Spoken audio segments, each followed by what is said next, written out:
Going back to Dreamland 2 was kind of rough. I'm so glad I can finally play a good Kirby game now. God, I love Dreamland 3 so much. I gotta pull out all the stops with this retrospective to make it the best it can be. I know. I think it would be pretty cool if I got a copy of Kirby's Dreamland 3 to use as a prop in my video.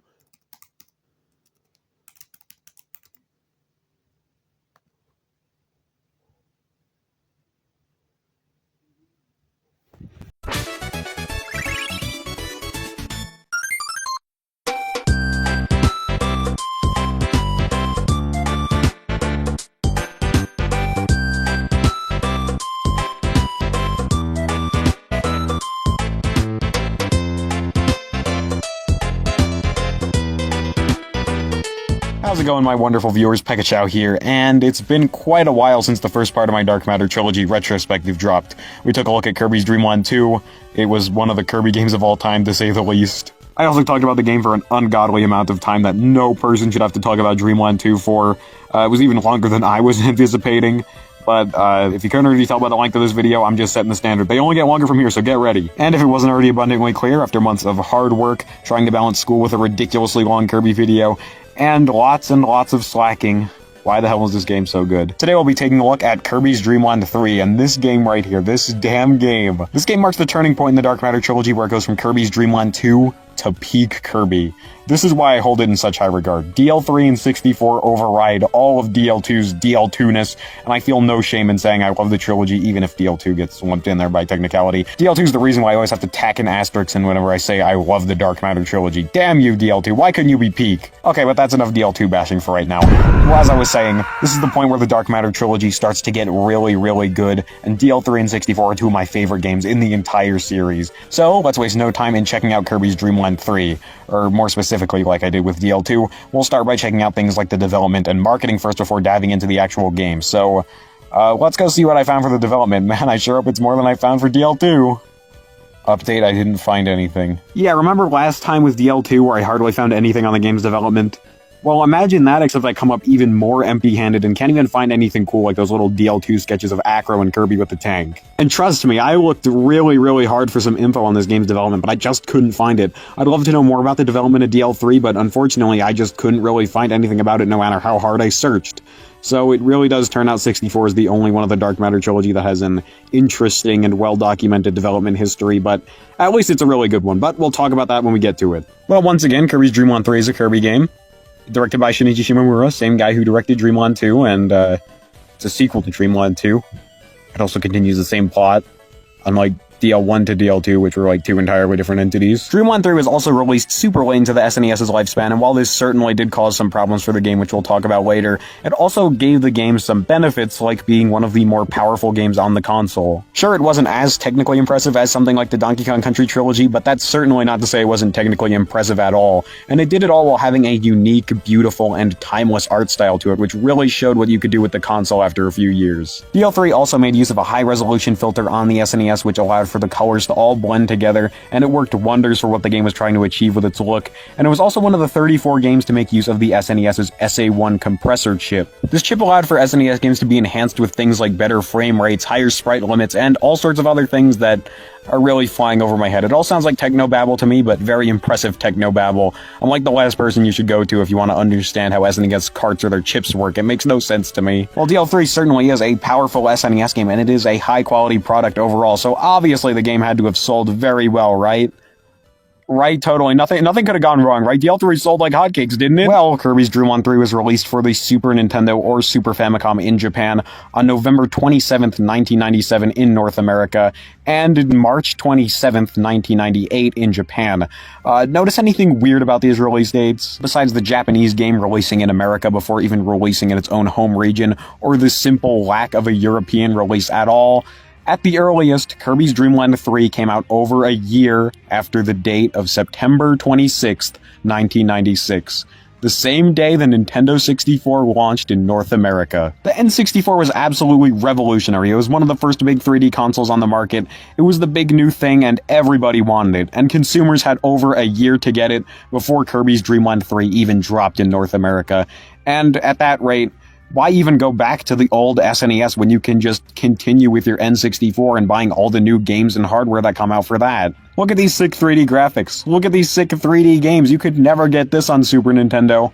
And with that, Kirby's Dream Land 3 was released with little to no fanfare, overshadowed by the Nintendo 64, and being the final first-party release for the SNES to ever get out of Japan. And speaking of that final first-party game, it just so happened to be Kirby's Super Star Stacker, which never left Japan, and ironically was another Kirby game, I know, big surprise, but it also shared the same graphics and sound font as DL3. And if you thought DL3 did bad, just imagine how this game did. It came out so late into the Super Famicom's lifespan that nobody even bothered to localize it. Despite its limited success, it was definitely a super cool game, and I think you should check it out if you haven't, but this is like a discussion for an entirely different video. I just had to mention it. You know, it's so close to DL3 with its art style and sound. I had to mention it somewhere, okay? Super Star Stacker tangent aside, back on topic. Now, if you thought it was bad in America for Dream Land 3, you haven't seen anything yet, because the game's circumstances were even more unfortunate in Japan, as the N64 was released a few months earlier than it was over here, and the game was also released a few months later, and the N64 was super close to its second anniversary in Japan. And that's really only half of why Dream Land 3 did so poorly, and why nobody really seemed to pay the game much mind when it first launched. It was overshadowed, and arguably even worse than that, the game's marketing was practically non-existent. Now, I think this should go without saying, but the marketing push for Kirby's Dream Land 3 in the West was noticeably sparse. Most Kirby games had it noticeably sparse over here. But the thing with DL3, though, is I actually think there was no marketing in the West for this game whatsoever. Not even, like, a mention in Nintendo Power. But then again, I'm not skimming through a bunch of magazines, but at least DL2 got to be on the cover of one of them. Post-editing update. I sound a little sick, but trust me, this stuff is important. There'll be a few of these early on. Turns out Dream Land 3 was actually featured in Nintendo Power, specifically issue 102, where there's a little Kirby's Dream Land 3 section, although the game gets no mention or anything on like the front and back, so it's really hard to tell that this book has Kirby in it. It gives you kind of a rundown of the game and a few of its heart stars, but really this wasn't the marketing push that the game needed to succeed. Well, I guess it's better than nothing. You know something's wrong when I'm saying that DL3's marketing was lacking, even by the standard of lacking Western Kirby marketing, but it might have had it even worse in Japan because, well, it actually got a few things over there. The marketing for it was absolutely destroyed by the marketing for every other mainline Kirby game. Even in comparison to games that came before DL3, like Kirby's Adventure, Kirby Superstar, or even the game's own predecessor, it was not even a competition. And speaking of Dream Land 2, think back to the first part of the retrospective where I was talking about the game's merchandise. I didn't even name everything, and there were even a few things I forgot to even show, like the various 4-coma mangas based on the game. However, I'm fairly confident that I can name every single piece of merchandise DL3 got to promoted during its original run right now. Bandai released a set of 5 different plushes based on the game. There was Kirby, Rick, Koo, Kine, and Choo Choo. They came in these little boxes bundled with candy. They were pretty cool. There was some 4-coma manga based on the game. There was this comic. I think it was serialized, but I guess it counts. Okay, another mid-editing update, but it turns out that these were actually for the 20th anniversary and not re-released for the 20th anniversary. That explains the big 20th anniversary logo here. Initially, I just thought they were, like, re-released, but it turns out that they were actually made for the 20th anniversary. I still want to mention these comics, though. I think they are pretty cool, and they do feature a few characters that don't even appear in the game, like Naughty. I guess he just showed up because he's super cool. But yeah, this technically doesn't count as DL3 merch that came out while the game was still being produced. Although I do respect Dream Collection for at least trying to make up for what happened to DL3, although I'm gonna have to knock this one out of here because it didn't really play a role in the game's actual marketing and promoting it. And, yeah, I'm pretty sure that was all that was made to promote this game while it was still on store shelves. But once again, the merchandise is only half of why I say the marketing for this game is so bad, because you want to know what else Kirby's Dream Land 3 didn't receive? Any sort of promotion in things like print ads or commercials. This game didn't even get a Japanese commercial. It is the only mainline Kirby to have absolutely no commercials whatsoever. So now with the context of the unfortunate release period and the lack of any real marketing, it shouldn't really come as a surprise that Kirby's Dream Land 3, according to various sources, sold 0.076 copies at the most and 0.036 copies at the least. So now I'm just going to go out on a limb and assume that the 0.036 was the number of copies sold in Japan, as most of the sources I found that number on were either Japanese or based around Japanese game sales charts, and that the 0.076 is the total number of copies sold worldwide. But no matter how you want to look at this, these numbers are not impressive, and it is the only mainline Kirby game to have sold under 1 million copies. Thankfully, though, the game has received a decent amount of re-releases, like on the Wii and Wii U's Virtual Console.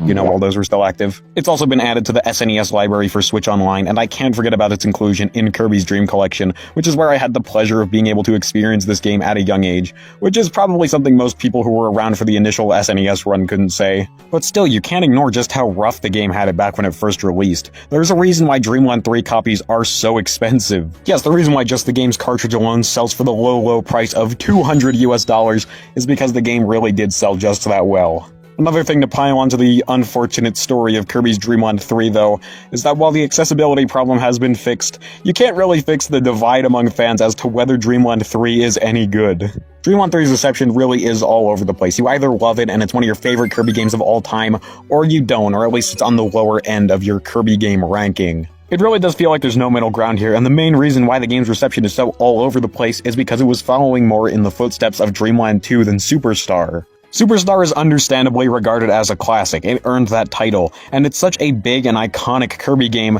that it was kind of like the standard to hold all Kirby games past, present, and future to. So obviously when the next mainline Kirby game decides to abandon Kirby Superstar's more complex and action-focused gameplay for DL2's more experimental and puzzle-focused gameplay, it's just gonna cause a bit of a split as to whether the game is any good or not. So basically what I'm saying is look up Kirby tier list, DL3's all over the place in those things. So where exactly do I stand on this matter myself? You did read the title of the video, yeah? It's no secret that I absolutely love Dreamland 3. It's one of my favorites in the series and has basically never left my top 5 Kirby games. It's so good and I love it so much that it even surpasses Kirby Superstar as the best SNES Kirby game for me, and trust me, that is no easy feat. I do love Superstar a ton. Okay, so that was a pretty pointless video question opening thesis thingy. Well, I do love Kirby's Dream Land 3, but why exactly do I love Kirby's Dream Land 3? Well, let's waste no time and check out Kirby's Dream Land 3. Let's get into it, and let's give this underrated gem its time to shine. So before we actually get into the meat of the game, let's establish what DL3 is actually about, and it's quite simple. It's pretty similar to DL2, in fact. The big difference here, though, is that unlike DL2, DL3 actually has an intro cutscene. I know, that's crazy. How'd they fit that on the cartridge? This cutscene's the first thing you see when you start up the game, and it establishes that Kirby and his friendly Dark Matter pal Gooey, who finally gets to do something this time around, unlike DL2 where he was just in bags sometimes, are fishing until they notice something far out into the sky, and it's dark matter. By breaking through the planet's rings and spreading its dark clouds all across planet Popstar, many of the planet's citizens are infected and corrupted by dark matter, and it just seems like a dark matter invasion on a much more grand scale than last time. And so, Kirby and Gooey, along with their animal friends Rick, Ku, and Kine, plus 3 brand new animal friends, Nago, Choo-Choo, and Pitch, set out to put an end to the dark matter invasion by defeating the evil mastermind behind it all and saving planet Popstar.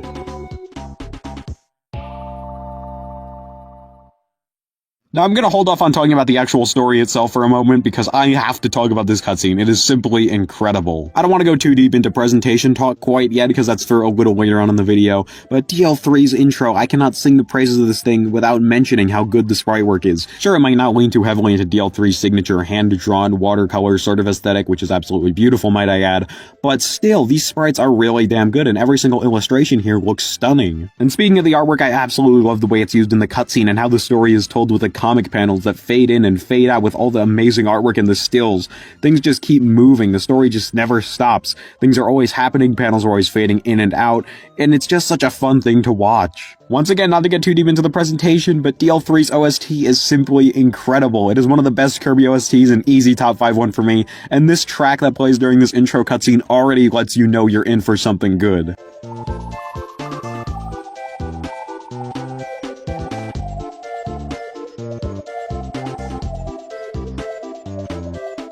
It's hard to put into words why I love the vibe of this song so much, especially during the early portions, but I don't know, I'm absolutely here for this kind of stuff. I love it. And the way the song just builds and builds with more things like the trumpets being added and how everything perfectly syncs up to what's going on screen is just such a treat. Kirby cutscene music isn't exactly the first thing that comes to mind when I think of amazing Kirby music, probably just because it plays second fiddle to the cutscenes in my mind, so it doesn't really stick out that much compared to stage or boss themes. But DL3's intro manages to be one of those few Kirby cutscene songs that really does manage to stick very, very clearly in my head, and I absolutely love it. Also, I think the main reason this song is just ingrained into my memory unlike any other Kirby cutscene song is just because it was the only song that would play in that one Kirby Flash game that was just a few repeating rooms. I sunk so much time into that game as a kid, just wanting something more, but it was just the same few rooms repeating. If you know what I'm talking about, you know the pain. But thank you for permanently ingraining the DL3 intro music into my head, because it is an absolute banger. Okay, so now let's talk about the game's actual story, but just real quick, let's quickly look at an alternate telling of this story that you can find inside the game's manual, which contains a few extra details you don't find in-game. Plus a few really cool looking illustrations which I'll be showing on screen as I read the story. And speaking of reading the story, since it's all laid out for us like this, I might as well go and read it. So, ahem.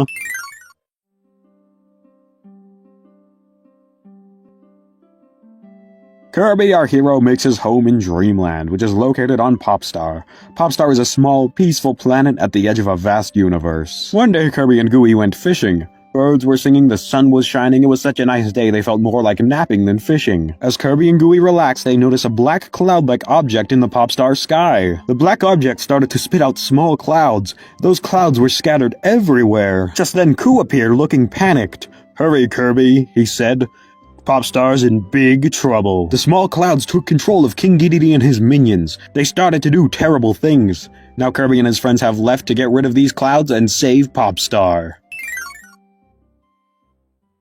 So that was actually a pretty cool little read, and I do like some of the additional context it gives as to why Dedede is hyped up as the fake final boss, and I really like Coo's new role he's given in this story by actually alerting Kirby and Gooey of the Dark Matter invasion and getting them to kind of stop fishing and start doing their hero thing. So DL3's story, even without the additional context that the manual gives, I still think is pretty great overall. It builds on what DL2 did while also managing to up the stakes by having the entire planet be at stake rather than just a small little archipelago. And by the end of it, we even get to meet the leader of the Dark Matter, which is really cool, even if there is no Dark Matter Blade, which is a minor drawback because he's so cool. It would have been so cool to see him back. And speaking of the whole planet-wide invasion, I always found it pretty weird that all of DL3's main areas, besides Sand Canyon, all share a name with one of the Rainbow Islands. We're clearly not on the Rainbow Islands anymore, so are these just, like, similarly named areas? Well, it looks like we'll have to go back to Kirby Battle Royale to find the answers. That's something I was never expecting to say in my entire lifetime. If you've seen the first part of the retrospective, you probably remember that in the background of one of the game's slam hockey arenas, you can actually see the Rainbow Islands out in the distance, which is one of the few times they've been referenced. And if you decide to look closely at some of these islands surrounding them, you can actually see what appears to be Ripple Field and Cloudy Park, along with Sand Canyon, all from Kirby's Dream Land 3. So yes, there do exist 2 Ripple Fields and 2 Cloudy Parks, so we can infer that there are also 2 Grasslands and 2 icebergs as well. Or should I say 3 icebergs, or 4 icebergs, or 5 icebergs? What? It's strange, but I always kind of figured that. It really wouldn't make sense for the Rainbow Islands to suddenly be just all across the planet now. If there's one aspect of world building the Kirby series has always kind of struggled with, I guess you could say it's putting all the different levels and areas you go to on like a theoretical Popstar map. Depending on the level of accuracy you want to go for, the amount of overlapping ecosystems on this planet's damn 5 points could be absolutely insane. But we're not here to discuss a theoretical Kirby map, Kirby mapping video coming never, by the way. We're talking about Kirby's Dream Land 3. And speaking of Dream Land 3, not really much to say on the story anymore, so let's go check out the game's gameplay and mechanics and see just how far they've evolved since Dream Land 2.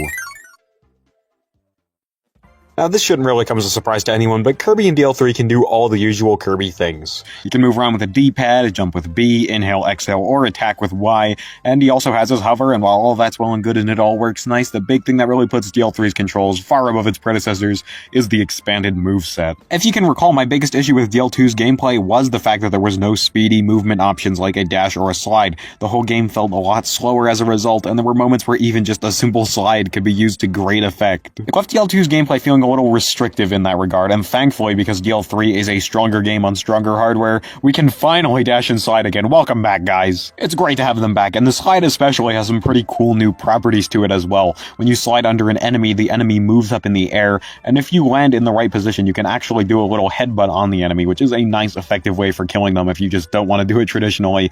The slide can also fling Kirby back a little bit if he slides into a wall, but that's just kind of a cool little thing. It's not really going to help or hurt you, but I love to see it. Now let's talk about the game's mechanics and physics, and most of the mechanical changes you can see just by looking at the HUD. Like, take a look at Kirby's health, for example. He's got 5 hit points now. That seems like a downgrade from DL2, but he can actually take 10 hits, because when he takes one, that point actually shrinks down a little bit. So think of it kind of like Hearts in Zelda. Personally, I really do like this change to Kirby's health. I love the style they're going for here with the 5 different points, but 10 actual hit points. It's really nice, and it keeps the HUD nice and clean and not cluttered up at all. all. I also really do like the health bar upgrade. Animal friends no longer have their own separate health bars, and they have to share one with Kirby now, so I think giving that a small little upgrade was a perfect compromise for that. Unfortunately, though, one thing that did stick from DL2 was the ability to shatter your own ability stars by spitting your own star bullets at them.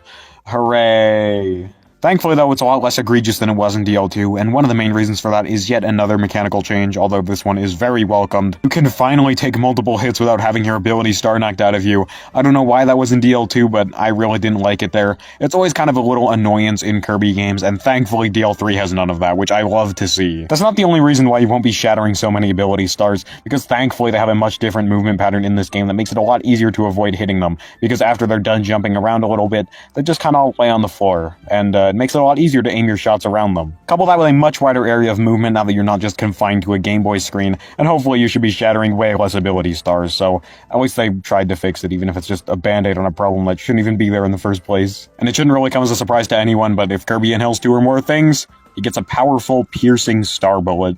I know it's not really a surprise, but I mentioned it in DL2, might as well let you know that they didn't take that away, even if it should be blatantly obvious. Okay, so all this stuff is great, but do you want to know what the best thing about DL3 gameplay is? For me at least, and I say for me at least for a reason, because I know not many people are going to agree with this, but it's the physics. So I know DL3's physics get ragged on a ton for being slow and inferior to Kirby Superstar, and while I completely understand why someone would prefer Superstar, I believe both have their individual merits. Personally, DL3 is just where it's at. Don't let anyone trick you into saying that DL3 Kirby is slow, because when he's dashing, he is anything but. This dude is fast as hell, and as you'd expect, when you jump while dashing, that speed is carried over. This segues into one of my favorite things about DL3's gameplay. While you're doing a dash jump, if you use a copy ability while you're in the middle of it, specifically one that just completely stops you dead in your tracks, there are plenty of abilities this can work with. That momentum will actually carry over to your ability, and whatever ability that is will change from one that just stops you right where you stand to one you can just send hurtling into enemies. We'll talk more about abilities later, but to give you a quick little example of this, take Spark. Classic Spark is an ability I really don't care for. It just stops you, you shock anything that gets close to Kirby's short-range electric field.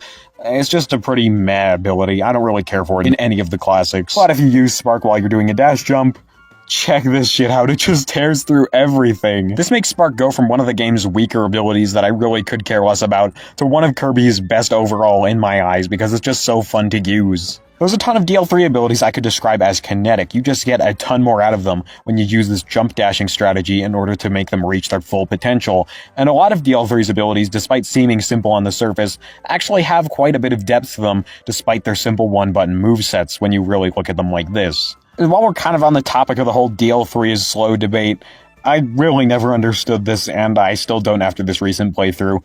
I don't see how DL3 is really that slow of a game. The two main reasons why I think DL3 is considered such a slow game is because, one, a lot of abilities tend to stop you in your tracks, although you can kind of circumvent most of those by using the jump dashing strat, so I highly recommend trying that out if you think it's a slow game and the abilities are the reason why. It might just change your perspective a little. And two, the game's just more puzzle-focused compared to the more action-focused Superstar or the modern games, or really just about any mainline Kirby game. Personally, I don't think the focus on puzzles really detracted from the main Kirby gameplay in any way that it killed speed, so really I never felt this one either, but whatever floats your boat, we all have our preferences.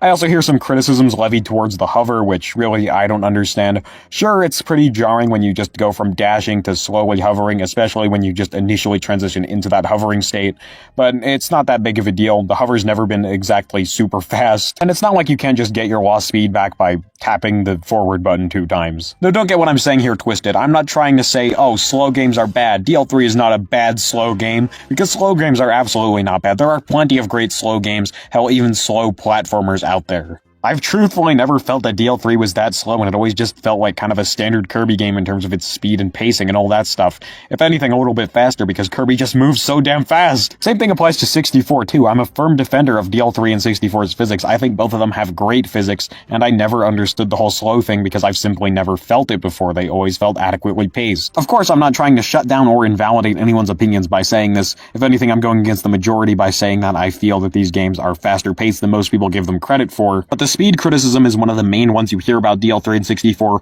so I might as well address where I stand on the issue, and personally, I've never really felt that they were all that slow. Of course, I haven't talked about 64's physics yet. We'll get to that when we get to it, and I might elaborate on this whole slow debate if need be.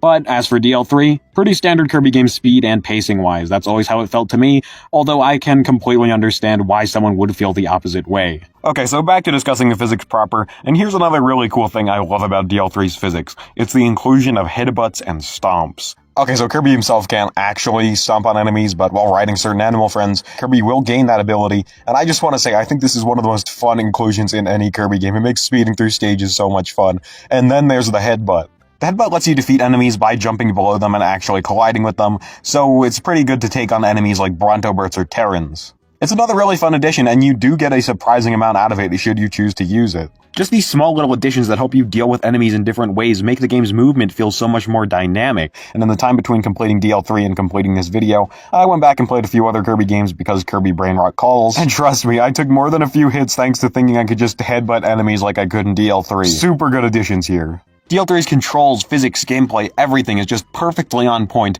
and when I say that I think it's some of the best gameplay in the entire series, I absolutely mean it. As usual, there's plenty of different items you'll encounter on your journey too. There's Maxim Tomatoes and Pep Brews, which restore Kirby's health by varying amounts. There's 1-ups, which give Kirby extra lives. There's the Invincibility Candy, which makes its Dark Matter Trilogy debut and allows Kirby to tear through enemies and be invincible to their attacks for a short while. And there's Point Stars, but they've had a little bit of tweaking since DL2. They're a lot less exploitable than they were in DL2, as you now need 30 of them to get an extra life rather than just 7, although they are a little more common to compensate for that. And I think this change to Point Stars, along with the Invincibility Candy finally showing up, gives DL3's levels a lot more spice. And while we're on the topic of Point Stars, there's actually 2 different Point Star variants besides the basic 1-star, although you can only find these in the gold game. There's a medium one that gives you 3 stars, and a morbidly obese one that gives you 5. And speaking of the goal game, the goal of this game is to have Kirby jump on a tile, and whatever tile it is that he lands on, he gets to keep whatever's underneath. As you can see here, Kirby's constantly squatting and stretching, and depending on when you hit the button during this animation, that will determine how far Kirby goes out. If he's squatting, he'll go out a lot farther, but if he's stretching, he'll only move a tiny bit. Of course you can jump anywhere in between, but you do need to keep those 2 extremes in mind when trying to time your button press. It can take some time to get used to, although trust me, you better get used to it, but you can rack up some pretty good rewards if you know what you're doing, and just don't touch the evil face guy, because he does absolutely nothing for you. It's definitely a more intuitive goal game than DL2's, that one felt like it barely even worked half the time. Kirby's also got a brand new ability in this game, and it's clean. Or cleaning if you, prefer that. I've always been more of a clean guy myself, though. And it was called clean in DL3, so, you have to live with it. Kirby just kinda busts out a broom and does some stuff with that. We'll talk about it when we get to the abilities. But just so you know, Burning, Cutter, Ice, Needle, Parasol, Spark, and Stone all return from DL2, so it's really only an improvement in that aspect. But before we get into copy abilities, Kirby's got more than a few friends we should probably check out first. And what better one to start off with than the silly, lovable blob of dark matter himself, Kirby's pal, Gooey. Gooey's just the best, man. Not only is he a wonderful, lovable, silly guy, but he also has some pretty cool lore about his dark matter origins, and he's just such a welcome addition to the Kirby cast, and I'm happy to see his role being upgraded from DL2 where he was just there. Gooey proves that dark matter isn't just a hive mind. Gooey had true independence and was able to become friends with Kirby and go against the usual, I'm dark matter, I must corrupt things, make things evil, like what Lord Zero wants. When you really think about it, Gooey proves that the race or ethnicity of a person doesn't really matter. What matters is that person's heart. Wait, Gooey was a kinda semi-racism allegory, but not really the whole time? I know discussing racism and Kirby at the same time does sound a little crazy, but that subtle anti-racism message you can see with Gooey and how he interacts with all the other Kirby characters, despite being made of dark matter, is such a cool thing to see, and it gives the character some more weight beyond just being the silly guy. And do keep this anti-racist Gooey tangent in your head for right now, because when we discuss DL3's themes in, I'm gonna estimate about an hour and a half right now, that seems likely, but I could be a little off. I don't know. Haven't finished recording. But when we do discuss the themes, this will be important, so don't forget it. Kirby's Dream 1-3 has multiplayer, and Gooey just so happens to be the second player's character, while the first player gets to use Kirby. So how exactly does he work? Well, by pressing A, player 1 can sacrifice 1 point of their HP, or it's more like 2 points, but you know what I'm saying. They can send out Gooey, and in order to get rid of Gooey, you either need to inhale him and swallow him, mash A, or Gooey can just die, that works too. Gooey can take up to 8 hits, just like Kirby while Gooey is out. And Gooey can do all the same things Kirby can do. He can move around, he can hover, he can copy abilities, he can ride animal friends, but there are a few key differences between the two. The big difference here is that Gooey uses his tongue to take in enemies rather than inhaling like Kirby, while this comes with the benefits of being able to eat enemies underwater instead of using a water gun like Kirby, as well as being able to eat inhale-resistant enemies like Scarfies or Mumbies. Gooey can only take in one enemy at a time, which makes things a little more difficult when facing hordes of them. I absolutely love this little difference between our two playable characters. It gives them some variety, but if only a single controller is connected, Gooey will be controlled by a CPU, and let me tell you, this AI is bad. I don't know what's with Kirby games just consistently having a horrible teammate AI, but DL3 is no exception. Gooey's AI is always making things harder for you. He gets in the way of boss fights, he's constantly eating enemies that you want to eat for their abilities or to use them as projectiles, and sometimes, just kidding, it's super often, he loves ruining Heartstar objectives. If he can ruin a Heartstar objective for you, he will ruin it. And in a way, I do really like this because it fits with his character. He's just a silly little guy, not exactly the brightest, but he's trying his best. And I mean, this is an adventure all about the camaraderie between Kirby and Gooey, right? The two set off at the beginning of the game in order to save Planet Popstar. This is their adventure, but, I think I've inhaled you one too many times. To the deepest pits of Kirby's stomach you go until somebody wants to play this game with me. And speaking of getting somebody to play the game with you, I love this multiplayer. I don't know if this is a spicy take or not, but it's up there with Kirby's Epic Yarn as my favorite of the solely two-player Kirby games. DL3 is just such an easy game to load up and play with someone, and I've played with friends and my brother. We even have some in-jokes revolving around our playthrough of the game, which, still has been on a hiatus for some time now. I sure wonder why that is. Every single time I play DL3 multiplayer with someone, I find new things to love about this game and more great memories to cherish. And I have to thank Gooey for all that. I love you, man. And you know how we were just talking about one of Kirby's friends? How about we talk about 6 of Kirby's friends? Yep, it's time to talk about the animal friends because DL3's structure doesn't let me do what I did with DL2. Yeah, in case you don't know, Grassland dumps all 6 animal friends and almost every single copy ability except for Ice for some reason, which gets introduced like halfway through the game on you. So I'm gonna need to take a bit of a different approach when talking about them and the abilities, but we can put the abilities off for now. Let's just talk about the animal friends. And oh my god, I love these guys still. I love them even more. If you recall, the animal friends in DL2 were a saving grace for that game. The utility and experimentation these guys provided was insane, especially for a Game Boy game, and they added so much to DL2, and with all the shit that game has to throw at you, I'd be lying if I said that they aren't the thing that really does make me think that this game is good instead of, like, above average. Well, okay, it's a bit of an exaggeration. DL2's got more good in it than just the animal friends, but I guess they kind of make it go from a B-tier Kirby game to, like, a B+. Also, if you recall, I gushed about DL3's animal friends while I was talking about the animal friends in DL2, because they're just that much of an improvement, and as much as I do really like DL2's take on this concept, DL3 just does it undeniably better by taking it and expanding it. You get 3 brand new animal friends added into the mix, including Nago. You get the Queen ability, which opens the door to more combinations. You get Nago. You get to actually appreciate and listen to the game's music because the animal friends no longer have their theme songs, which play every single goddamn waking second you are riding them, and you get Nago. When I said DL3's animal friends are my favorite gameplay mechanic or gimmick in the series, I did absolutely mean it, because they are just that incredible, and like I said before, 64's ability mixing is super close. It's just there's more experimentation you can do with DL3's animal friends because there's more ability animal combos and the animal perks and the animals themselves. But 64's ability mixes are so charming in their own right. They get an easy silver medal. And don't think I forgot about you, Robobot. In retrospect, one of DL2's biggest flaws with its animal friend system is actually how they're equipped. It's fine in a vacuum. I don't even think I criticized this last time, if I'm not mistaken. But it's when you put it up against DL3's animal friend equipping system where you start to see the cracks. Back in DL2, they were only found in bags, making them a little difficult to get a hold of, and they did feel kind of like they were tacked onto the regular Kirby gameplay. Of course, I'm not using this as an insult, but I feel like when you just need to tap the ability drop button 2 times to just get rid of them and not have any way to re-equip them besides going out and seeking another bag, yeah, they do feel a little, just added on. I think the reason why they weren't really able to reach their full potential here was probably because of cartridge space not letting them be able to do more than this. And I'm not saying that DL2's Animal Friend system is bad. I still think it's great. The whole game could have been great if it was on par with these Animal Friends. But with DL3 being a much more powerful game on a more powerful system, I think they were truly able to, I don't know, maybe it was more of an intended vision they were able to achieve on DL3.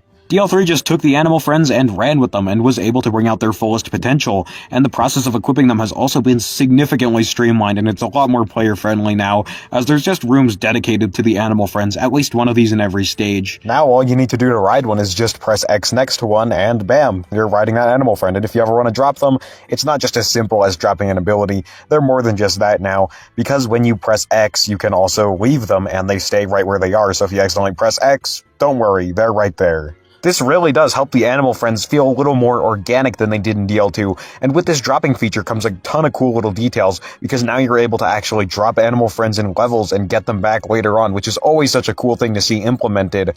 And then there's other animal friends' reactions to you mounting another one. They all have shocked and saddened expressions, and it's sure to leave you feeling guilty, especially when Nago's right there, but he's not necessary for the heart stars, so if you want the best ending, you're gonna have to leave him. And then there's even smaller details like Kind shooting Kirby out of his mouth when he dismounts.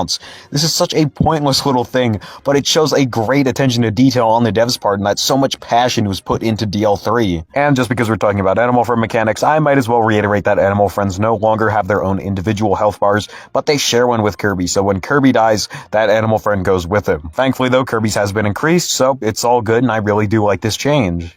And of course, the experimentation has also been improved. With more animal friends and an additional copy ability comes 48 total animal friend combinations, and if you want to add Kirby's basic abilities onto that, we get a whopping 56 different copy abilities in this game alone. If DL2's copy ability total was enough to make up for the cuts from Kirby's Adventure that were necessary transitioning to the Game Boy, then DL3's copy ability total is enough to make up for the lack of full movesets that were present in Kirby Superstar. Rather than having full movesets to play around with, the fun of these abilities comes from being able to experiment and mix and match them with the animal friends in order to see which combinations you like the best. It's so fun being able to discover all these combinations, and even after you find all the combinations and know what they're all like, they still do have a decent amount of depth to them. You could even argue a handful of them have full movesets, and I already talked about the whole dash jumping thing you could do before that really breathes new life into several abilities. Experimentation is like the essence of Kirby to me. Even in games with full movesets or one-button movesets without any mixing like Kirby's Adventure,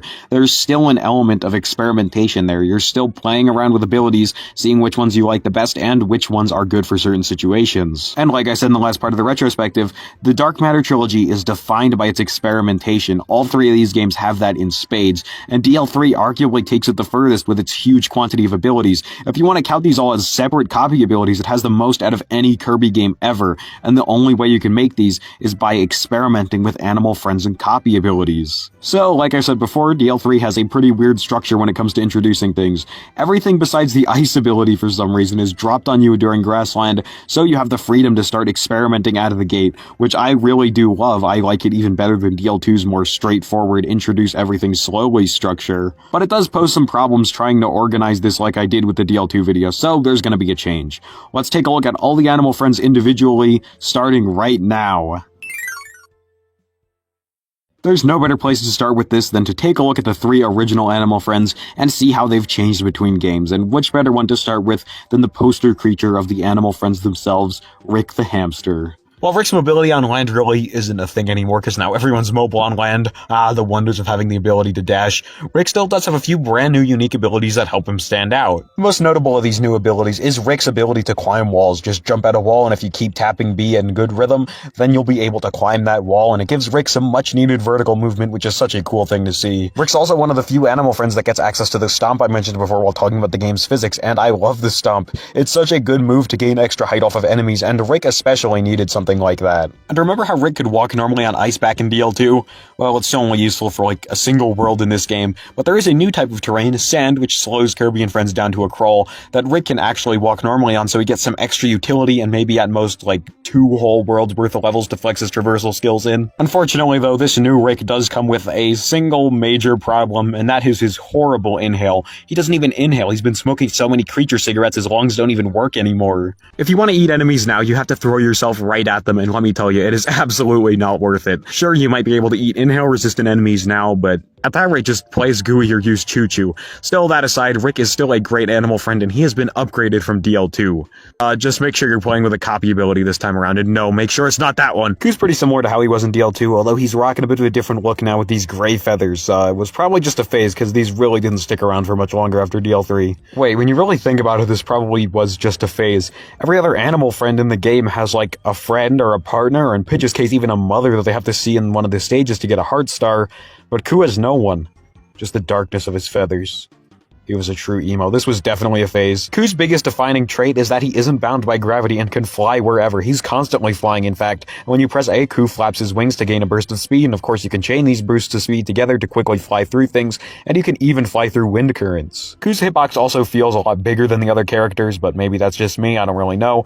But it really does feel like a nice thing to balance Coo out by making him a bigger target, but he can fly anywhere he pleases. So yeah, pretty similar to DL2's Coo, but I suppose if it ain't broke, just polish it up with DL3's refined physics and gameplay. And rounding out the original trio, we have Kine, and he falls between the other two in terms of how much he's changed, because he's only changed a tiny bit. Kine still behaves similar to Coo underwater. He can swim wherever he pleases freely, and he does it a lot faster than Kirby too. He can even gain bursts of speed by swimming really fast and can pass through underwater currents. Kine also replaces Kirby's usual water gun with an inhale, which is the best way to deal with enemies underwater without a copy ability. Kine's movement on land has also been quite refined, and while it still feels a little awkward, as it should be because he's out of his element, Kine's also one of the few animal friends to get the stomp, which is a nice thing to see, and it really does provide some merit to his awkward movement on land, because there is something good in there coupled with his excellent water movement. And overall, I think they really did a good job balancing Kine even further, especially considering there's even fiercer competition now that there's 3 brand new animal friends to contend with. And let's get the best one out of the way,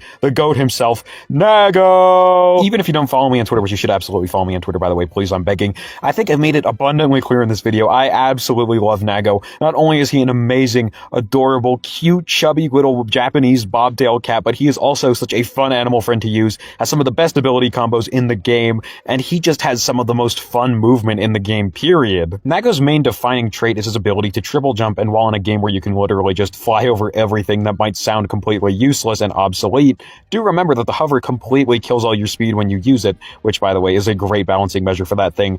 But Nago's triple jump allows you to maintain that speed while also reaching heights you can't normally reach with anyone else. Couple this incredible mix of vertical and horizontal movement with the ability to stomp on things, and you've got yourself one of the most fun characters to control in a Kirby game. There really isn't much to him, but all he does have to him makes blowing through levels an absolute blast, and that's really all I could ask for. Come here, Nago, here's, something, I don't know. Next up, we have Choo-Choo. She's a flapjack octopus, and she's, like Kirby's girlfriend, and the game really does want to let you know that she is Kirby's girlfriend, and there is something between these two.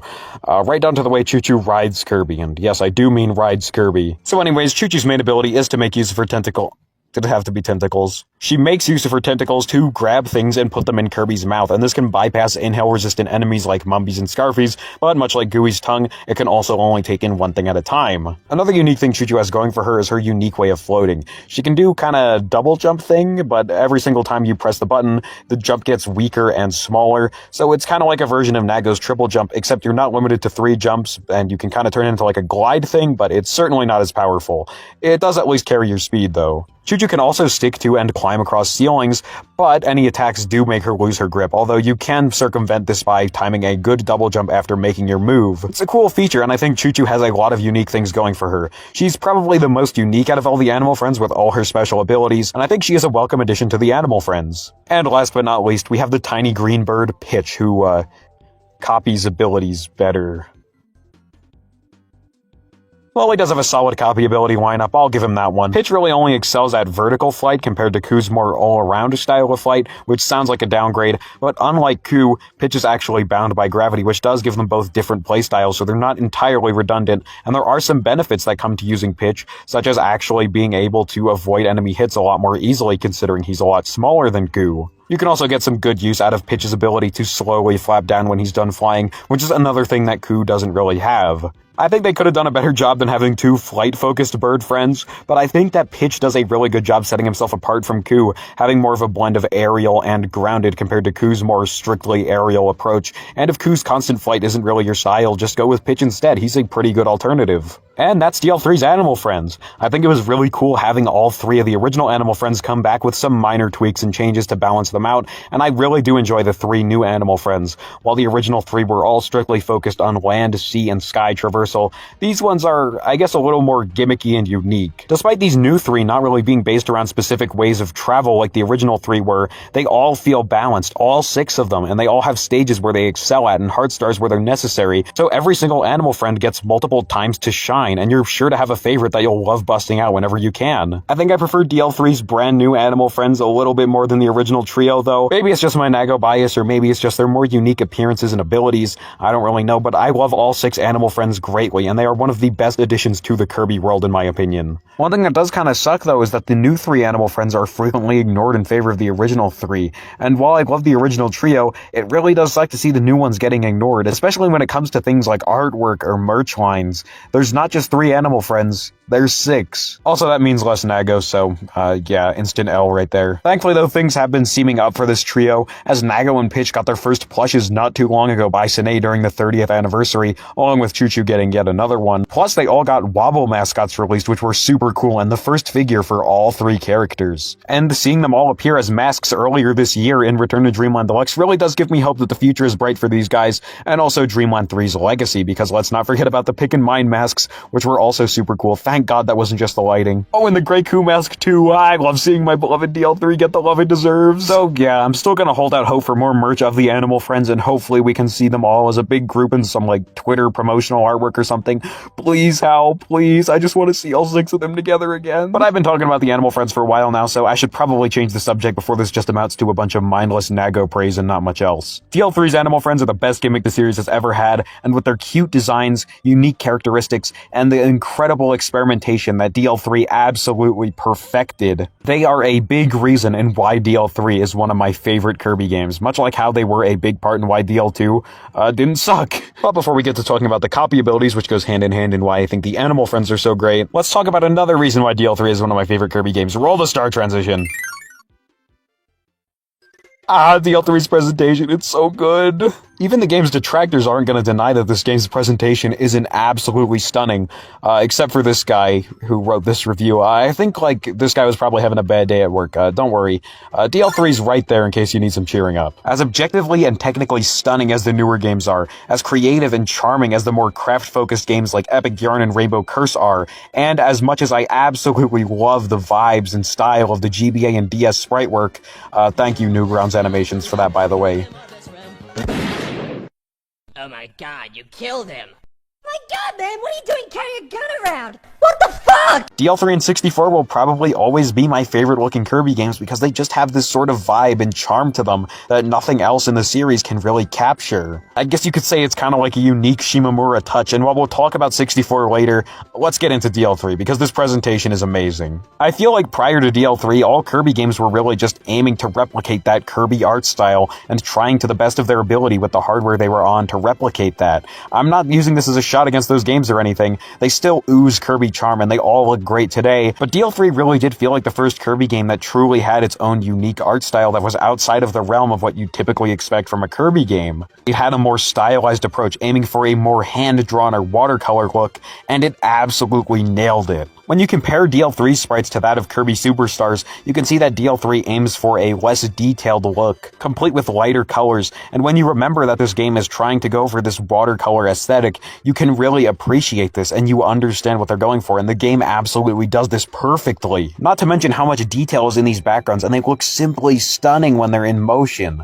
If the game is ever just gonna perch me on top of like a mountain or something and the clouds are gonna quickly fly by in the background, you know for sure I'm just gonna take a moment to take that all in and just appreciate the beauty of it all. And you may notice that even when idle, a lot of the game's characters just never stop moving, and the reason why this is because this is something frequently done in order to emulate a hand-drawn look. You see this in media like that all the time. And DL3 does this absolutely perfectly. All these characters are so full of life, and it almost feels like you're playing an actual art piece. And it's impressive how cohesive the whole game looks too. Besides maybe a few enemies and the guest characters that are purposely made using things like NES sprites in order to serve as a homage to their original home games, there really isn't anything you could look at and say, hey, why is this in DL3? That looks completely out of place. And remember, the only characters that really are out of place are the ones that are supposed to be, so retro and all that. And outside of the actual in-game sprites, there are some more intricate pieces of sprite work found throughout this game. There's the more typical Kirby sprite work style used for things like the intro or the title screen, and then there's the more sketch-based artwork that you find during the credits. And I absolutely love both of these art styles. And I forgot to mention the watercolor artwork you see during things like the Boss Butch Game Over screens. This is peak Kirby art style right here. I absolutely love this, and I'm so glad I taught myself to draw in this art style, because it just looks beautiful, and it's just a pure eye candy. So to wrap this up, if I could describe DL3's art style and visuals in one word, it would be charm, because this game has that in spades, no matter where you look. And then there's the music. Oh my god, the DL3 OST is something else, man. If DL2 OST is a solid B tier, then this is an easy top 5. I'd say DL3's OST has two sides. There's the more chill, relaxing side you frequently hear people gush about, but there's also the more overlooked, frantic, and bouncy side this OST has, and it loves busting that out whenever it's necessary. DL3's more chill and relaxing songs are perfect Kirby music to just turn on when you want to relax, and in gameplay, they absolutely fit perfectly with DL3's incredible art style. It just goes hand in hand with that. And then there's the other side of the OST. It's more frantic, more intense, more bouncy, and whenever the game brings them out, it fits perfectly too. It's incredible how both of these different vibes can just coexist in this one soundtrack and in this one game. And I think the main reason for this is because it's all united under the umbrella that is DL3's wonderful sound font. This is an incredible thing. And while I can't exactly explain why the sound font is so good, because I'm a lot better at explaining feelings and vibes of a song and how it fits into the overall game than the actual musical quality of it, but just know, DL3 has so many amazing tracks in it, more than I can just name here, and you know a DL3 song when you hear it because of that amazing sound font. It's crazy to believe Ishikawa composed this whole OST by himself with no exceptions, and it really does show his versatility and his talent as a composer. He's my favorite Kirby composer for a reason, He was able to fit so many different feelings and so many different vibes into this one soundtrack, but make it all feel like it belongs to the same game, and I'd argue DL3 contains plenty of his best works as well. Rather than naming off a bunch of songs like I did with DL2, which had a good but overall weaker soundtrack, I think DL3's songs are a lot better explained, whenever I get to them when we actually dive into the actual game's stages, so I can better explain the context surrounding some of these songs and why it helps make some of these stages or some of these songs so good. So do keep that in mind. We'll get to some soundtrack highlights eventually, but I'd be remiss to not mention DL3's amazing sound effects while I had the chance. If you've seen a handful of my videos, you probably know I love these sound effects and I love making use of them wherever I can. I know it's a really small thing, but even the little things in sound design in a game can really make a difference and really enhance it. And DL3 has some of the most fun and satisfying sound effects the series has ever seen, and a lot of them are super distinct too. You can instantly tell when a sound effect is used for something like a star because it has a sort of twinkling, shimmering sound to it. You can tell when something's used for a heavy impact because it usually has some sort of 16-bit drum hit. They just have this kind of style to them, and it's instantly recognizable to me, and I love these sound effects for that. If an ability makes some sort of satisfying sound, obviously I'm going to try to use that whenever I can, because I'll do anything for that serotonin in that DL3 sound font. So with such amazing graphics and such amazing music and all the variety in that music and such wonderful and satisfying sound effects, it's pretty clear I love DL3's presentation. Do I love it more than 64's? I don't know, we'll see about that, but just know I absolutely love it. Oh, and DL3 continues the Dark Matter Trilogy tradition of silly little cutscenes in between worlds of Kirby and his friends just getting up to shenanigans, and I'd argue these are a big step up over DL2's. Lots of classic cutscenes here. I mean, who could forget classics like Sand Canyon's cutscene where Gooey decides to lick Choo-Choo only to get a piece of her mind as Kirby and friends watch on in shock, or Iceberg's where Kirby, Nago, and Choo-Choo are all building a snowman, only for Gooey to get wrapped up in the head snowball, and he catches everyone off guard when the snowman is all done and built. Are they Kirby 64 level cutscenes? Only Kirby 64 is Kirby 64 level cutscenes, but these are still amazing. I love them. They're super silly and cute, and I just love seeing Kirby and Animal Friend interactions wherever I can, especially when they're this good. So, the only thing standing between me and breaking this game down level by level are the copy abilities. So, what to do? I can't really have the Grassland section go on forever because that would be an absolute pace killer, so looks like you've left me with no other choice. Number 56. Okay, actually, you know what? I don't think I want to do this anymore. We're not doing this. No, absolutely not. We're not. No, we're done. No. Guess who's back and just as bad as ever? It's Needle Rick, my old friend. The range is still horrible, the coverage is still horrible, you still need to turn around to hit an enemy right in front of you, it still sucks. But if there's one minor positive I can give it, well, give DL3's level design, is that it's just more dynamic than DL2's, so there's maybe a few sections you might be able to squeeze something out of Needle Rick with. Of course, you need to be, like, doing a Needle Rick only run to even want to use this thing in the first place, which please don't do that, but it's something. It still sucks, though. Easily the worst ability. It's the only bad one in the game still, but at least things can only get better from here. Number 55 is Icekine, and, just because I said things would get better doesn't mean I said things would necessarily get any good. Icekine was a menace back in DL2. You could just hold down the attack button and anything that touches Icekine would just freeze up into an ice cube. Sure, there was a countermeasure where if you held down the button for too long, Kine would freeze up himself and you'd be immobile for a little bit, but if you just mashed the button instead, you could easily bypass that. However, Icekine in DL3 decides to completely skip the step where Kine just freezes everything around him and skips straight to the ice cube, and this is the main issue. The biggest issue with this ability is it takes away all your control. Kine is frozen into a little ice cube, it slides around a little bit, anything that touches Kine is frozen into an ice cube, and that's it. You can't even, like, break out of it like you can with stone. So depending on the stage, you might just slowly slide off to your death. I think we as a community were too harsh towards Kirby 64's melting ice cube, because they literally made an ability where you have to wait for an ice cube to melt instead of just having it do it instantaneously. Thankfully, it has the ice ability's signature freeze property, which is the only thing I can give this one. Ice cubes are versatile projectiles in DL3, and having any enemies that come into contact with you become ice cubes is the only thing that keeps it out of the Needle Rick Shadow realm, but please don't use this one. Number 54, Needle Coup. Now this one's just boring and redundant. You just kind of stand there while Kirby becomes this giant needle that hangs down. It's got some great downwards range, but compared to DL2's Needle Coup, where you could at least, like, fly around even if the needles were shorter, yeah, it just feels like a downgrade. Really no reason to use this one. It reminds me of, like, Spark Coup, but just use Spark Coup instead. That one's, like, way better. Kinda. Number 53, Parasol Rick. Rick whips out a parasol and Kirby balances on top of it. It's just like it was in DL2. It's got great vertical range, but the horizontal range is pitiful. I feel like the parasol extends a little bit higher in DL3 though, so I'll give it minor points over the original, but still overall it's just kind of a decent ability. You can't go wrong with it, but you could certainly do way better. Number 52, Cutter Choo Choo. Kirby spins Choo Choo, who's shaped like a cutter all around him. And while I don't think that this is a bad ability, it's definitely got some good range all around Kirby. It kind of has like a dead stop to it, and there's like some really bad lag when you start using it and stop using it, and it just feels really uncomfortable to use.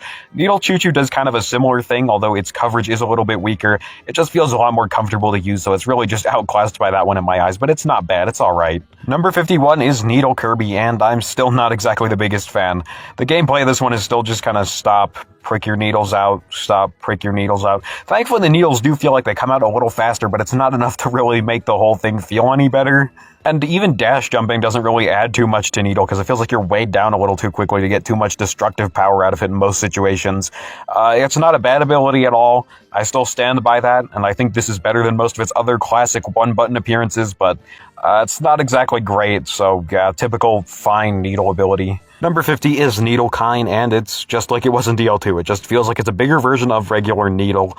It gets all of Needle's little improvements in DL3, plus it can also float in the water too. I don't know if it did that in DL2, but it's a cool little thing I picked up on here. Number 49 is Parasol Kine, and Parasol Kine has definitely gotten an upgrade from DL2. Back then, Kine just stuck a parasol out of his mouth, and that was like literally it. But now Kine actually sticks the parasol out, but it moves up to his head, so it can act as an overhead shield, or you can just tap the button to let out a quick little jab. You can even glide down with it like you can with normal parasol, which is a cool thing to see. It's not exactly great, it's definitely not an ability I would find myself using too often, but I could definitely tolerate using it, and I think it's entered good territory now. Number 48 is Queen Kirby, and this is actually one of my favorite copy abilities. In Star Allies, anyway. They actually gave Queen Kirby a moveset, and the way they incorporate Nago, Choo Choo, and Pitch and their respective cleaning abilities into it is just genius. I love this ability so much. But we're not talking about the Star Allies version. We're talking about the DL3 one, and the DL3 one is, solid, I guess. Kirby just stops and he quickly sweeps stuff up. You can do some good rapid damage with this one because Kirby sweeps really fast, and with a little dust cloud in front of him giving Kirby some extra range, it's definitely not a bad ability at all. But I'd be lying if I said that the novelty of having Kirby just attack with a broom carried it. Yeah, clean is just such a novel concept for a copy ability. It's just so silly, and it's also one of the more obscure copy abilities out there, so that's kind of a big reason as to why I loved seeing it return in Star Allies and why I love seeing it in the anime, and why DL3's version, I think, isn't exactly bad like you'd hear most people say, because I do kind of love it, but it's not exactly one I'd find myself using too often. Number 47 is Stone Pitch, and Kirby soars up with Pitch, who's now turned into a stone, and he flies up in a little arc and slams right down on the ground, and you can even chain this into 3 consecutive hits, which is really cool. Being able to chain those hits is the main reason why I love Stone Pitch so much. It kind of traps you in this fixed arc, which I don't really like, and it gets in the way of trying to do dash jumping with it, which kind of hinders the ability's overall potential, but using it to do like little jumps over platforms and hit enemies in the air is just so fun that I can rank it here. It's a pretty good ability. Number 46 is Stone Kirby, and this is the first time where dash jumping really makes a big difference on this list. Normally, I'd place Stone probably around like where Needle was. They're just kind of abilities that don't really match with my playstyle, even though Stone is undeniably a little better than Needle. But being able to get all those usual Stone perks, like the ability to become invincible and pop out of your transformation whenever you want, plus that little bit of extra speed you get from dash jumping, along with being able to roll down slopes, does rank it a little bit higher than where I'd usually put it, so good on you, Stone. Number 45 is Stonekine, and I find Stonekine to be quite similar to Needlekine in that they're just kind of like Kirby's version of the ability, but slightly improved with Kine. The main reason why I decided to rank Stonekine above Stone Kirby, though, is that Stonekine is an absolute beast underwater. Look at this, he's tearing it up out there. Unfortunately, though, or fortunately, actually, the entire game is not submerged in water, so you won't be getting to use this all the time, but I think this is a decent enough perk that I can place it above normal Stone. Number 44 is Stone Choo Choo, and Choo Choo just kind of swings Kirby around on her left and right sides. The top of Choo Choo is vulnerable, which is kind of a problem, but it does have some pretty good range for where it hits, and I do like the handling of this one, so I think this is a good spot to place it. Number 43 is Parasol Choo Choo, and this time we got Kirby and Choo Choo in a parasol kissing. Yes, they were trying to make this romance something really, really hard. It's objectively worse than Stone Choo Choo because the range isn't as good, but the two abilities are similar enough, and I love this concept so much that I'll put it a little bit higher. Number 42 is Sparkoo, and remember back when Sparkoo would just drop little tiny lightning bolts back in DL2? Well, now check this out. This is a giant lightning bolt that hangs down, and it's just like a better version of Needleku in every way. While it might stop you in your tracks, you can carry it with you a little bit using DL3's more kinetic abilities, and I absolutely love the blue electricity. You don't see that every day, and it helps the abilities stick out. So yeah, pretty good ability overall. Number 41 is Needle Choo Choo, and this ability allows Choo Choo to shoot out little short-range needles from her body. Sure, you only cover half of Kirby and Choo Choo's combined hitbox, because Choo Choo's the one that shoots out the needles, but still, this is a pretty cool ability, and the way they quickly come out lets it work great in tandem with Choo Choo's multiple jumps. At number 40, we got the definition of a perfectly good ability. It's Burning Rick. Rick stops where he is, and he shoots out a bunch of fireballs from his mouth. You can do some good damage with this one due to how many fireballs are being spewed out, although I'm not a big fan of the dead stop, so it kind of weighs it down a little bit. At number 39, we've got Cutter Rick, and just like in DL2, Rick throws Kirby shaped like a cutter off of his body, and Kirby comes right back to Rick like a boomerang. There are a handful of differences between the DL2 and DL3 versions, though. Rick's no longer trapped in this awkward throwing position, and Kirby's no longer perfectly lined up with Rick's positioning, so you can actually manipulate Kirby and make him go under and over Rick in all sorts of different ways to hit enemies he might miss. And don't worry if Kirby happens to miss an enemy, because you can actually use the Stomp to fight back, which is a big improvement over DL2 where you were just left completely defenseless. And with these small changes, not only has Cutter Rick become even more fun to use, but practical as well. At number 38, we have Burning Pitch, and Burning Pitch is quite similar to Cutter Rick in a lot of ways, with Kirby sending out a Burning Pitch, who immediately comes back after traveling a distance. Cutter Rick is certainly an easier ability to manipulate your projectile with than Burning Pitch because Pitch just moves in a way where it seems like he comes back to Kirby super easily, so in a way it does add a little more skill to trying to use this one effectively, but the main reason I placed it above Cutter Rick is because Kirby has more methods of self-defense like Slide. We're almost 20 entries in and we have our first Nago ability finally. Number 37 is Needle Nago. I told you he's my favorite for a reason. Kirby just kinda like does this with his face and a bunch of needles start firing out. It's not a bad projectile and you could get a ton of hits off of this, but there are certainly better projectiles out there. I think the main reason I put this one this high is just because the concept of it is just so strange, and Nago's face just sells the whole thing. At number 36, we've got one of the most creative abilities in the game, and it's Spark Pitch. Kirby whips out a remote control, and you get to take control of an electrified pitch.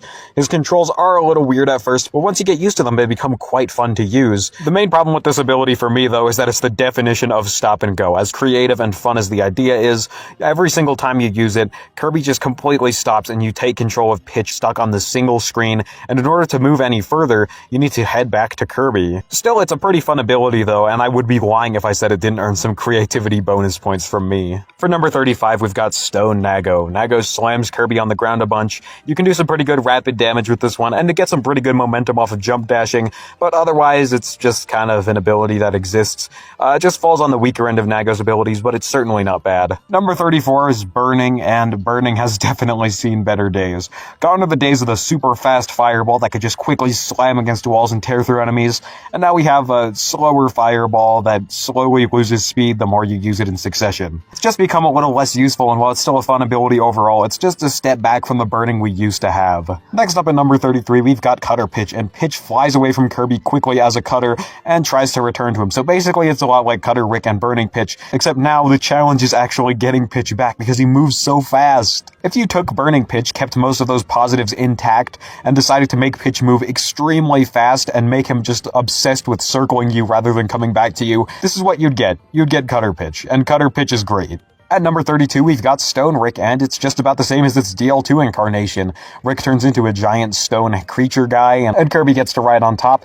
Kirby's still a horrible weak point, and anything that touches him immediately snaps you out of the transformation, but just being able to ride on this huge Rick stone and being able to plow through enemies on slopes just completely makes up for it, because it's so fun to use. At number 31, we've got Cutter Kirby, and Cutter Kirby works exactly how you'd expect. You get to throw little cutter projectiles that have great coverage behind you, and unlike DL2's version, there's no lag anywhere, so you can quickly throw cutters, and it makes it one of Cutter's best early showings. At number 30 is Spark Nago, and this ability has Nago rub on Kirby a little bit, and depending on how long you hold the button and how long you charge up your electric barrier for, you could either just have a barrier that withstands one hit or one that can plow through multiple enemies. As one of the few abilities that you can actually charge up in DL3, it really does stand out, and I absolutely love how it plays on the whole cat kneading thing, where the longer Nago needs Kirby, the stronger the electric barrier gets, which is just so cute and I love it so much. It gets some points from me. Number 29 is Cutter Coup, and at first glance this seems like a complete downgrade from the triple spread cutter feather thing we had going on in DL2. Only one cutter. Now that's lame. However, this cutter projectile is bigger than any of the ones you would send out in DL2, and you could choose to send it upwards, downwards, or just straight across. It's also easily spammable if that counts for anything, and overall I think it's a decent trade-off for what we had in DL2, although DL2's Cutter Coup was definitely stronger. Number 28 is Clean Rick, and look at this, it's just so cute. He just has his little duster and he's just dusting anything that comes in front of him. It's so precious. Overall, I think it's got good range for what it is, and while it's certainly restrictive, I just love this so much. I can't place it any lower. At number 27, we've got Clean Pitch. Pitch somehow morphs into a bucket, and Kirby throws out a big water drop projectile that curves downward and then decides to burst into smaller projectiles when it hits the ground or an enemy. I love the projectile's floaty curve and how it just bursts whenever it collides with something. It's great for taking out multiple enemies or tearing through blocks or even just hitting anything if your aim is a little bit off. Also, I really love how this is like the only water element attack in the entire game. It really does help it stick out, and it's one of my favorite projectiles in the game. At number 26, we've got Clean Coup, and conceptually, this ability might just be my favorite in the entire game. Coup literally becomes a feather duster. He's an owl, and he becomes a feather duster. Sure, the ability might just be Clean Rick with longer range, plus some benefits from how Coup moves in the air, but I love the ability's idea so much. It's so clever, and I love how it uses the animal friend species and incorporates that into what the ability is. I cannot place this lower than here. Number 25 is Ice Nago. Kirby not only shoots some ice breath out from his mouth, but himself and Nago as well. They go flying up in the air. Sure, the range is a little bit awkward with how you're aiming downwards but constantly moving upwards, but it's such a fun ability to just fly around with, and at least you can create some pretty good projectiles in the form of ice cubes. Coming in as the best stone ability and our 24th place, we have Stone Coup. Back in DL2, Stone Coup just kind of felt like a carbon copy of Stone Kirby, and it just wasn't really special in any way, but DL3 managed to freshen it up and give it some brand new life, and made it super versatile. Now you can actually fly around in your stone transformation, and you can even do rapid damage with the smoke puffs by just tapping the A button and just repeatedly slamming the ground. All these brand new traits are enough to make it the best stone ability in all of DL3. Coming in at number 23, we got Burning Coup. Kirby turns into a fireball, and drags Coup down with him at a downwards angle. While it seems pretty unconventional, exceptional. It's great at tearing through enemies, especially on flat surfaces where it can just rip through them in a straight line. There isn't really any more competition going on between this and regular Burning, so Burning Coup gets to stand out a lot more now that Burning's been so significantly nerfed. And I love the new ability to just press the attack button again and opt out of your Burning transformation, which makes it great for moving through tight spots now. Number 22 is Ice Kirby, and Ice Kirby shoots out a little short stream of ice breath, and anything that touches that ice breath is frozen into an ice cube Kirby can push around. Couple the pretty straightforward attack method and big focus on the ice cubes with the brand new ability to actually aim your breath upwards a little bit, and you get a really good interpretation of Ice Kirby. At number 21, we've got Clean Nago. Nago just kind of rubs Kirby on the ground, and the two just move along the ground from there. Anything that touches them is killed. It moves pretty quickly, it tears through enemies, it's a great package, and I love being able to just jump down with this and just start sliding along the ground. It's so fun. It's not exactly the most inspired cleaning ability, but it's definitely one of the more practical ones. At number 20, we've got Ice Choo Choo. Choo Choo pulls out a bunch of snowballs from Kirby's mouth and tosses them out at 3 varying elevations. This ability is super fun. It's got some great coverage, and the way the projectiles come out is pretty quick, and I love being able to just turn your enemies into additional projectiles. That is so cool. You don't exactly have much control over how your snowballs are going to come out. They could come out at either of the 3 elevations, and you can't really control that, so you might get some misses, but still, it's a really fun ability, and it perfectly captures the feeling of a snowball fight. Number 19 is Ice Rick. Kirby and Rick transform into a little creature snowman, and rather than being like a carbon copy of Freeze like it was back in DL2, now the snow actually comes from the top of the snowman, so it might not hit enemies right away, but you do get a fun little slide to play around with, which more than makes up for it, and I think it's a slight glow-up over DL2's version. For number 18, let me tell you a tragedy.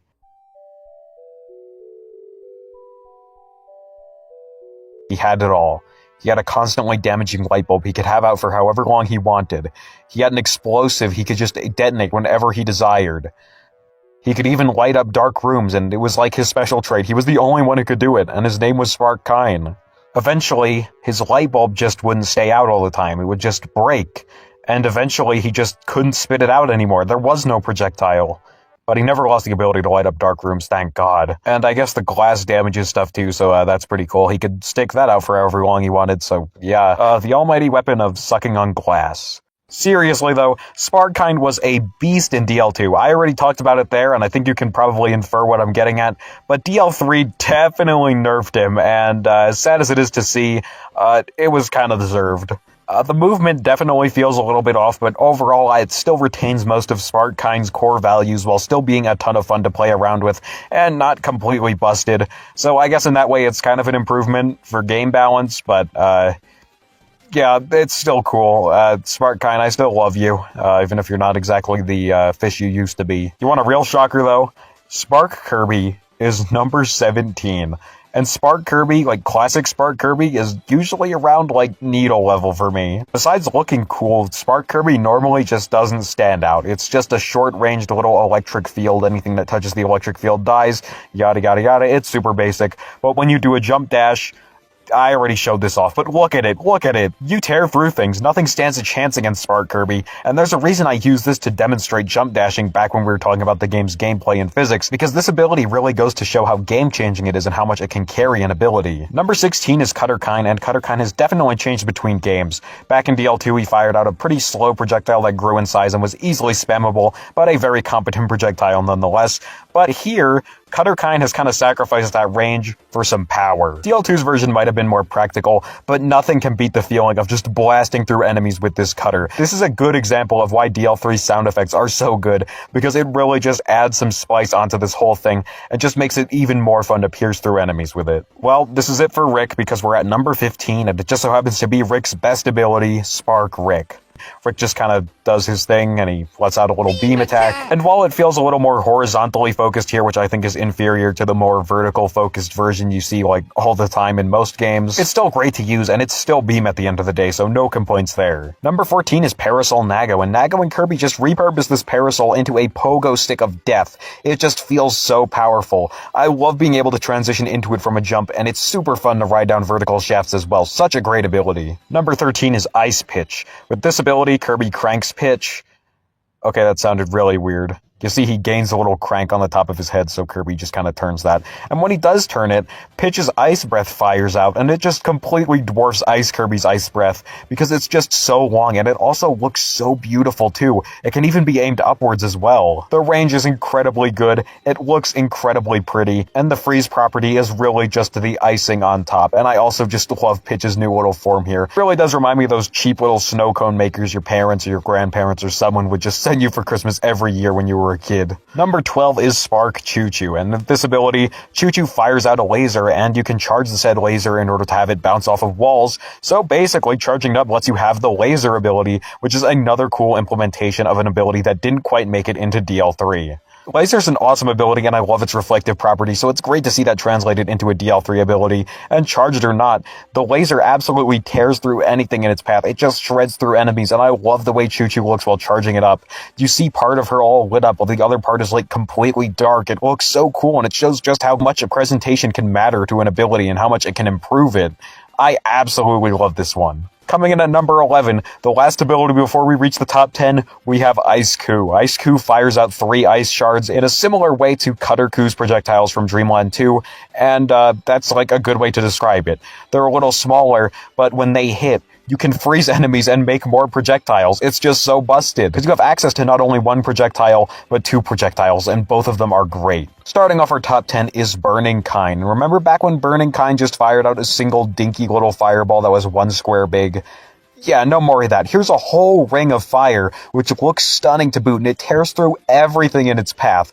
It is such a big improvement, and it's such a fun but simple ability to use, and I absolutely love it. Next up, we got Parasol Kirby at number 9. I'd actually say this is the best Parasol Kirby we've ever gotten besides the modern one with the full moveset, and it's actually pretty close to having what could almost be a full moveset of its own. Besides the parasol that constantly hangs above Kirby's head and the usual parasol swing, the guard crouch from Kirby's Adventure is finally back, and while jumping, if you decide to press up on the D-pad, that actually enables you to slowly float down, and it's in a more controlled way than it is in like every other Kirby game, which I really like. Like I said in the DL2 retrospective, I was never really a fan of the uncontrollable movement that comes with parasols floating, although I never wanted to leave. Please stay a part of this thing. It's like a part of its identity. So being able to enable it yourself by pressing up on the D-pad, as well as giving it some more controlled movement, is like the closest I want Parasol to ever stray away from what it typically is. Seriously, pressing up to make yourself glide down uncontrollably would be like the perfect mix between these two, and it would really make Parasol a much better ability in my eyes. But anyway, Parasol is a pretty good ability, it's super versatile, and it's easily Kirby's greatest ability here. Number 8 is Needle Pitch, and it's far and away the best needle ability in the game. Pitch just kind of rapidly pokes his beak out, and he just kind of moves straight forward.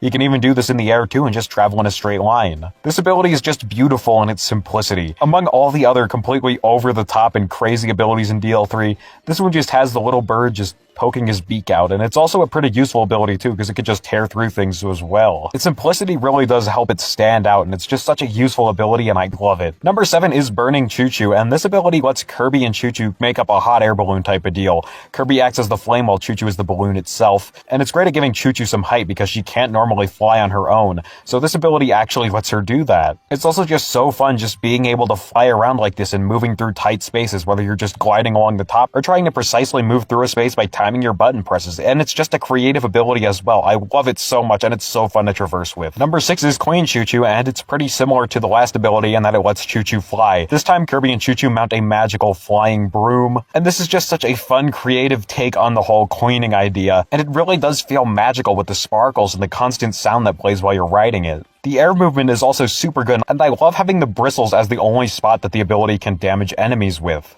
Sure, you might need to turn around to hit an enemy right in front of you, but unlike a certain other ability, it's pretty quick and it's actually quite fun to do.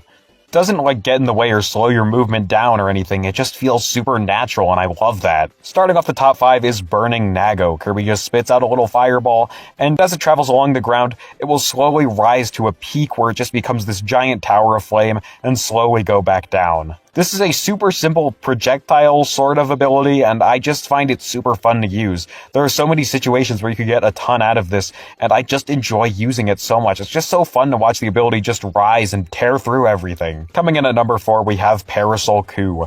Once again, Coup sprouts a little parasol on top of his head and spins around like a tornado, just like in DL2. Well, I'd say the DL2 version has DL3's version beat in terms of its power and range. DL3's version is just more fun to use thanks to things like DL3's momentum mechanics, letting you start off really quickly, or just how the ability just builds momentum on its own. It just feels a lot faster, and all this additional speed just adds to how fun the ability already is, and it still remains one of the best abilities in the game. Kine's had it pretty rough over the course of this list, but number 3 gives him the proper send-off he deserves with Clean Kine. With this ability, Kine sticks a plunger out of his mouth, and he can pick up an enemy or block and then just kinda carry it around with him for as long as he desires. By running into something else while something is already in your plunger, you could kill 2 birds with 1 stone, or alternatively, you could just let go of the button and send it off as a projectile. In a way, it's kinda like the new Spark Kind, except it's significantly less broken and a lot more balanced. The concept is so silly and it's got such great utility to it, it's worthy of the bronze medal on this list. Number 2 is the closest thing we have to a golf ability, Parasol Pitch. Kirby whacks Pitch with a parasol and bam, look at him go. This ability is just so good, it's more than worthy of being this high up on the list. Pitch bounces and rolls all over the room and it's so fun to watch and it works super well. You might not have the most aim or control, but Pitch just covers so much of the area it's really not an issue. Pitch even hits enemies when he flies right back to you when he's done rolling around, or you call him back, which just adds more versatility to the whole thing. Sure, it does feel a little stop and go in tighter rooms, and it is kind of an annoyance having to call him back before you can enter a door, but it doesn't alleviate the amount of fun you can have using this ability, and it's really just a minor drawback that prevents it from being ranked number 1. And speaking of number 1, that award goes to Cutter Nago. It's kind of a weird choice, I know, but hear me out. This ability has Nago just shoot out a giant purple cutter of death at an upwards angle, and it seems kinda useless, and it definitely has some pretty bad horizontal range. But something about this ability just hits different for me. Maybe it's the ability's excellent sound design, maybe it's the over-the-top concept and appearance and just how cool it all is, but something about it just always sticks in my mind as the Animal Friend ability. It's like the defining Animal Friend ability. Maybe it's because you get it super early on into DL3, I don't really know, but something about this ability is just so special, and even with its bad horizontal range, it's just so damn fun to use that I really don't care. It absolutely shreds things, and I still remember seeing this ability for the first time and just going, yeah, this guy's awesome. I love my Nago, he earned this top spot, didn't he? Okay, so that was, holy shit, are we actually over an hour in? What the heck? Hopefully with this long-winded ranking, I've explained why DL3's abilities are peak. They're great overall despite a few that are not impressive. And it's just the icing on the cake. That is the Animal Friends. The Animal Friends in DL3 are the best Kirby gimmick, I tell you. I hope I've hammered that into your head enough. Once again, I must apologize for a long, almost 30-minute ranking in the middle of a review video, but DL3 just has so much variety in its abilities, and they do so many different things, and they vary in levels of quality, I just had to talk about them all. So, to reassure myself that people are actually watching these huge videos all the way through, or at least, like, up to this point, to make me feel less bad about shoving that huge ranking in the middle of it, here's a fun little mid-video question. What is your favorite copy ability from Kirby's Dream Land 3? In comparison to regular copy abilities, or even Kirby 64's power combos, you really don't hear much talk about the Animal Friends copy abilities. While we're on the topic of that, does anyone have a least favorite one as well, or am I the only person who cares about the Animal Friend copy abilities? Who knows? Like I said, I'd love to hear you guys' answers because there is absolutely no consensus on these I could find anywhere, and I'm not gonna lie to you, I desperately need some viewer attention, so if you want to help the channel out, do answer, or just, I don't know, comment something stupid. Well, we've covered all the gameplay bases and ranked all the copy abilities, so there really isn't anything left to do other than go through DL3 level by level, see what really makes this game tick, and just how excellent the level design is, and just how much it carries this game even further. So let's waste no time and let's get straight into Grassland. Well, okay, there's a few specifics I just quickly want to cover before we actually get into Grassland, just like last time. Each area in the game has 6 different stages, plus a boss stage, and you'll need to get a heart star in every single one of these 6 normal stages in order to clear the area of Dark Matter. They're the game's main collectibles, and all you really need to do to earn them is just complete specific objectives, like finding something in a stage, bringing an animal friend to their partner, or just making use of a certain copy ability.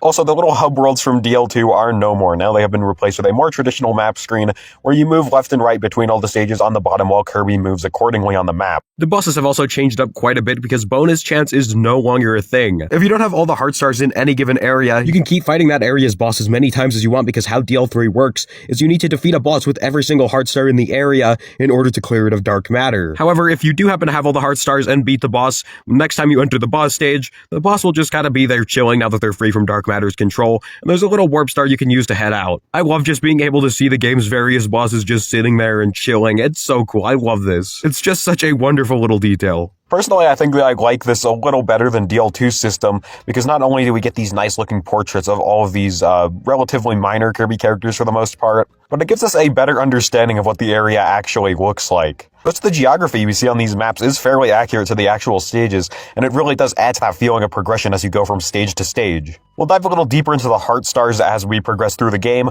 but just know I think both of these systems are an improvement over what DL2 had in the same regard, which is already a good thing. Take that, Rainbow Drops. So with all that said, let's waste no time and check out Stage 1. Personally, I think Stage 1 is a pretty solid start to the game. It's not exactly like the best Kirby starting stage by any means, but it's a step up over DL2. The whole thing is a pretty straightforward beginning stage. It gives you a few copy abilities to test out, like Cutter, Spark, and Parasol. And there's also some ability-specific blocks you find that lets you test your copy abilities out a little more. Sure, the ability-specific blocks are not a new idea, and they aren't as creatively designed as DL2's.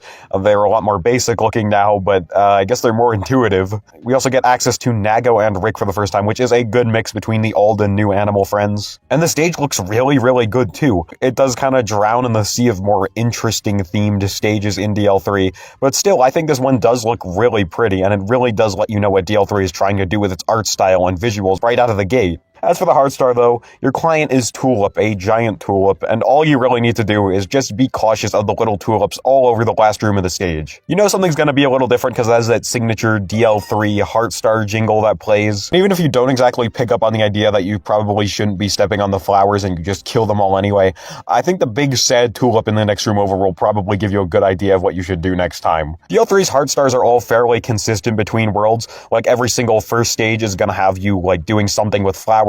Every single fifth stage is going to involve you reuniting animal friends with someone else. And I think this is a fairly good introduction to the whole flower idea, letting you know that you cannot step on these flowers no matter what unless the game tells you otherwise. So yeah, overall it is a pretty strong opening stage for DL3. Not the best Kirby opener out there, but it is a really good start. You know DL3 means business when by the second stage you have access to 4 more copy abilities and 2 more animal friends, being Choo Choo and Pitch, the last 2 of the new animal friends. Once again, the stage does a great job with its ability block usage. You get to play around with your abilities, experiment with them, see what they can do, and you get some good rewards from it all as well. You're also introduced to plenty of brand new enemies in this stage, and they are quite interesting, and I like them a lot. As soon as the stage begins, you're already introduced to a brand new enemy, Kiki, this little witch who flies around on her broom. She gives you the clean ability, and whenever you hit her and take away her broom, she just kind of tumbles down on the ground. It's a pretty fun enemy type. There's also some other enemies which are used to great effect with how they're layered on the terrain and during later portions of the stage.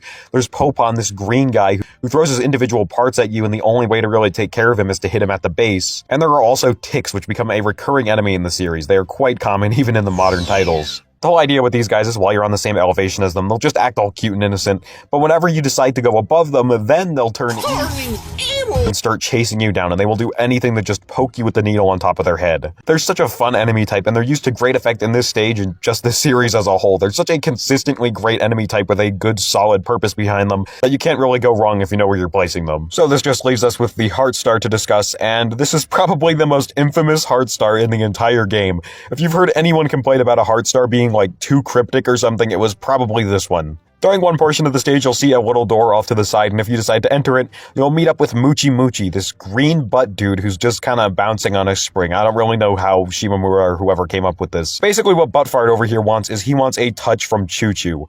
Just a normal touch from Choo Choo, using her inhale where she whips her tentacle out. Oh, of course, it's the tentacle. So, almighty Dark Matter Trilogy, strongest soldier who will risk their life to defend these games unless it's DL2. Do you agree that this is a little too cryptic?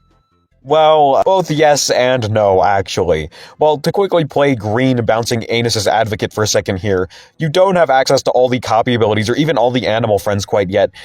Sure, you do have access to a ton of different combos, but what exactly do you think this guy is into if he wants to be, like, electrocuted or burned or sliced up? So where exactly is the issue here? Well, I think the issue lies in the fact that you need to be a little bit of a butt fart yourself in order to assume he wants to feel the touch of a woman for the first time in his life. And as Epic DL3 gamers, I'm gonna assume we're all cooler than that. So that makes it a little difficult to get into that butt fart headspace. Basically what I'm saying is the design doesn't exactly communicate what you have to do like with other characters. Like if you played around with copy abilities, you'll probably know exactly how to help some of these other guys out. Here, it's less about copy abilities and more about just touching this guy, which is really weird, really bizarre, and not exactly the clearest solution. Personally, I never took too much issue with this one, but it's probably just because I played DL3 so many times it's like second nature to me, and it's also pretty simple to get. But objectively speaking, I'm not gonna act like this hard star is like entirely clean of questionable design. The thing that really matters to me, though, is that it's one of a few hard stars where I can look at something and say, hey, the design on that one is not exactly very good. That's a little cryptic or just a little stupid. Now onto stage 3. We get the last of our ability and animal friend introductions with Kine and Ku showing up, and that's pretty much it until like halfway through the game where we get our last copy ability. Like I said, I love this approach DL3 has to introducing things. It just dumps so much on you and it gives you the freedom to start experimenting out of the gate, which works great with these abilities. Despite being the third basic grass stage we've seen so far, the visuals of this one do actually offer a pretty fresh take on the concept compared to what we've seen. They kind of stray away from the usual green we see all over the place and opt more for a yellow color.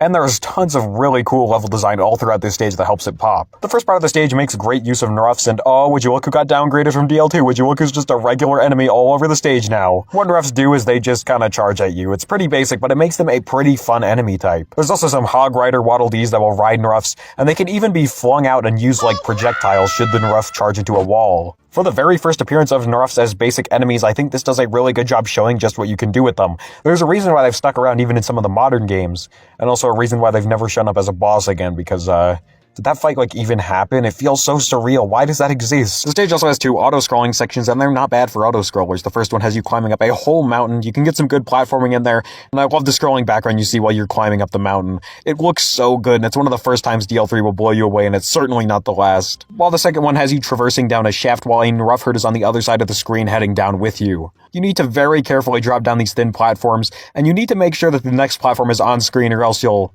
Whoops. You're not the only one who's gonna die here, because look at that Waddle Dee. No, Waddle Dee, Waddle Dee, Waddle Dee! The stage also gives us the first minigame hard star, which is given to us by the Pitcher Man, who is in fact a Pitcher Man. You see, the Pitcher Man pitches Gordos between these 2 hills, and in this little gap between the hills, you need to quickly identify whatever Gordo is being thrown. When one's thrown, you simply just select the Gordo, and you should probably get the right answer. This one's super easy, even when he's throwing them super fast. Basically, just do this 3 times, and you've got your hard star. It's a super easy minigame, but it's certainly not a bad one. It's well put together overall, and I do love all these unique Gordo types we see. It would really be cool to see them used outside of, like, DL3 minigames. Hopefully we can see these guys show up one day. Wait. Cyclops Gordo. One giant eye. Wait, they killed him!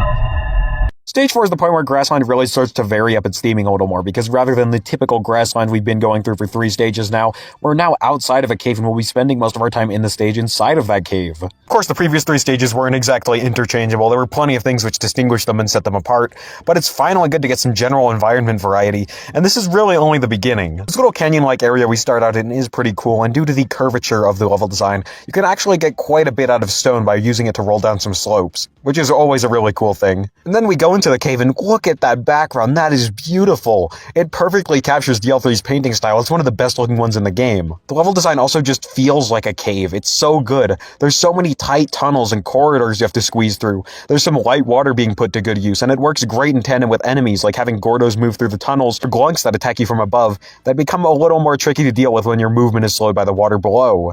There are also plenty of new creatures we see inside the cave, such as Babbitt enemies, which swoop down and act like generic Kirby Bat number 10, which they are, but they're still very cool. And Zebons, these little guys which Kirby can enter, and they'll fire him out. Truly a shame we haven't seen Zebon much since 64, although they did make a little cameo in the anime. I like to imagine Zebon itself as just a delicacy. Obviously the anime isn't canon to the games, but I say it's canon to the whole Kirby multiverse, personally. And there's also Kapar! Kapar! I love Kapar! Kapar the goat! Kapar! I absolutely love Kapar. He is amazing, he is perfect, he is beautiful in every way. Kapar truly is one of the greatest Kirby enemies of all time. He is wonderful. I haven't mentioned this before, but one of the main things I love about the Dark Matter Trilogy's enemies is that they are either some of the craziest, wackiest enemies in the entire series that you'd probably never see in a modern Kirby game ever, or they are some of the most thought out, inspired, and real-world, lore-rich enemies in the entire series, and Cap Art definitely falls into the latter camp. Most Kirby enemies typically don't have too much thought put into, like, their designs and stuff.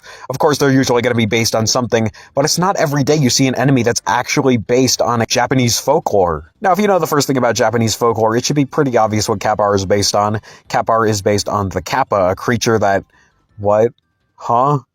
Oh, I don't think I want to know what he does in his free time. But still, Cap Art is wonderful, and his origin is a big reason why I love this enemy so much, because it's just such a fun way to translate the Kappa into a Kirby enemy. There's plenty more enemies I'll take a look at later on in this video, but just know that DL3's enemies are some of the most lore-rich in the entire series. And the same can be said about the whole Dark Matter Trilogy, really. I already mentioned Jumper Shoot's origins in the DL2 video. Whenever a Kirby enemy just fully embodies something like a yokai, or just some other piece of Japanese folklore, or even just a piece of pop culture, it just feels so special, and the Dark Matter Trilogy gives me tons of those enemies to love and talk about. Man. Your goal here is to help out Chow. Oh, that's the same girl from the iconic and beloved NES classic Yuyuki, who also appeared in Kirby's Dream 1 too, but only in the Japanese version because overseas she was replaced by the girl blob. Just use the stone ability to break some stone blocks, and eventually you'll meet face to face with the game's first mid-boss, Bobu, who is just a giant Bobo. All he really does is just shoot himself at walls, and then his fire comes off in a little ball you can use to attack him while he's unignited. Just keeps repeating this. I mean, if you have a copy ability, it could be a really short and easy fight, but it will always be an easy fight regardless. But I guess it's not bad for the first mid-boss, especially when the first mid-boss is just a big enemy. In the next room over, you'll find Goku, and after you leave the cave, dodge some Gordos in the last canyon section, and reunite the two, you'll get your Heart Star. Yes, these are two NES sprites in your Kirby's Dream Land 3. The thing that really matters to me, though, is that these aren't two incompetently made sprites that clash with the rest of the game because the devs were incompetent in making assets that don't fit with the rest of the game, but rather these two are a stylistic choice designed to appease to the massive Yuyuki fanbase, including all of us here in the West. So, you know, I don't have an issue with it. There was at least, like, a goal they were trying to achieve here, even if I think it was kind of a missed opportunity. Still, this is easily the best stage so far. But it's not going to be that way for long with Grassland Stage 5. What a classic. When I think of beautiful looking DL3 stages, Grassland Stage 5 is one of the first ones that springs to mind. Like, look at this. Look at this aspen forest. Aspen trees are already beautiful. Take them and put them in DL3's art style and you got pure eye candy. This really does feel like the first time DL3 just completely blows you away with what it can do, and it really shows you just how beautiful it can get. And if you're somehow not hooked on the game by this point, I'm gonna be honest, something's wrong with you. The level design here is pretty straightforward, but it gets some great use with its main gimmick, these giant spinning logs. They're like conveyor belts that push you forwards or backwards, but they're also super lumpy at the same time because they're giant spinning logs. Being the first Stage 5 in the game, it introduces a brand new type of Heart Star, and probably my favorite one overall in the game. It has you reuniting an animal friend with their significant other, and these tend to be the stages that get the best use out of animal friends in most cases. I also just love being able to reunite the animal friends with their significant others, and it also provides some, I guess, lore to the animal friends as well, getting to learn more about their families and relationships. It's just cute stuff, and if you take the animal friends with you instead of just leaving them in the last room of the stage where you meet your client and get your Heart Star, yeah, you're a heartless monster. This Heart Star in particular has you reuniting Kind with his wife, Mine. And all you really need to do here is just find Kind who's tucked away in a little room you'll find on the main path, and just bring him to the goal with you and you'll be good. While the stage being purely on land, it does limit the amount of things you can do with Kind that take full advantage of his abilities. Being forced to use Kind with his awkward land movement really does provide a subtle shakeup to the stage which is appreciated. Doing some platforming over ticks with these giant lumpy conveyor logs doesn't exactly sound too difficult, but Kind's movement on land, which involves him doing some little hops, really does make things a little more tricky. It's subtle, but it's a really cool way to take advantage of one of Kind's skills, or, not skills, one of his disadvantages. This is a staple DL3 stage. Everyone should strive to be like this one. The level design is unique and has something that sets it apart from the other stages. It looks incredibly pretty. The Heart Star mission is a ton of fun. It's just a perfect package overall, and it's one of my favorites in the game. And this brings us to Grassland's final standard stage, Stage 6. This is yet another forest stage, and while it doesn't exactly look as pretty as the previous one and looks like a much more standard-looking forest, they do a lot of cool things with tree depth and how you can see some tree leaves in the foregrounds that obscure your view and make it look all green. It's just such an immersive little detail that brings out the best in this forest. God, I love it when DL3 messes with the foreground. What I'm saying is this is a DL3 stage. It's gonna look gorgeous no matter what. While we're on the topic of trees, the main attraction here is, wait, Togizo? Is that the Togizo? The Togizo Kirby? Can I have your autograph, Mighty Spiky? Oh, I think he's scared. Let's go talk about something else now. How about some other enemies in the stage, because this stage also introduces a few brand new enemies besides just Togizo, and there's actually two of them that are kind of like parallels to each other in a very subtle way. While both enemies take heavy inspiration from something, they're two different types of inspirations, and they're not really similar in that aspect, but rather in two little subtle gameplay mechanics each of them has. First up is Mariel, this spider enemy who kind of disguises itself as a black ball and then, Yeah, needless to say, it definitely looks a little off, but believe it or not, this random little spider might actually be inspired by Evangelion. Yes, Neon Genesis Evangelion, the anime, specifically the Angel Meta Rail. It's this giant spider-looking thing, and considering that Mariel is also a spider-looking thing, and the two share very similar names, it's not unlikely that there isn't a reference here. Another excellent thing to kind of prove that there's some sort of reference here is just Kirby 64. If you don't know, we'll talk about it when we get to the 64 video, but Shimamura definitely had an affinity for Evangelion, and this must have been the start of that phase. And as for the second enemy, it's Apollo, the little guy who spins around on trees. It doesn't really seem like there's much to him beyond just being a silly little guy and also being one of the earliest uses of depth in a Kirby game. But believe it or not, Apollo might actually have the most inspiration put into it out of any Kirby enemy ever, and it's literally this little gumdrop-looking thing. You see, Apollos are based on Japanese candy manufacturer Meiji Seika's very own Apollo with 2 L's. It's a type of candy. These candies are cone-shaped and come in strawberry chocolate and blueberry chocolate flavors. Can you guess which Kirby enemy happens to be cone-shaped and has 2 different color palettes, one being pink and the other being blue? It's Apollo! Food is known for healing you in Kirby games, right? So what if you decide to swallow Apollo? Well, you actually restore a little bit of health. That's a crazy mechanic. I don't know why anyone would try to swallow these guys. But believe it or not, this might be yet another reference, this time to the Greek god of healing, Apollo. I think the connection is self-explanatory, but like, this one enemy is tied to both a Japanese confection and a Greek god. That is wild. And remember Apollo's little healing mechanic? Well, there's a certain enemy that messes around with your health should you swallow it, and it's Mariel. Mariel actually takes away your health. So the two enemies are kind of like opposites in this one subtle mechanic, which really didn't even need to be included in the game. I love seeing this much thought being put into enemies, both with subtle little random mechanics and the inspirations. I love the Dark Matter Trilogy's enemies. I made it abundantly clear, and I'm certainly not going to stop until this retrospective is done. As for the stage itself, the main highlight is easily that huge, long, vertical tree you get to climb up, and you even get to exit it a little bit and climb along the branches. It's such a cool little spectacle, and it's so cool being able to climb up the tree. And this is also where the heart star comes into play, because in order to help our clown friend Pierre, you need to find the 3 different colored shapes scattered along this one room. You need to explore all around to find the 3 different blocks, and they really couldn't have picked a better area to put them all in, because it's such a huge and spacious area, and it's so fun to explore. It's a basic heart star, but a really good one. The stage also has some other really good platforming sections, including yet another vertical section where you're actually going down some trees this time. Well, not really going down any trees, but it kind of gives you the illusion you're going down with them. It also has this really mean one-up. Like, come on, this is some Dreamland 2 shit, but I kind of appreciate it. Just, be careful. It sucks when you have to abandon creature. But regardless, this stage is still really damn good. Even if it's not exactly Grassland Stage 5 tier, it's still really damn good, and it's a great way to end off the first world. Is what I would say if there wasn't a boss up next, and you won't believe it, but it's Wispy Woods. The first phase of the fight is pretty straightforward. Wispy Woods will spit clouds at you, but he'll also spit out vegetables? When the hell did Wispy Woods start spitting out vegetables? What's going on? Is this the Larkspur Liar? Okay, so that's pretty weird, but you want to know something cool? Wispy Woods actually starts chasing you during the second phase of the fight, and really it's just more of a cool spectacle than an actual, like, cool gameplay mechanic. You see, Wispy Woods does his best impression of that one eggplant guy from Wario Land 4 and just starts chasing after you with this demented look on his face.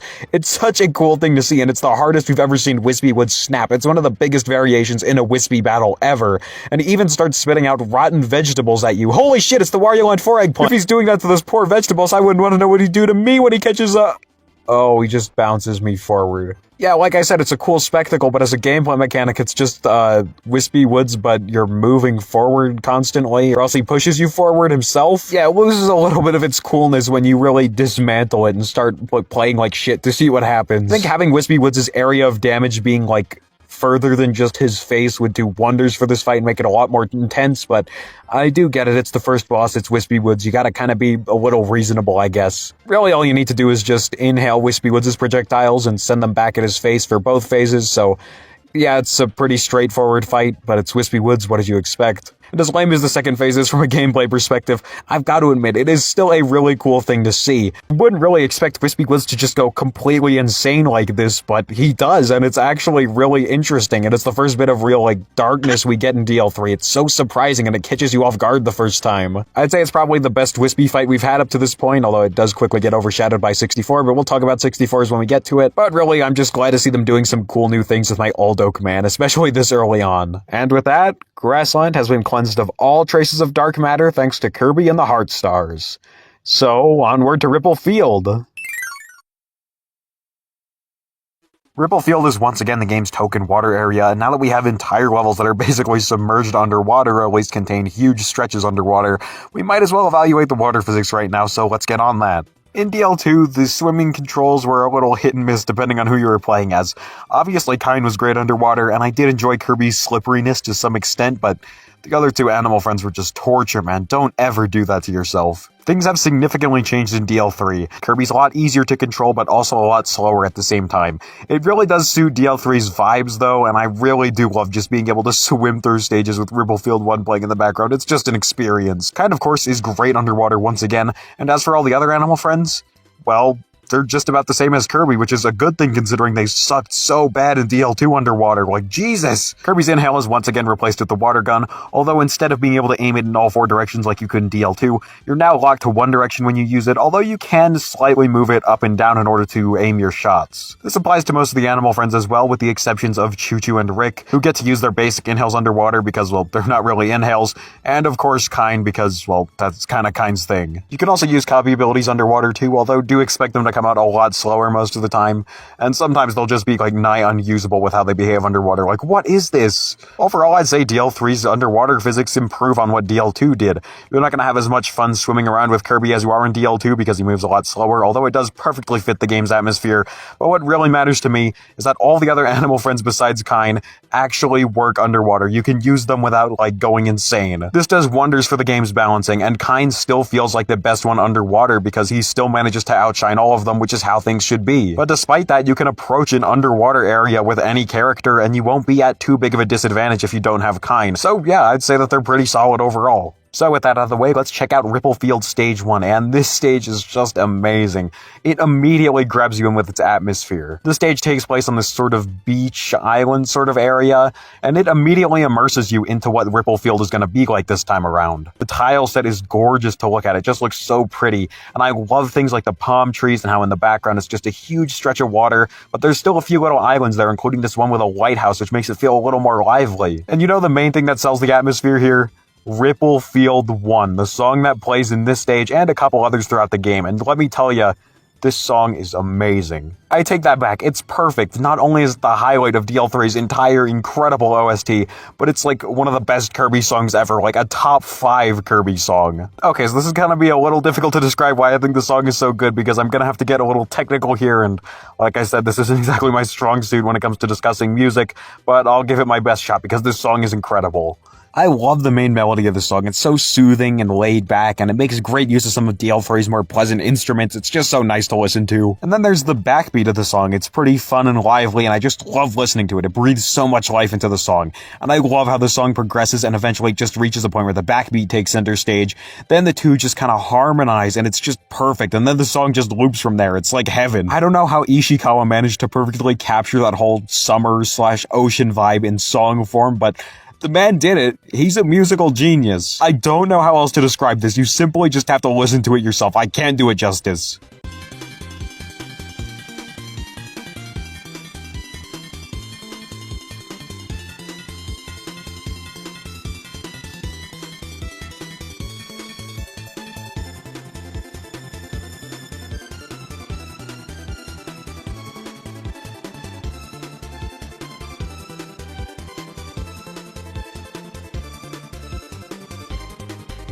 I could not do this justice if I tried. It's just that good. Your main objective in this tropical environment is to help out these flowers, the Kamuribanas.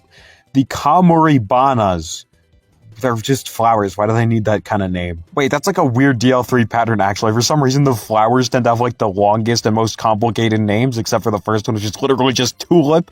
You'll see what I mean when we talk about the later ones. Anyways, what you're supposed to do here is bring Clean Pitch with you, the only ability in the game that actually makes use of water, and you need to help the Kamaribanas sprout up in certain select rooms across one stretch of the stage. Each of these rooms has more and more Kamaribanas you have to help bloom, and once you bloom them all, you get your Heart Star. It's a pretty basic puzzle once you know what to do, but I think it makes great use of this ability's unique property, and I don't know, something about this Heart Star always just felt really charming to me, helping the flowers bloom. That's kind of a thing with all the Heart Stars, actually. I just love getting collectibles just by helping people and basically collecting the little embodiments of, like, friendship and love and all that stuff. It ties to the game's themes, we'll talk about it later, but I love these. I just want to make it clear that I love the Heart Stars. They're amazing. As collectibles and as a concept. It's just a really pleasant stage overall. I love this one a lot. Do you think that stage 1 looked good?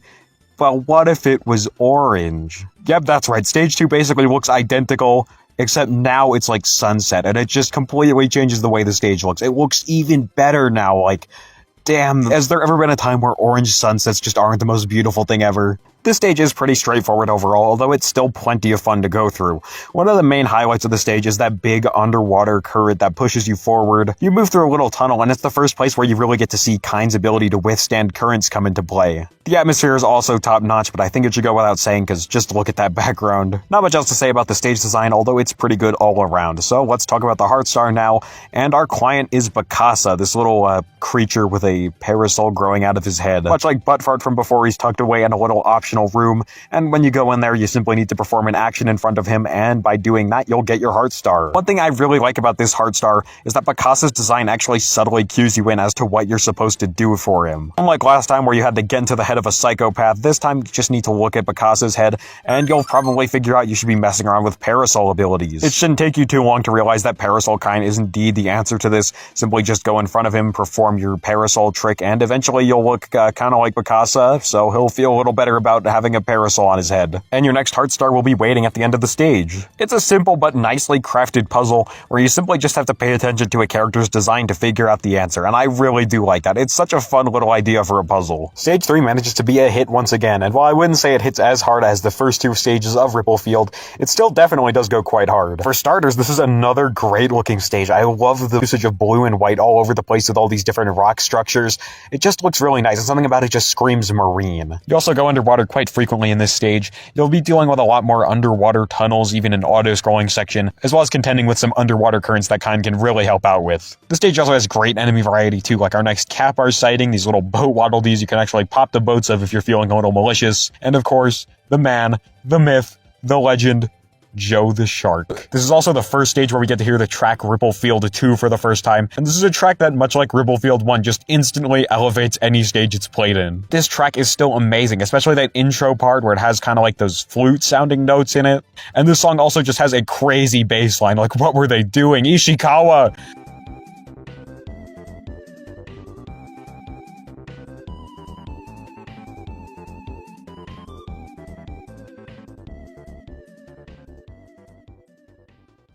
There's also another enemy that reappears in this stage too, this time from DL2, although this time they're not in the game as an enemy, but as a friend.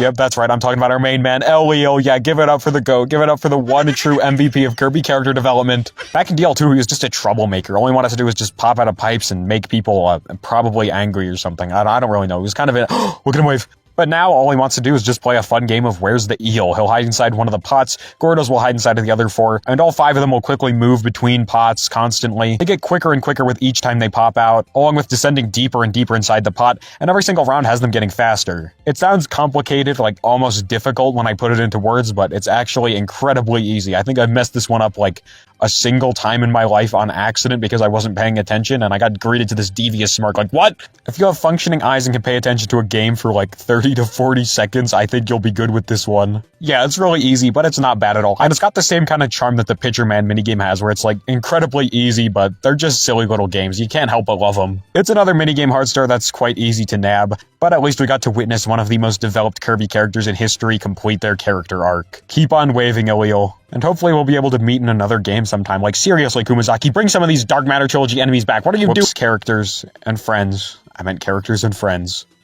And so this brings us to Ripplefield Stage 4, and I think this is an incredibly difficult thing to say, but I'm gonna say it anyway.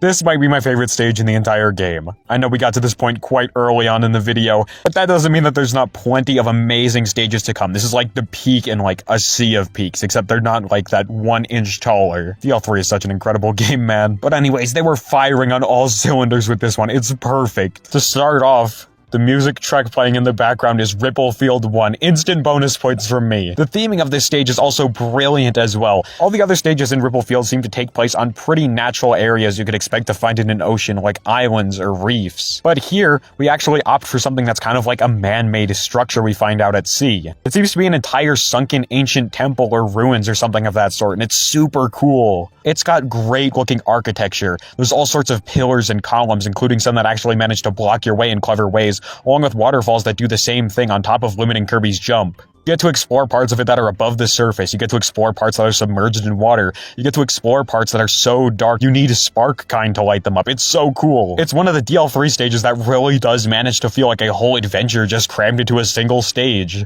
This stage also introduces plenty of brand new enemies, and they're all super cool. Like Moni, for example. I love this little Ammonite fellow. They're so cool. I don't know what it is about Ammonites, but they're always just such little guys, and Moni is no exception. There's also an incredibly cool DL3 enemy found here. It's Buki-set. They're these Meta Knight-looking fellows that are capable of wielding all 8 of the game's different copy abilities, and depending on whatever weapon they're wielding, you'll get that ability, so they're kind of like glorified copy essences. Wait, speaking of Meta Knight, what the hell was he doing throughout the entire Dark Matter trilogy? Like, your whole planet's in danger, man. Where are you? What are you doing? Save your planet! Delving further into the darker parts of the ruins also leads us to many different new enemies too, including Nidu, a fake door enemy. It's a fun take on the Mimic, and it's always abundantly clear when a door is actually fake once you know what to look out for. Nidus have a darker shade than regular doors do, so it's likely you'll be able to quickly pick up on what to look for, but still, they can definitely catch you off guard if you're not expecting them. And I'd be remiss to not mention an enemy I could go on an entire mid-level tangent about, because I am. Tucked away in a spot you need to put your life on the line in order to even see. You'll encounter a certain Kirby-like fellow encaged inside of a ceiling. That's right, I'm talking about none other than Batamon. Batamon bears an uncanny resemblance to Kirby, like everything is exact except for the rather off-looking face. Let's just add one on for the Dark Matter Trilogy's enemies once again, because Batamon might just be the most fascinating enemy in Kirby history. I can't think of an enemy in the series that's just this mysterious. Almost every single Batamon in the game is just out of reach, and Kirby can only encounter one of them face to face. It all helps to put some emphasis on this enemy, and you'll always remember it as that strange Kirby-looking thing you could never get to. They also don't exactly appear to be malicious or anything, so what kind of secret are they exactly hiding? Well, no one really knows, but one thing that we can gather is that Batamon is in fact a Kirby clone. You see, Batamon derives its name from the Japanese word Batamon, with 2 T's instead of 1. This word is basically the Japanese equivalent to words like copy, fake, counterfeit, etc., anything like that. So we can only assume that the reason Batamon has this name is because it is a Kirby clone of some sort. Why exactly is there just a Kirby clone running around Popstar? Well, I think there are 2 different possibilities as to why Batamon is even a thing that exists in the first place. Possibility number 1 is that it's a Kirby drawing that was brought to life by Addo and or Adeline. Whether these 2 characters are the same character or not is an entire mystery and debate in of itself, but we're not getting into that right now. Addo is shown to be able to bring paintings to life as we see during her boss fight later in the game. And something about Batamon just looks very artistic, and it's not just because of DL3's art style. Something about the face just looks so unnatural, like it's not something that could just naturally exist. Adeline is capable of doing the same thing with paintings in 64, and in Star Allies she can even bring Batamon to life as an attack. Is this just a little reference? Yeah, probably, but like, with an enemy as mysterious as Batamon, it's really only fuel to the fire. This brings us to possibility number 2. Batamon might just be a being of pure dark matter. I like to imagine that after the events of Kirby's Dream on 2 and Dark Matter Blade's defeat, Zero or the Dark Matter decided to try to harness Kirby's own power by cloning him, but something just went wrong, and now Batamon, the Dark Matter clone, simply just roams around Popstar none the wiser. Given how many similarities and connections Kirby and the Dark Matter have, I wouldn't put it past them to make a clone that's this similar. Sure, a lot of the seeds about the whole Kirby Dark Matter connection are sown later on, but even as early as DL3, we essentially have canonical proof that there is some kind of tie between them. How exactly could Gooey just copy abilities while also being Dark Matter? It clearly implies that there's a little more going on behind the scenes, or at least that's how I see this. So back to Ripplefield Stage 4, this is the perfect place to hide away a little Batamon like this. Sure, we see it a lot more clearly in later stages, but having its first appearance be this out of the way and this close to death really does make it such a shocking and surprising encounter. It's a really good way to introduce an enemy that's essentially just stage flare for the most part. And while we're in this super dark part of the stage, let's talk about how much use you can get out of Spark Kine here. There are so many secret doors that are just out of the way just to contain little bonuses, and even a trap in this one case, because if you get this, good luck finding the Heart Star without any additional knowledge. But speaking of getting your Heart Star, during the vertical scrolling section where you see Batamon at the top, you can use Spark Kine to uncover a secret hidden door, or just use your own prior knowledge of it, and after moving along this little path of Gordos, which is nice foreshadowing for the boss by the way, you get to fight the mid-boss Captain Stitch from Dreamland 2. Stitch acts just like he did in DL2, where he'll charge and throw his spikes at you, and you need to make use of those spikes to hit him while his spikes are down. While his spikes are up, though, you can't really do much damage to him, because it's kind of like a shield, because, you know, he's like a giant Gordo. It's a really fun mid-boss, just like it was in DL2, and I do like the additional depth that the spike mechanic provides. And speaking of additional depth, look at this arena. These waterfalls will get in the way of the fight, and I actually think that's really cool. Not exactly the best way to introduce a mid-boss in your game, but when any single mid-boss has like a maximum of 2 appearances throughout the entire game, you might as well make the mid-boss encounters memorable, and damn is this one memorable. I love this gimmicky arena. So just take Stitch's Needle ability, and in the next room over, use it to break some Needle blocks, and you'll be able to save the sad little frog Kogamu Gale, and you'll be on track to get your next Heart Star. As for the last stretch of the stage, you're going to be back outside the structure. It really does feel like it brings everything together. You got some swimming, you got some waterfalls, you got a lot of enemies to dodge. It's just a nice way to end off the stage, and it feels good being able to reunite the Frog family and just seeing them at the end. The stage really is a journey, and it just does everything right. It's a tough call, but I do really think that this is the best stage in DL3. There is stiff competition for a reason, though, and yeah, you'll definitely see what I mean later on. Much like the map would imply, Stage 5 takes place in a giant whirlpool, and wait, Kirby, no. Suicide is never the answer, Kirby, no jump! Anyways, we just go along this current, dodge some Gloinks and Joes, and eventually we'll be met with the first time an animal friend is actually mandatory to progress. Here you'll have to use Kine in order to swim past this current. If it isn't already obvious, the reason why you have to bring Kine with you is because you need to be trapped with a certain other animal friend as a setup to avoid you getting the Heart Star too easily. It's a deliberate choice in the level design,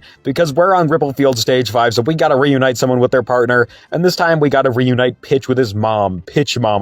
Obviously, you can't bring Pitch through the water current, so now you're gonna have to figure out something with Kine in order to find Pitch in the stage. And compared to a certain other mandatory setup from a certain previous Kirby game, this one is not only intuitive, but really well designed too, and it's a ton of fun to do. I love this Heart Star. What happens is you're sent to this underwater cave, which looks gorgeous, might I add, and all the tunnels that lead to the other side of the cave are all a little too small for you to bring an animal friend through. Well, except for one, but that one's blocked up by burning and stone blocks. Your main objective is to clear this path in order to bring Kine with you to swim through a current where you'll find Pitch. In order to do this, you can find a Galbo tucked away in a little door beneath this giant tunnel. And as for getting a hold of stone, you need to actually drop Kine, squeeze through this tighter tunnel, traverse the other side of this area for a little bit, and eventually you'll find a Rocky you can use to break the stone blocks. I already alluded to this, holy shit, that's a long time ago. But anyways, I alluded to something like this earlier, and I love it when DL3 decides to play around with letting you drop animal friends in the level design. It just feels really good having the teams split up in order to help each other with certain objectives. I just love that so much. It's such a fun game mechanic, and it's a shame it doesn't get used more often. After maneuvering through some currents and a lot of Gordos, seriously, why are there so many Gordos here? One of my only criticisms with DL3 is that occasionally certain parts of stages feel like they go on for a little too long and they just kind of repeat the same thing over and over again. The game's level design is excellent for the most part, so I rarely ever have this issue, but this is one of those rare times where a section is,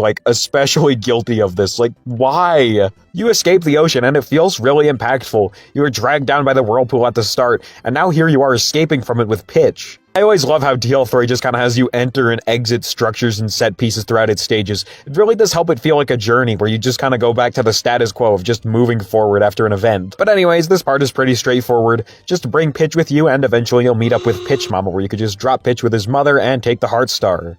Yet another really solid Ripple Field stage. And now we've been washed ashore to stage 6, which takes place on yet another island. Although this one just feels a little more foreign, almost like you're lost at sea and found an island to just kind of crash on. It immediately introduces us to the new sand terrain that slows Kirby and friends down, unless you're riding Rick, which gives them some extra utility. And I love just being able to explore this tropical island. I especially love the tradition where Rockies just drop from the trees, yeah. There's also this area where you're shot out of Z-Bon, and you need to pick the right Z-Bon in order to progress, or else you'll be sent to this cave area where you need to backtrack all the way to the start of the Z-Bon section. The cave area clues you in on which paths are the correct ones, so with a little bit of trial and error, and just a basic process of elimination by not picking the same path twice, it shouldn't take you too long to figure this out, although I do think maybe they could have made things a little more clear. There's also these things that are kind of like fire bars from Mario. They just kind of slowly spin around in this bar formation, and they're all based on star blocks. Touching the rotating orbs will hurt you, but if you can manage to hit the star block in time and destroy it, the bar will actually be destroyed and you'll be able to progress safely. You can find a set of doors hidden underwater during this fire bar section, and by checking one of them out, you'll meet up with the character HB-002, a reference to the iconic Picross puzzle from Mario's Picross. He's kind of an egotistical fuck, but bro has no arms and he wants a sculpture of himself now. There's a door close by that has a giant formation of star blocks,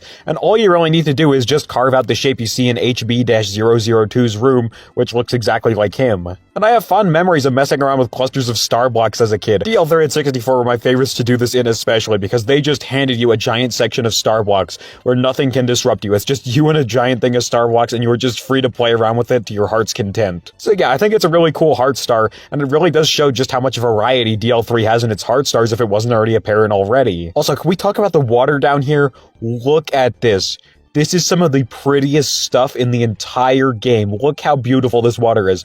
Why didn't they use this in a full stage? It would have been the best thing ever. From here, you need to climb up this little hill section, which I actually think is really cool. Of course, you could just fly up it, but if you decide to play it a little more normally, it actually plays more like I'm gonna start on the left, then go to the right, then go to the right, then go to the left as you slowly move up the hill. I think it's really cool, and it adds some nice verticality to the stage. There's plenty of propellers to dodge here too, who now come out of eggs, oddly enough, and thankfully they've mellowed out a ton since DL2.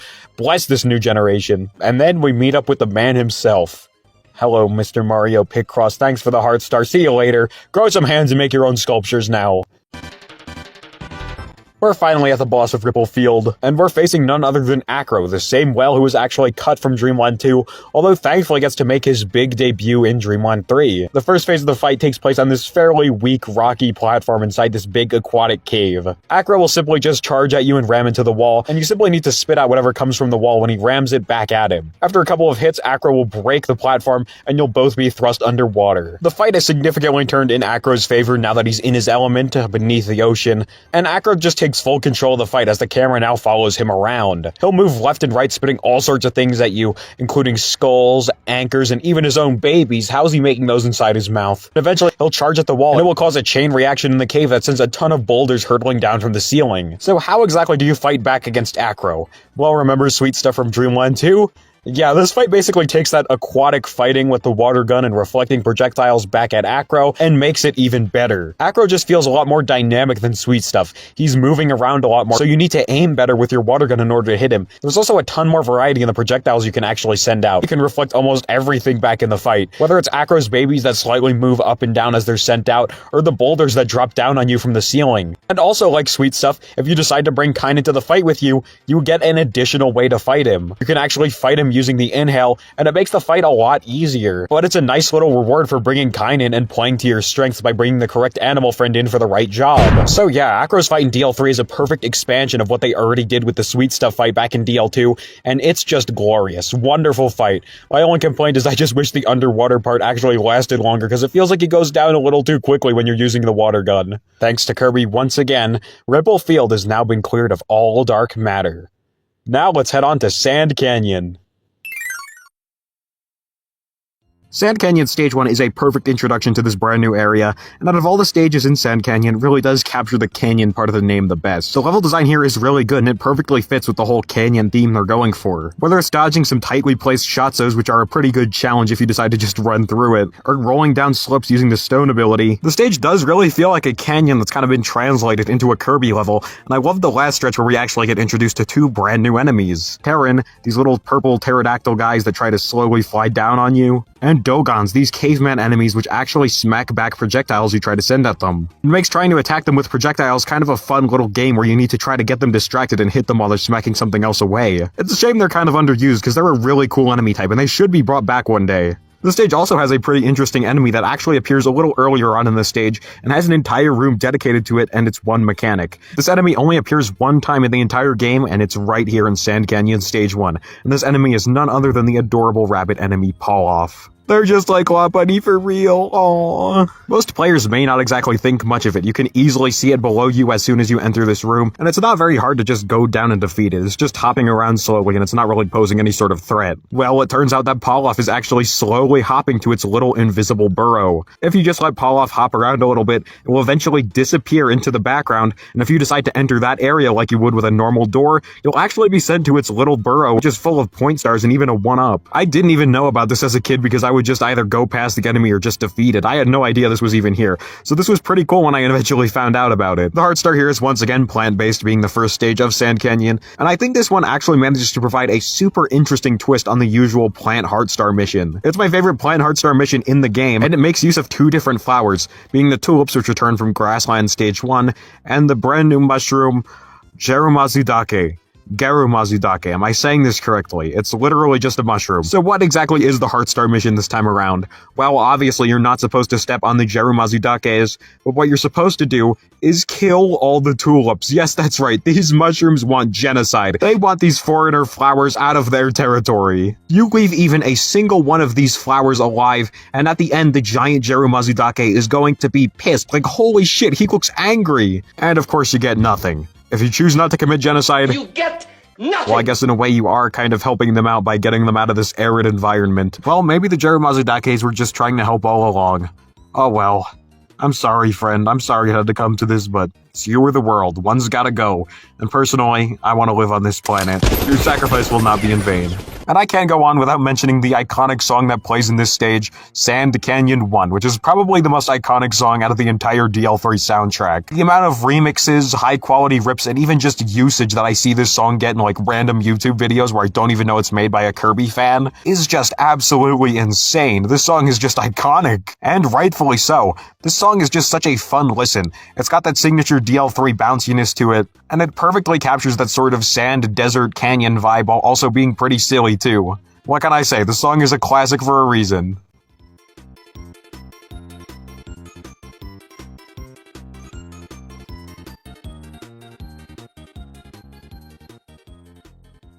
Stage 2 is probably the stage that makes the most use out of the brand new sand terrain. The stage starts off by giving you some sand to play around with in little doses, before introducing sand that's kinda like quicksand and it pushes you forwards and backwards. You even go inside a giant sand cave, and in the last stretch of the stage, you're trying to traverse sand and disappearing platforms over water. Sand really does feel like the gimmick of this stage, and seeing all the different things they do with it is really cool. This stage also introduces yet another amazing song. It plays for the first time here, and it's Sand Canyon 2.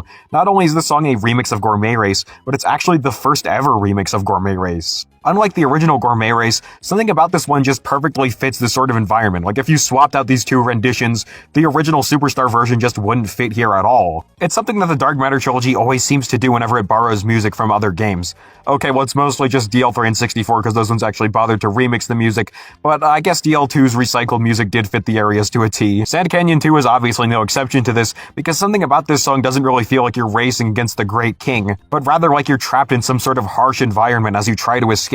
This stage almost feels like a sandstorm of some sort, so it really does fit. The song also plays in a few other stages, and it perfectly fits those stages as well. Not to skip too far ahead or anything, but there's a stage in Cloudy Park that literally takes place inside of a storm cloud, and this song just perfectly fits that. And also, the song is just so pleasant to listen to. It's made in the DL3 sound font, of course it is, and I love the intensity of the song. It manages to just sound so intense yet so fun at the same time. Just take a listen to this.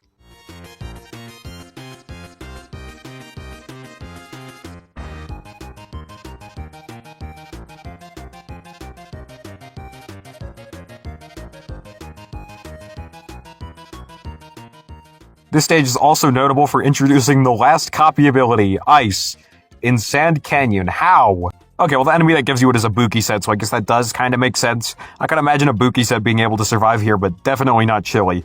Bro's just a snowman. No way he's gonna survive in an arid desert. This totally isn't foreshadowing. The heart star this time is courtesy of Oba-chan, this little sweeping fellow. And I think Oba-chan's design does a great job communicating what copy ability you're gonna need for this one. The next 2 or so rooms have some giant blocks that are just coated in dust, and if you bring any clean ability with you, you'll be able to sweep up all that dust and you'll get your heart star. The dust is a cool little element unique to this heart star, and I like to see that. And overall, the heart star is pretty simple, but you know, it works well enough. Once you've proven yourself to master Oba-chan as a true sweeping soldier, she'll give you your heart star and you can be on your merry way. And we just stay on our merry way until we encounter a huge volcano. Yes, that's right, stage 3 takes place inside of a volcano, and as you go through the stage, you slowly get deeper and deeper inside the volcano before eventually leaving it. The progression starts off simple. It's kind of like a little rocky structure. There's some slopes you can slide down and some areas you could just drop down, and you slowly get deeper and deeper inside of this area. You even encounter some more enemies like Gabons. I love Gabons. These are such cool enemies. They're these little skull-rocking dudes and they throw bones at Kirby,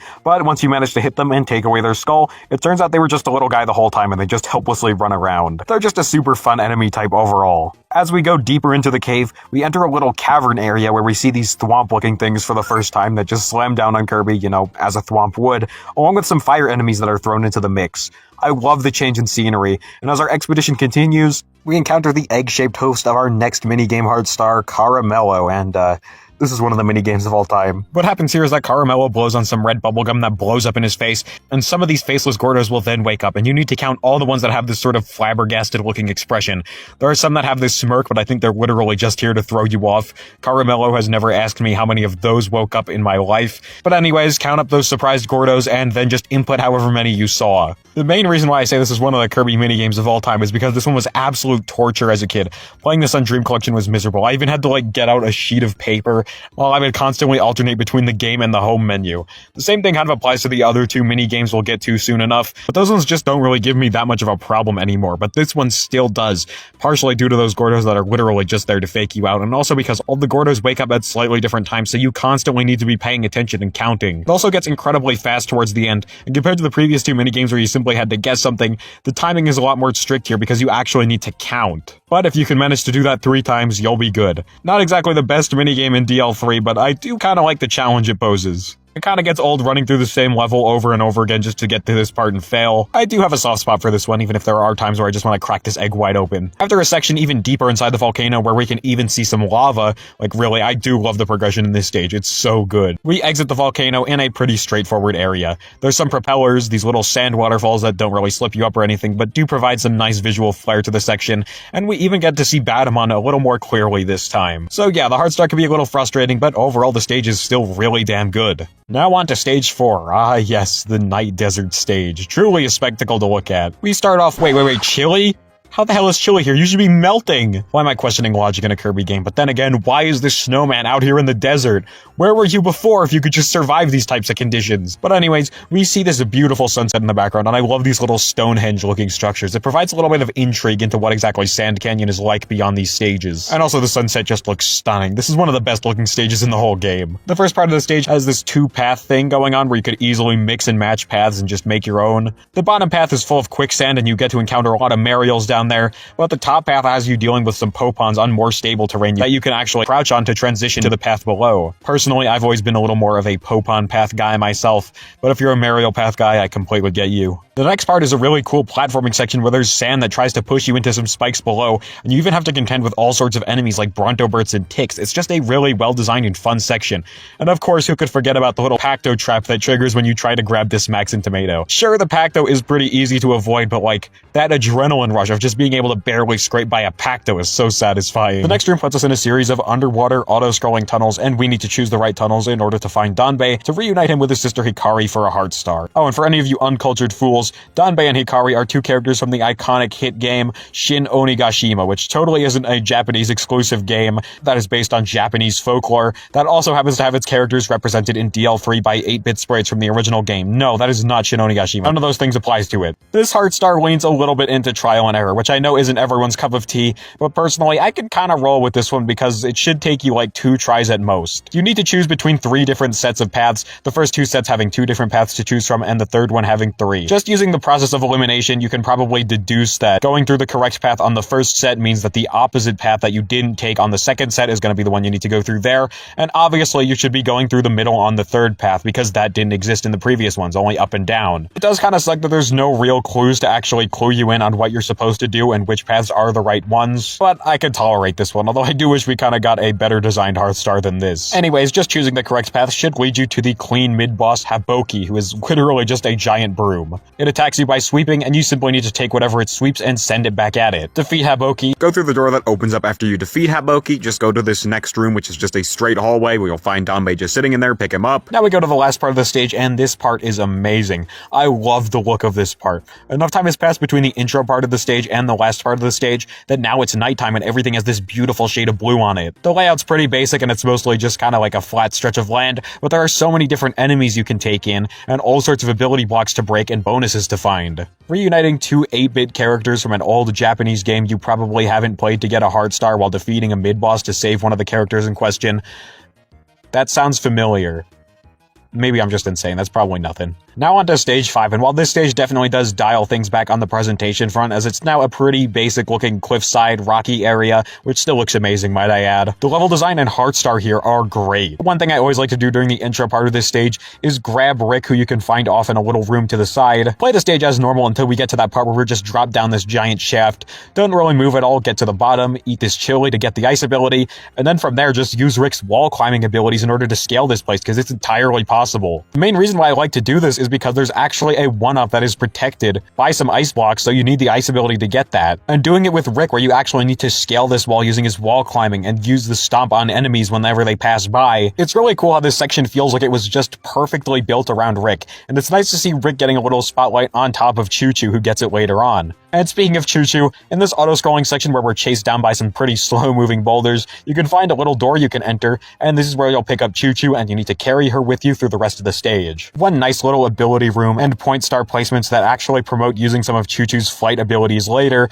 and we get to the best part of the entire stage. This part where in order to progress, you need to get up to this really high ledge, but it's something that Choo Choo just can't do given her limited flight capabilities. What this means is that you'll have to get Choo Choo to stick across these ceilings and traverse them all while being attacked by various enemies. This is such a clever way to use Choo Choo's ceiling climbing ability, and while sure, if you decide to waste enough time in the previous section, you can just bring an ability like Clean or Burning with you to just completely cheese it, it's really just not as fun as getting the raw experience by doing it as regular Choo Choo. Yeah, they did attempt something that kind of feels like they were trying to walk you into bringing Cutter or some other ability that doesn't grant any sort of flight capabilities in order to make you squeeze the most out of Choo Choo's abilities here, but I guess they just forgot to like make this platform solid or something, and now you could just like go down and bring a flight ability with you. Cool little secret for anyone who's a skill issue though. And speaking of squeezing the most out of Choo Choo's abilities, there's really no other room where you can just squeeze the same amount out of being able to just attack an enemy and then quickly jump back onto the ceiling to continue climbing. It's such a cool technique, and you can really use it to great effect in this stage to make things easier. It's just really well designed, and I guess I'll just talk about Nyupun real quick, who is Choo Choo's partner. I've held off on mentioning Nyupun until now because Nyupun is just kind of an enigma. Such an interesting character this one is. Obviously, DL3, the game, doesn't really give us too much context on what exactly is up with Nyupun,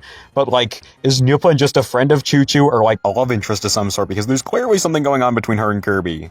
Well, according to various manga, Nyupun is not only portrayed as Choo Choo's boyfriend and a love interest, but also Choo Choo's girl best friend, where the two just kind of have a basic friendship and hang out and stuff. These two vastly different depictions of Nyupun are why I find this character to just be so interesting. It's like they're open to interpretation, and you could just kind of see them as whatever you want to see them. Personally, I find myself in the trans icon Nyupun camp, but, you know, whatever you want to see Nyupun as, you can. Well, let's just grab these Hearthstar and leave these two, friends or lovers or whatever they are together. Wrapping up the standard stages of Sand Canyon leads us to Stage 6, and I'm well aware that Stage 6 has kind of a divisive reputation among the community. Just like DL3, it's like you love it or you hate it, and I think one of the main reasons for that is it's purely built upon one of DL3's principles, the experimentation with the animal friends. And as somebody who absolutely loves that, I absolutely love this stage, and, you know, just DL3 as a whole, but you already know that. The stage starts off normal enough. It's a pretty generic Sand Canyon looking area, but the thing that really makes this stage stand out is that you actually need to go inside this giant space, black, ancient pyramid sort of thing, and it's where you'll be spending most of your time in the stage. It's the main set piece of this stage, and I absolutely love this thing. It is just so cool and fascinating. One of the main reasons why I think this black space pyramid is just so effective and why I love it so much is because of the Sand Canyon 3 track that plays all throughout the stage. Sand Canyon 3 is a track that just makes you feel so isolated and alone, like you're in some sort of alien environment. It also feels mysterious and oddly somber when you get towards the last part before the song loops. It really does make you wonder what kind of importance this pyramid has and why it's even here in the first place.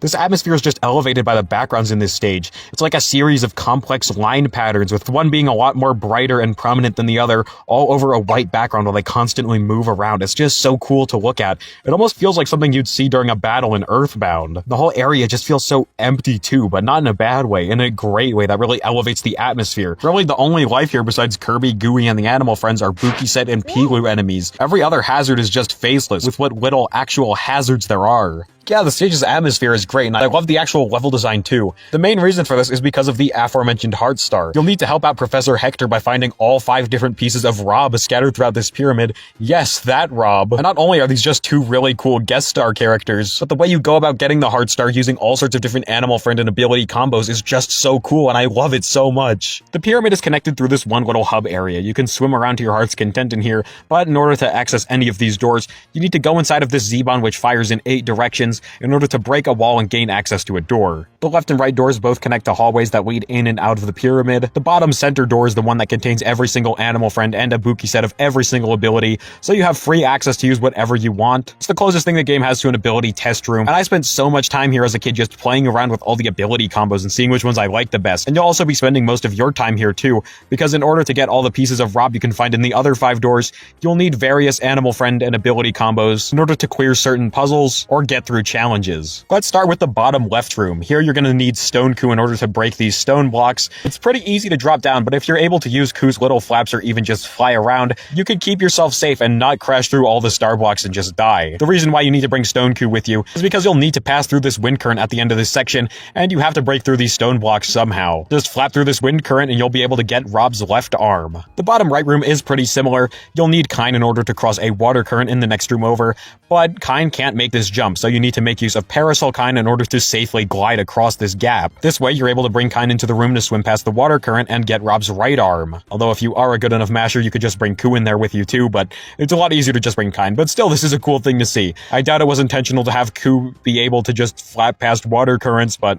here we are. The top left area houses Rob's base. And in order to get Rob's base, you'll need to bring Spark Kine into this room, which is nicely telegraphed due to this room looking much darker than the other ones. Simply just illuminate this area using Spark Kine, and just enter the doors that have O's above them rather than X's. Just keep this up for a few rooms and you'll be good. The top right area has Rob's torso, and what you need to do here is borrow the ability of any of these Buki sets you find here, and just break through these ability blocks. It's kind of like a tower, and every single room moves you up and up until you get to the top where you find the torso. I think this is probably the weakest door out of all of them because there isn't really much of a puzzle or any sort of challenge here. It's simply just breaking ability blocks, but still, I like it fine enough. It's a nice little addition. And finally, we get to my favorite of the 5 rooms, the top center room. This room isn't really a puzzle, but more of a challenge, and I absolutely love this challenge. I love having this much variety just be in one stage in order to get a heart star, and this is a damn good challenge. It's an auto-scroller, and as soon as you enter the door, you just kinda need to head up. It's pretty basic. All you need to do is just jump on these platforms, and after just doing that for a little bit, you'll be at the top of the pyramid, and this spectacle is amazing. The constantly moving sky just looks so pretty, and I love being able to look down upon that, all while we're at the top of the pyramid, complete with Rob's head, the last piece we need. So after taking a second to just admire this, we can go back in, and now the scrolling has been reversed and we need to head down. But the catch is, you can only move below these platforms if you're on a blue part. These red parts act like solid platforms, so trying to crouch on them will simply just have you you crouch on them rather than moving down. This is such an excellent section. It immediately just sends you into a panic as you desperately try to hurry to avoid being crushed. And the beauty of this is that this isn't actually the final challenge if you decide it not to be, because you can tackle these in any order you want. It's the most open DL3 gets, and while I kinda wish they saved this whole open area where you can use animal friends to solve all sorts of different puzzles in order to get the heart star thing for like a penultimate level or something, I still find this stage to be masterful, and I will defend this as a lover of DL3's experimentation and the openness it provides. From here, let's just take the right hall from the Z-Bahn, run past these P-glue enemies which look an awful lot like Gooey, and finally we get to one last desert section where we need to cross some Shotzos before we can reach the goal and see Rob back in action where we can finally get our heart star. This is one of my favorite levels in the game. It's a little bit of a spicy take, but still, I just think the level's overall incredible, and it probably puts DL3's experimentation on display the best. And here we are, the boss. Thankfully, they're not quite in Rough and Nelly, because Pon and Con kind of take that same lo-lo-lo and la-la-la-esque concept and do it way better. There's a lot of similarities all these fights share. There's 3 different elevations you can move between, your enemies run across the screen left and right at various different elevations, etc, etc. But overall, something about the fight just feels way better than Rough and Nelly, and it just feels like a more active fight than lo-lo-lo and la-la-la as well. Before we actually get into specifics about this fight, can we just talk about Pon and Con for a second? I love these two. They're a big chubby Tanuki and a big chubby Kitsune, and they're just so wonderful. I love these guys. They look so cute. And I also love the inspiration with what animals they're based on. They both have ties to Japanese folklore, and it just makes the fight a lot more interesting. In a way, it kind of gives it that signature DL3 flair of just putting so much inspiration into literally every little thing. They've also had the longest gap between appearances of any boss in the series. It almost seemed like they wouldn't appear again after DL3 until Star Allies let them make their grand return, although now they're a part of the Jambastion cult. I don't really know what happened between these two games, but something definitely did happen. But anyways, Pon and Con both run across the screen. They run from left to right or right to left. Sometimes only one of them will show up, sometimes both of them will show up, sometimes none of them will show up. And what you need to do is make use of the Pon and Con Juniors that also follow suit, inhale them, and then send them back out. So basically just, Kirby, suck up the babies. I love the Pon and Con Juniors as projectiles. They're always in these big groups, and it's so fun to just inhale a bunch of them, and then you just have a super powerful star bullet to send back at the big guys. There's also some bombs that drop from 3 different points at the ceiling, and they can move down on any of the 3 elevations. They'll sit there and then they'll explode after a while. Not only are these well telegraphed both before they explode and before they even drop down, but they really do encourage careful movement, and sometimes you'll just be better off dealing with the bombs before they go off. This is the first fight to not really have a second phase to it, so there's a little bit less to talk about here, but really this one battle can hold its own without really changing its shape or form or anything. It's a nice take on a typical Kirby boss trope, and really it only works in its favor. And so, Kirby and the Heart Stars have rid Sand Canyon of any and all traces of dark matter. It's Cloudy Park time again. What better way to start off Cloudy Park than actually being able to ascend into what is the Cloudy Park itself? Yeah, stage 1 takes place on a mountain, and I really do like the look of this mountain. It just looks super colorful and pretty. Cloudy Park is just a very good looking area in DL3 in general. I love the look of this place, and this stage is a pretty good taste to what we're gonna see later on. I love how the brown mountain with all the different colorful shapes in it just contrasts against the much lighter colors on the clouds. And also these clouds just look amazing. It looks like they have this sort of felt texture to them, which just looks really cool. This stage also lets you pick up every single animal friend. They all appear in their own little dedicated rooms as you go up the mountain, and I really do like it. It kind of gives a feeling of progression as you go up and up. The level design here is also super memorable. There's a lot of really cool parts here, whether it's just trying to avoid these boulders by sneaking into little alcoves, or going inside some other alcoves in order to find some little goodies while avoiding Shotzos. It's just really good. It almost feels like you're just getting higher and higher with every single room until you reach the very top, where there's just a ton of clouds, even some of them that just obscure your vision. Oh look, it's Badamon doing his best Indiana Jones impression. Yeah, he definitely got crushed off screen. With a run like that, he's not getting anywhere. This stage also marks the first appearance of the iconic Scarfy enemy. Scarfies behave just as you expect them to. You know, you try to inhale them, but they turn evil and start chasing after you in their mutant form. But the thing that really makes these Scarfies so special, they just look especially cute in DL3's art style, and it makes that change into the mutant Scarfy just more impactful, especially if it's like your first ever Kirby game, your first time ever seeing a Scarfy get like that. So as for the Heart Star, it's yet another flower Heart Star, and what you have to do is dust off these flowers called Hibanamodokis. And as you can clearly see, the Hibanamodokis are just coated in dust. So how exactly are you going to clean off these Hibanamodokis? Well, there's 2 specific clean abilities that can do the job, Clean Rick and Clean Coup. Not all of the clean abilities are exactly equipped to deal with this, as not all of them dust like these 2, so it makes it feel like a really well thought out answer to this whole thing. Of course, you're going to want to dust off the delicate flowers using the dusters. Personally, I've always been more of a Clean Rick guy myself. I absolutely love how intense the platforming can get here, as you try to jump around these these enemies and through all these clouds that block your view, all while trying to not step on any of the flowers. It's just so intense. It's some of the best platforming in the game. But of course, Q's always a good option if you have a chronic skill issue. It just takes Ripplefield Stage 1's whole use copy abilities on the flower idea to a whole new level, and I absolutely love it here. It's a great stage with a great heart star. Stage 2 puts the Cloudy in Cloudy Park because this stage takes place entirely in the clouds. This whole environment can get a little samey by the end of the stage because it's just repeated ad nauseum and it doesn't really feel like there's too much variety with what they do with it,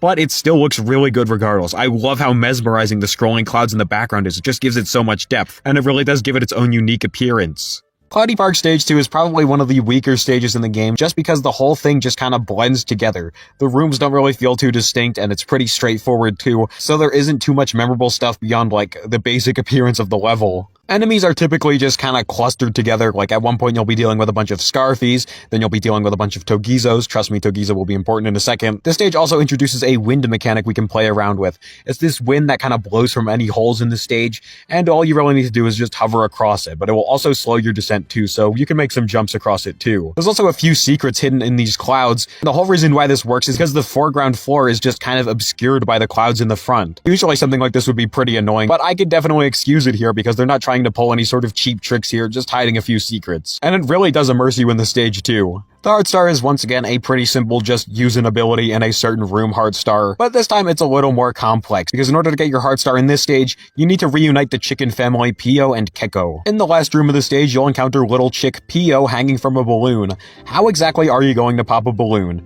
Well, what better ability for the job than Needle? Yeah, you just make use of any Needle ability and you'll be able to pop this balloon. And while what you need to do is definitely a little more subtle than some other Stage 2 heart stars, it's certainly not cryptic like some other ones either. Needle really is the only logical choice once you see this balloon, so just bring a Needle ability with you and you'll be good. So overall, I don't think it's a bad stage, but it is one of DL3's weaker ones. It's a nice stage overall, although I do wish there was a little more variety here. Now on to Stage 3, and this stage was always just the coolest thing as a kid. It takes place inside of like a rain cloud, and I love how they managed to base this whole stage around that idea up until the end. Like, they got Ripplefield 1 playing in the background. I love how there's just a big pool of water here. It fits the rain cloud theme just perfectly. I love the rain that's constantly going on in this stage. And speaking of that underwater section, it's got some great enemy variety with the Kapars and Bobbins trying to ambush you underwater while Louds hang above and drop little raindrops down on you. It's such a good combination of enemies, and I love the rewards that you can get by going above the water. Also, you just gotta love how Kapar works underwater too. He just swims around and starts throwing his cutters just like he does on land. The fact that he could just breathe underwater unlike most land enemies just goes to show how amazing he is. Kapar is just a well-designed enemy in every aspect. After we're shot up high into the sky by some Zebon, we encounter our next minigame heart star, and this time it's courtesy of Tama-san. Once again, the minigame is based on Gordos, and it's kind of similar to Caramello's, except the big change here is now you need to count different colors of Gordos rather than different faces. There's 4 different colors of Gordos you'll need to count up, being yellow, red, blue, and gray, although I think you can just ignore the gray ones. They're kind of like those grinning ones from Caramello's, where he never asks you how many of those there are, so you could just kind of ignore them. And once all the Gordos go back, Tama-san will ask you how many of a specific Gordo you saw, and you just need to tell him the right answer. I like this minigame a lot better than Caramello's, and the main reason is that all the Gordos come out at once, which makes it a whole lot easier, and the different colors are a lot easier to notice than the different faces. It has the same sort of counting idea behind it, so it can definitely get pretty intense towards the end, but it's just more fun because everything's a little more convenient, and it makes it a perfect blend of challenge and fairness. Also, can we just talk about the significance this one room has to the entire stage's theming from here on out? The sky just looks so much more clear, and it's almost like shooting yourself out of those Zebons just kind of shot you out of the rain cloud, and now you're back into the clear sky. Plus, the minigame being based around different colored Gordos almost kind of feels like they're the rainbow that comes at the end of the storm. I love it when DL3 does subtle little things like this. I really don't know if this was an intentional choice or not, but I absolutely love it. This is just amplified with the last part of the stage, where it's an auto-scroller and there's so many clouds just flying by. Occasionally, just a huge cluster of clouds will come to obscure your view while you're constantly dealing with enemies, and for an auto-scroller, it's actually quite engaging worrying about the enemies while also worrying about the clouds that block your view sometimes. It's a really well-designed auto-scroller, and I enjoy having to manage all the different Poppy Bros Juniors and Bouncies that constantly come at you while waiting for the goal door to scroll on screen. But that's not really all there is to the stage, because if you decide to jump up this little wall here, you actually find out that this part of the wall is invisible, and there's a special secret hiding behind it. The next room over is just an entire little cloud haven of Batamon. There are so many of these guys encaged inside the walls you can just see running around, and this is also the only area in the game where you'll be able to actually meet one face to face. Killing the Batamon does nothing, swallowing the Batamon does nothing, it just kind of goes down like a regular enemy, so it really does add to the mystery of Batamon, because this one encounter that seems like it would have some sort of significance really doesn't reveal anything. It's a cool little secret, and it just makes the enemy more interesting, and this is yet another contender for one of my favorite stages in the game. I love it a lot. Well, the clear skies were nice, but it's finally back to coincide yet another storm, and this time one that's way more intense in Stage 4. According to the map, this stage takes place inside of a huge tornado, and I absolutely love what they did turning a tornado into a DL3 stage.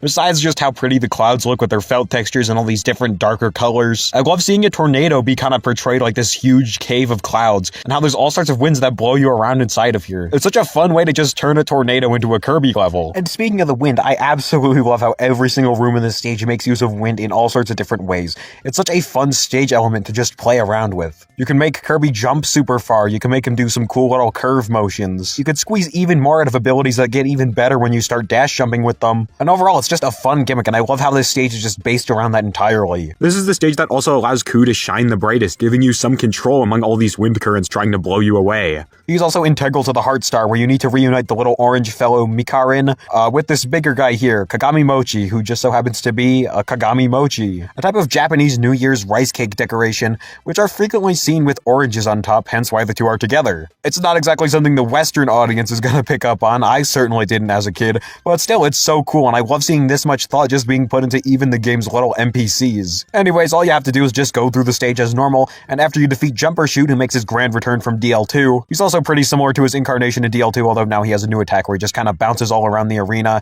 It can take a while waiting for him to flip his sandal, but he's still a pretty fun mid-boss. You'll see Mikarin in the next room over, and all you need to do is just get to the left side of this platform using Ku's ability to fly past these winds. After that, you'll be sent to a vertical section with wind constantly trying to push you up this sort of cloud tower thing. And after doing this for a little while, you'll be out of the tornado, and you can see Mikarin and Kagami Mochi reunited at last. Oh, and your Heart Star's there too. I kinda wish the Heart Star had a little more to it, like maybe tucking away Jumper Shoot in some sort of secret room, but still, it's a nice little reward for deciding to use Ku in the stage where he'll benefit the most. And it's yet another contender for one of my favorite stages in the game.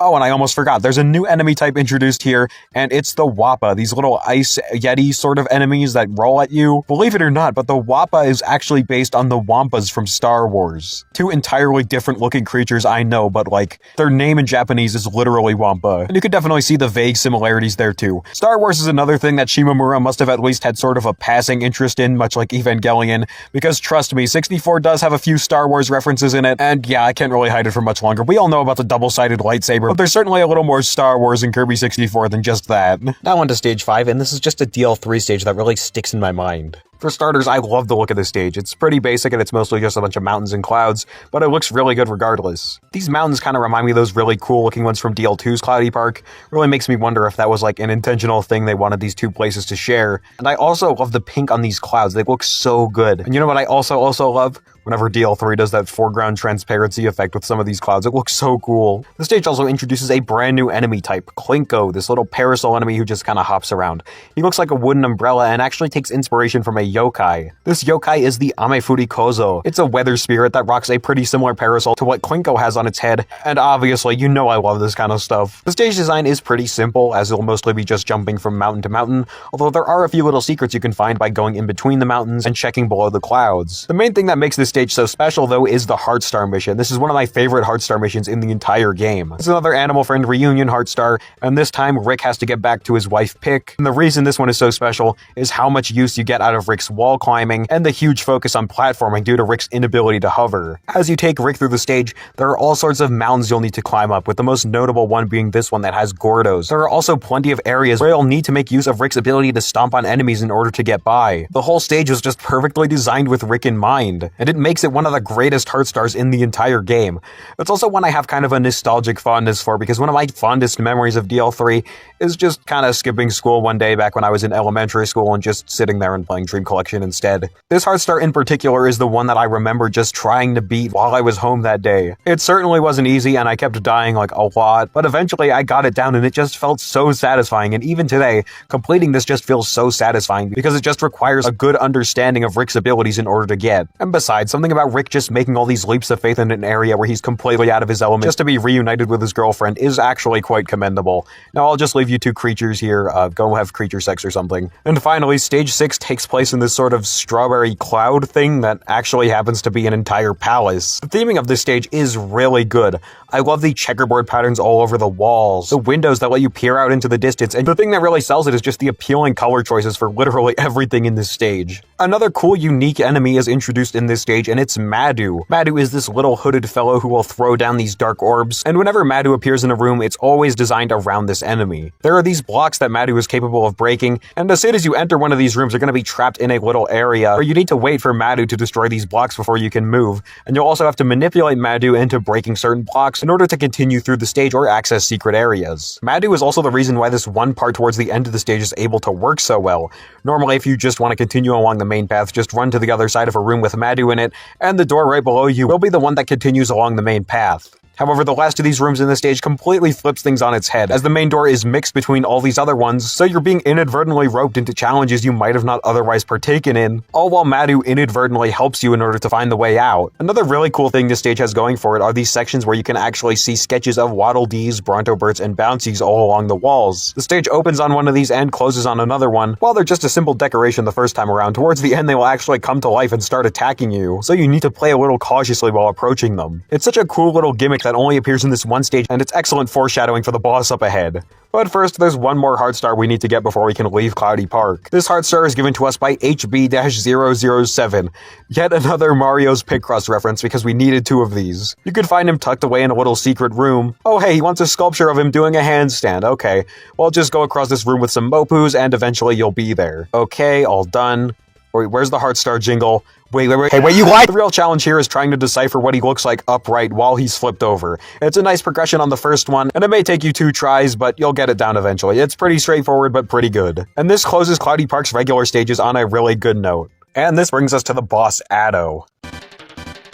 One of the things that makes Addo so special is that she's not just a painter, but she's actually a human painter. It's not every day you see humans in the Kirby universe, and that's certainly not the only interesting thing about Addo, because another character, Adeline from Kirby 64, bears such a resemblance to Addo that they might be the same character, but also they might not. There's evidence that seems to support it and evidence that contradicts it at the same time, so it's really just an entire debate in of itself. I don't want to get into it, we'll save it for the 64 video, we got a boss to talk about. I absolutely love this fight, and the thing that makes this fight so good is that every single phase has Addo create her own replica of every single boss from Kirby's Dream Land 2 that didn't already get to appear in DL3 in the flesh. Besides Nruff and Nelly, but I guess that can lead to one of 2 sad conclusions. Either this fight is going to forever be immortalized in the Nruff enemy, which gives it a legacy but implies that it was never worthy of being a boss fight at all, or Shimamura or someone just completely forgot that this fight even happened, which is sad, but it also makes sense because this is the most forgettable boss fight in the entire cell. Wait, you exist. And I absolutely love how all of these hand-painted bosses look. It's almost like looking at a drawing inside of a drawing with how DL3's art style is. It's just so cool. And Addo's inclusion and her importance in things like the credits almost makes DL3 feel like it has kind of an art theme going for it. The first phase of the fight is against Ice Dragon, and Ice Dragon is basically the same as his DL2 counterpart, minus any attacks that involve the icicles that fall from the ceiling. My main issue with the fight in DL2 is that it just had such a limited move pool and it didn't really feel like it was a very good boss fight, like it needed a little something extra to it. So keeping the fight practically the same makes it feel a little better as part of a huge marathon fight. It's just a smaller part in the grand scheme of this fight, and I think that just makes it work all the better. Still love this silly goober though. Up next is Sweet Stuff, and this fight is entirely different from the DL2 version. Now that Sweet Stuff's out of water, all he can really do now is just hop around. He'll occasionally fire out 3 sparks and also a tinsel for you to spit back sometimes. Obviously this version has nothing on the original fight, but once again, kinda like Ice Dragon, it just works super well in the grand scheme of this big marathon fight. It brings its own thing to the table in this sea of other bosses, and it works really well as a smaller cog in the machine that is this boss. The third phase pits you against Mr. Shine and Mr. Bright, and their fight is a lot simpler than other Mr. Shine and Mr. Bright fights. Whatever star is on the ground will no longer attack you, while the one above will only drop a single cutter or fireball that will do a little bounce when it hits the ground. When one of the stars goes down, the other will just start bouncing around the screen like they're the DVD logo or something, while occasionally dropping their respective projectile. I like this part. It's pretty chaotic while also being nice and simple at the same time. There's not as much going on here as other Mr. Shine and Mr. Bright fights, but once again, it works really good as a smaller fight, and the challenge here comes more between avoiding both of these stars rather than avoiding their actual attacks. And last but certainly not least of all the painting opponents, we have Krakow, and what better way to end off this fight? Okay, well not really end it off, but you know what I mean. We're in Cloudy Park, so who better to be be your big main opponent than Pekachow himself. So anyways, the fight is pretty similar to his fight from DL2. More specifically, the second phase where he sends out Pekachow. Oh, look at them, look at the little guys! As I said, this version takes a few cues from DL2's Pekachow, but his ankle beam attacks have been replaced for this wonderful swooping move where you can easily get a double star bullet off the Pekachows he sends out. And it's a great condensed version of a great Pekachow fight. With all 4 of her paintings defeated, Ado decides to step down from her pedestal and take care of Kirby herself, and oh, that was easy. So yeah, this fight is really good. One of the main reasons this fight just works so well is that all of these bosses don't appear anywhere else in the game. They are unique to this fight, and some of them are also vastly different from their DL2 versions, while also being condensed and toned down a little bit in order to make it a little more easy to swallow as a gauntlet, so it makes it a lot more than just a repetitive boss rush. It does its own thing, and it even has its own unique flair to it, and that ending phase where Ado just comes down is gold. Especially when you decide to just bring a super powerful or strong-looking ability and just give the poor girl your worst. It's an excellent fight to wrap up what might be my favorite area in the entire game, and trust me, that's stiff competition. I'm not even sure which one's my favorite. Blah blah blah Kirby, blah blah blah Heart Stars, blah blah blah Dark Matter, and here we are. The ultimate Kirby Iceberg. Get it? Because it's ultimate, like, because it's the last area? Welcome to Iceberg, the final main area of Kirby's Dream Run 3 that contains the last set of levels standing between Kirby and Saving Planet Popstar. Now, I haven't really talked about any of the map themes prior to this because they simply don't really give me too much to talk about. They're really good map themes, but I wouldn't exactly consider them highlights in terms of how they sound or their atmosphere. But I'm gonna have to make an exception for the Iceberg map theme because I just think this one is exceptionally well done. It really does sound like you're in enemy territory, but it kinda has an air of mystery to it too. With the Dark Matter invasion in full swing, you really don't know what to expect as you approach King Dedede.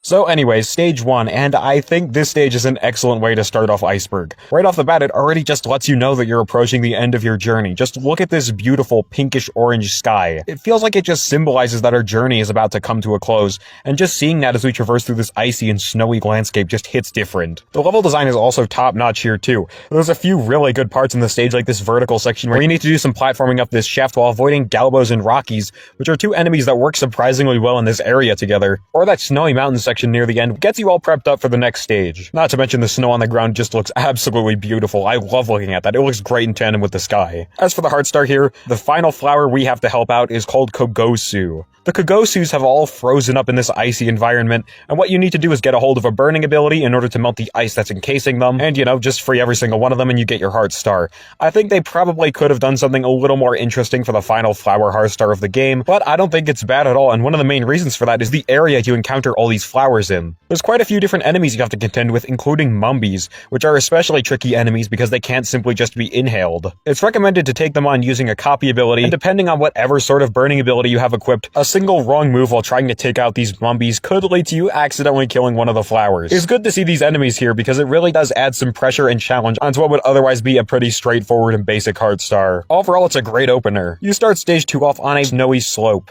The snow is rushing downwards, and there's all sorts of enemies to dodge like Nruffs, which work exceptionally well here. And then you get to the next room, and something seems a little bit off. It seems like it will just be a normal auto-scrolling section at first, and eventually, then it hits. A giant avalanche is headed your way, and you need to get out of the way as fast as the game will let you. I suppose Kirby's pretty adept to dealing with avalanches. This isn't the first time this has happened, huh? The scrolling here is pretty slow, but it's kind of like a prep for a certain something that will happen a little later on. The avalanche slowly inches closer to Kirby, and it limits the amount of visibility you have up ahead. The thing with this avalanche, though, is that you can actually go inside of this avalanche. It's not like an instant kill or anything. The only thing is you can't exactly see where you're going. It's entirely possible to save yourself, but you need knowledge of the stage's ever-moving layout. It's a good element of skill, and it encourages good play, but if you happen to slip up somewhere along the way, it's not an instant death, even if it does feel like that sometimes. Oh hey, look, I think there must be a secret up there. Let's go check it out. Oh, you've got to be kidding. Eventually, we're able to escape from this avalanche by heading into this little cave that leads inside of this mountain. And it completely flips the otherwise pretty chilly Iceberg theming on its head. It's almost like that volcano from Sand Canyon. It's like a cave with hot lava below everything. This also happens to be the area where we can get our Heart Star from. What you need to do is you need to find an ice ability, and you need to enter every single one of the little doors in this area you find scattered throughout it. What's inside these doors, you may ask? Why are there Metroids in my Kirby game? Yeah, DL3 crosses over with a ton of different games, but this time, it's not like some Japanese game that was never localized, or an old forgotten relic like Rob. This time, DL3 decides to cross over the franchise that's actually semi-alive. The thing that makes this especially cool is that DL3 actually marks the first time that Kirby and Metroid have ever crossed over, even predating Smash. It's just an interesting little thing that's always pretty easy to forget about. This must have been a really interesting thing to see at the time. The Metroids themselves behave quite accurately to how they do in the actual Metroid series. They move around frantically and desperately try to latch onto Kirby,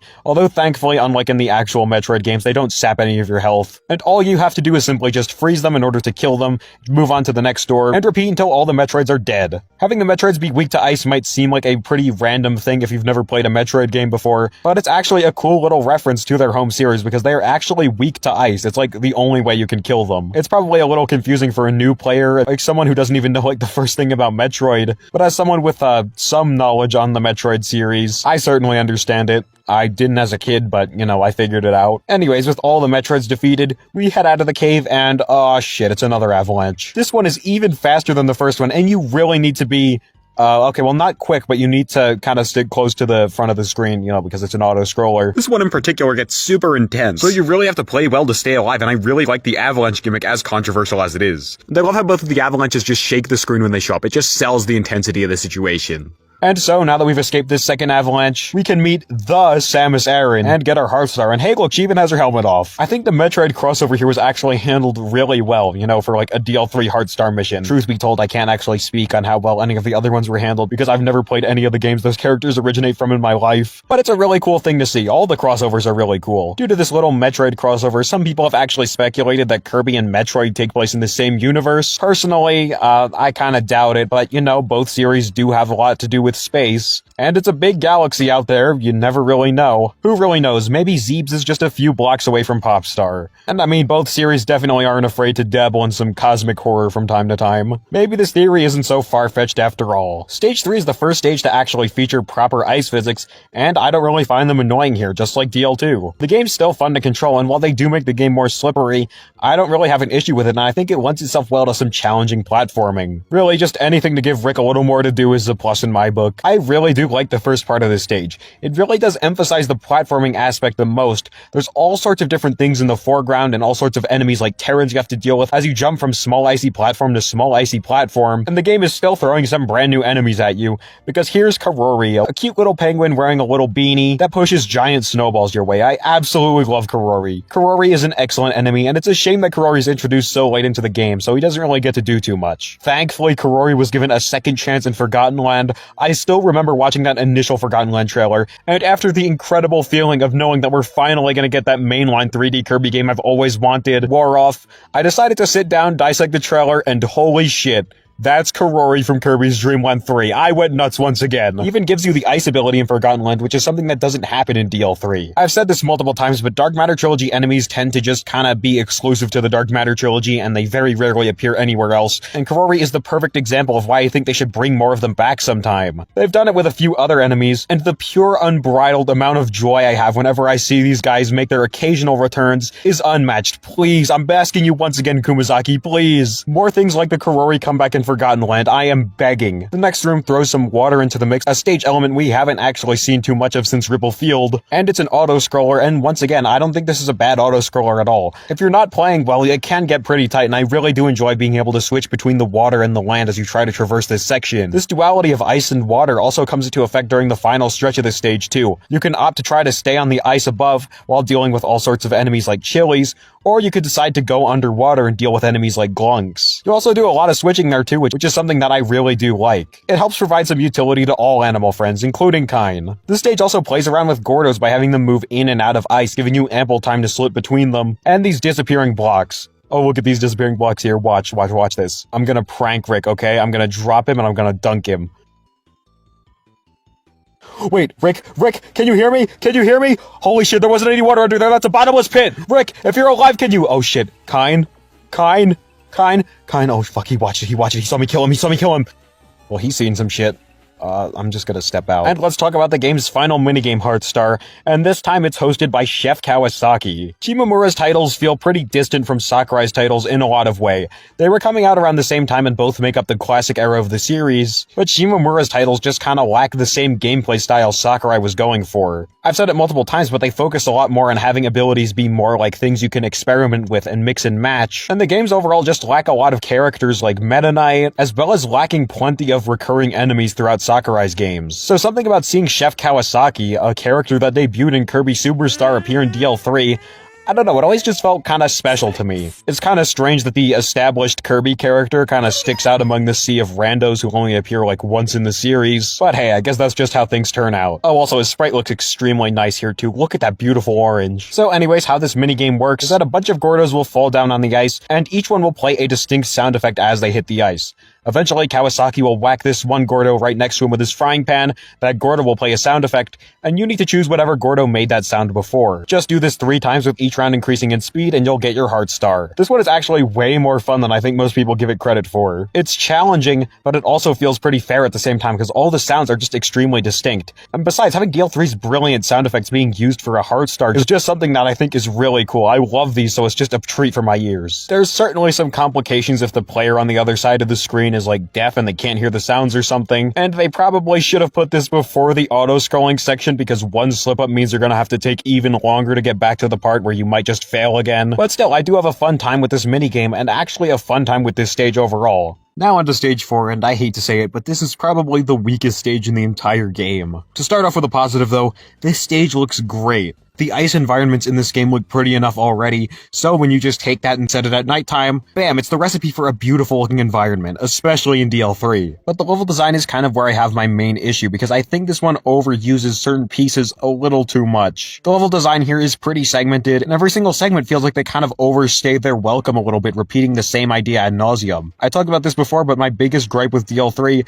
is that sometimes the game decides to overuse a single piece of level design or an idea way too much in succession. There's a reason I haven't brought it up too much. It's a problem that very rarely ever rears its head. So really, there isn't much tough competition, but this stage is easily the one that is the worst defender. The stage certainly does have some good ideas in there, like having Karoris push their snowballs at you while you need to run through these little hallways, or these Gabons that will throw their bones at you, but they're one tile too deep for you to reliably hit. But overall, it just kinda drowns in a sea of otherwise basic ideas that are stretched out a little too thin. The stage does introduce a pretty cool, unique mid-boss here, though. This guy is Yuki. He's like a giant Wappa, kind of, and he throws his head at you. What you need to do is you need to spit the head back, but he has to be in one piece with his own head on first. As for the Heartstar here, what you're gonna need is a burning ability that can attack downward, so think something like Burning Coup. You're gonna need it to melt these ice blocks. Yes, burning has 2 different block types it can melt. Get to this door right here, and the rest just kinda plays itself. The room this brings you to is a pretty unique room, where there's vertical shafts loaded with a bunch of ice blocks, along with Choo-Choo and Pitch for some reason. What you're gonna have to do here is make use of Choo-Choo's upwards burning attack and Cou's downwards burning attack, or Pitch if you're insane, in order to get through this section,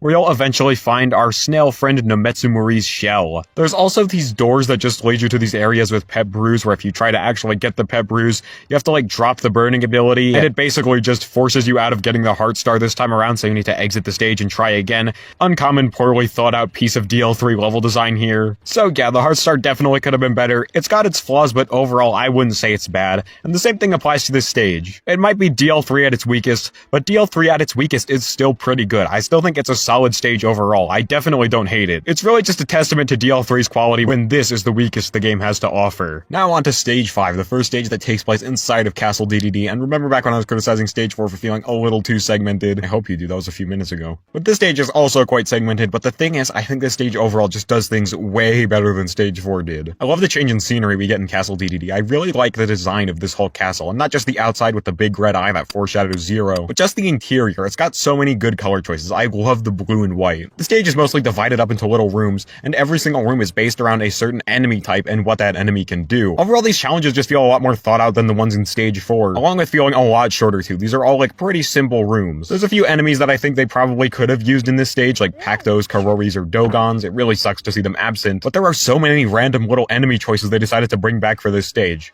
There's Pilus, Perins, those little guys that come out of the walls. You probably forgot they even exist, so they're gonna catch you off guard here. The boulders also come back from Cloudy Park, as do those drawing enemies on the walls, and Batamon even shows up one last time to show us how slow he can go. You lost this race big time, bozo. Plus, a lot of the commonly recurring enemies also get great use in this stage too. There's a whole way of glunks with so many of them just lining the floor and ceiling, and you need to run through avoiding their projectiles. There's Terrans that slowly move down this vertical shaft, and you need to get out quick. There's even some Buki sets early on in the stage that kind of act like a little ability room. I don't know if I've said this before in this video, cause, you know, it's been a while, but DL3 might have overall my favorite set of enemies in the entire series. So many classic, iconic, beloved enemies, plus so many brand new faces, and a lot of these brand new faces are wonderful additions. It's a perfect blend of old and new, and I absolutely love to see it. It's a great way to start our journey up Castle DDD.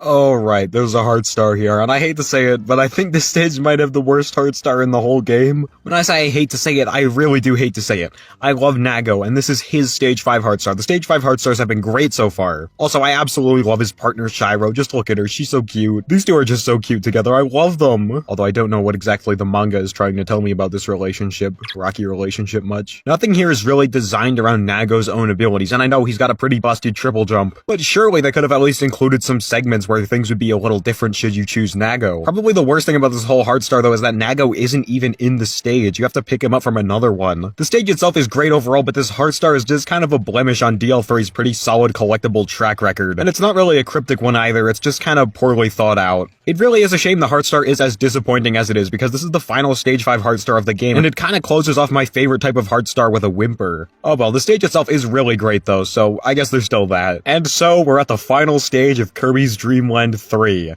Iceberg Stage 6.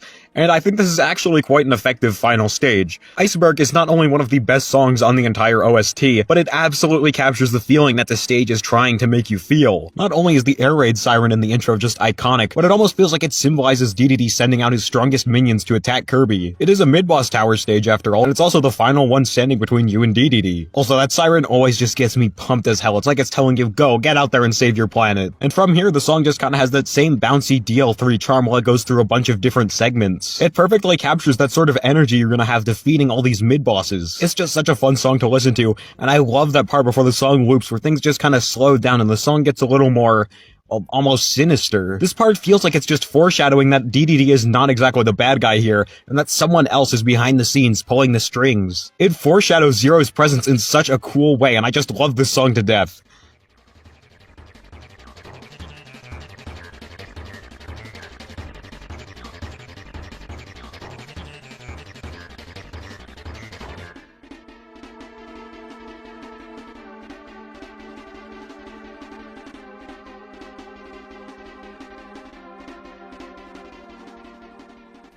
This is like the only DL3 stage song that only plays in a single stage, and honestly, as much as I love DL3's OST, it's kind of a shame they didn't do more of these. Oh well, I can't really complain too much. This one perfectly captures the feel of this stage, while other songs are just able to fit an entire area perfectly. And besides, 64 does give us a ton more stages with unique tracks, so we'll save the intense music gushing for that video. The auto-scrolling section that the stage starts off on is just iconic to me. Going up this series of platforms occupied by Nerufs is always just stuck in my head, and I love the feeling of progression it gives you. You're being forced up the tower while you can see the sky scrolling in the background outside. It just gives you the feeling that you're scaling this tower, and I love the attention to detail given to this whole area because, as you can see on the map, Castle DDD looks a little more like a tower this time around, so it's cool to see that translated into the stage. The stage, for the most part, is just a mid-boss tower where you get to duel with all the previous mid-bosses again, which is nice to see considering every single mid-boss before this point only showed up once. And speaking of mid-bosses that only show up once, this stage also brings Blocky back from DL2. He basically has an identical moveset and works just like he did in DL2, but it's great to see him come back and it feels like a surprise getting another mid-boss introduced in the last stage. Additionally, in between all these mid-boss rooms,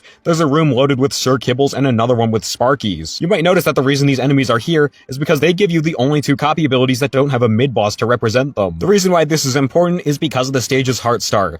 This time you have to help an angel called, Angel, and her feathers are scattered all throughout Castle DDD. The stage has a basic gameplay loop of defeat mid-boss, take the mid-boss's copy ability, destroy some blocks in the next room, grab a feather, and repeat, and you do this 8 times with every single copy ability before you reach the end and you're able to get your heart star from Angel. Needing to use every single one of your copy abilities before you fight the final string of bosses is perfect. It's simple but very effective. So now that we've scaled Castle DDD, it's time to duel with the king himself.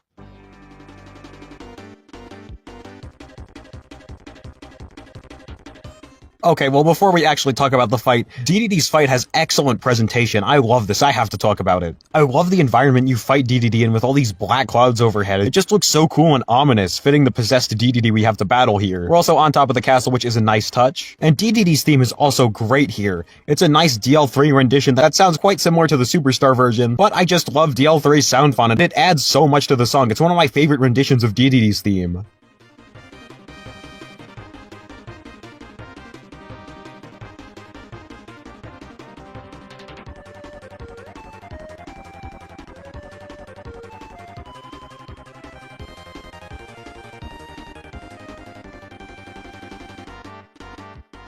I also love how some notes actually sound like Hyperzone 1, which is Dark Matter's boss theme, and it's a cool little touch of foreshadowing that shows just how much effort was put into this OST. Ishikawa just knocked this one out of the park as usual. As for the fight, the first phase is your pretty straightforward DDD fare. DDD will swing his hammer down, do his super DDD jump, or just try to inhale you. They're all basic DDD attacks, and I think it all works really well here. It's just your standard regular old DDD fight up until the second phase. We know that Dark Matter has taken control of King DDD, and he's been hyped up for the longest time in this game, so obviously they have to do something a little more interesting than just your standard DDD fight, right? Well, they do.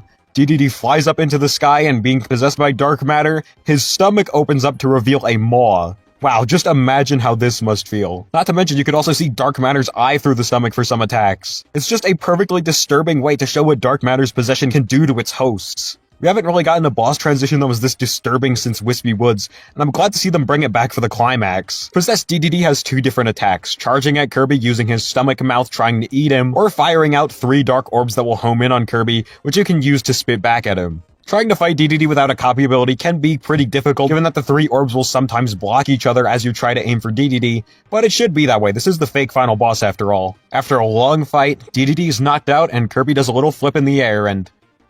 Wait. Did I forget to pick that up?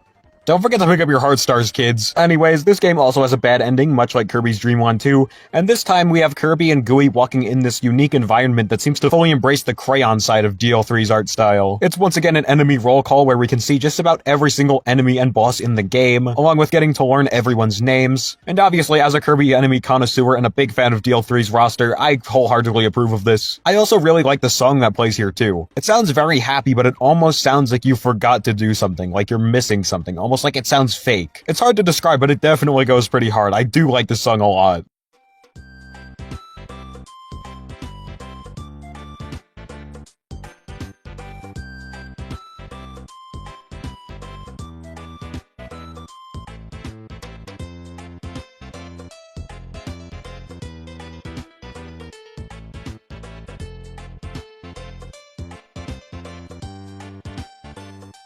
This bad ending also ends quite ominously, much like DL2's, although this one is a little less subtle about the fact that there's more evil out there, as this one just directly shows you a silhouette of Zero, where the only thing you can see is his blood-red eye, and instead of actually having his name labeled, it's just a question mark. This one really did take me aback as a kid. I was kinda spooked by it did get under my skin a little bit, but it did its job and it encouraged me to keep playing, and I think this is a really good bad ending. So anyways, let me just get that last heart star real quick, and...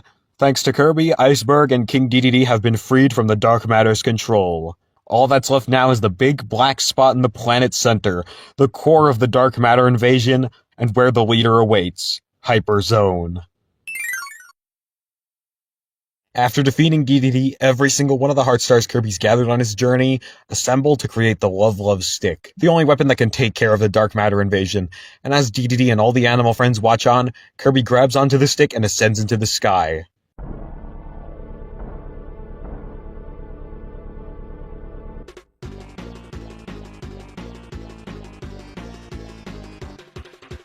As soon as we arrive, it doesn't take too long for Dark Matter to form, and before we know it, the pink warrior of the stars is ready to clash with the embodiment of pure darkness once again. But before we get into talking about the fight itself, let's talk about the Love Stick, our final weapon this time around, and these tend to make or break final boss fights. The Love Stick is a fairly simple weapon. By pressing the attack button, Kirby will send out heart projectiles that move forward. Kirby's also able to move around freely throughout Hyperzone, and every single time you attack, Kirby will swing the Love Stick, and that swing actually goes a little bit behind Kirby, and it can can actually deal some pretty close-range damage. The Love Stick is beautiful in its simplicity. It basically turns the game into a shoot-'em-up, and a pretty fun shoot-'em-up at that, because both of these boss fights are just designed around it in a really nice way. Both fights in Hyperzone complement the Love Stick, so unlike last time, the final weapon actually works with the fight really well. Making the Love Stick a little more limited of a weapon was probably the right thing to do, because there was a few things you could do with the Rainbow Sword, and honestly, it just made the whole Dark Matter fight super unbalanced. It was way too difficult or way too easy. So by restricting what you can do but designing a fight around a fairly simple weapon, it just makes these final boss fights way better. Also, to finish off talking about the Love Stick, I just love the lore and concept behind the Love Stick.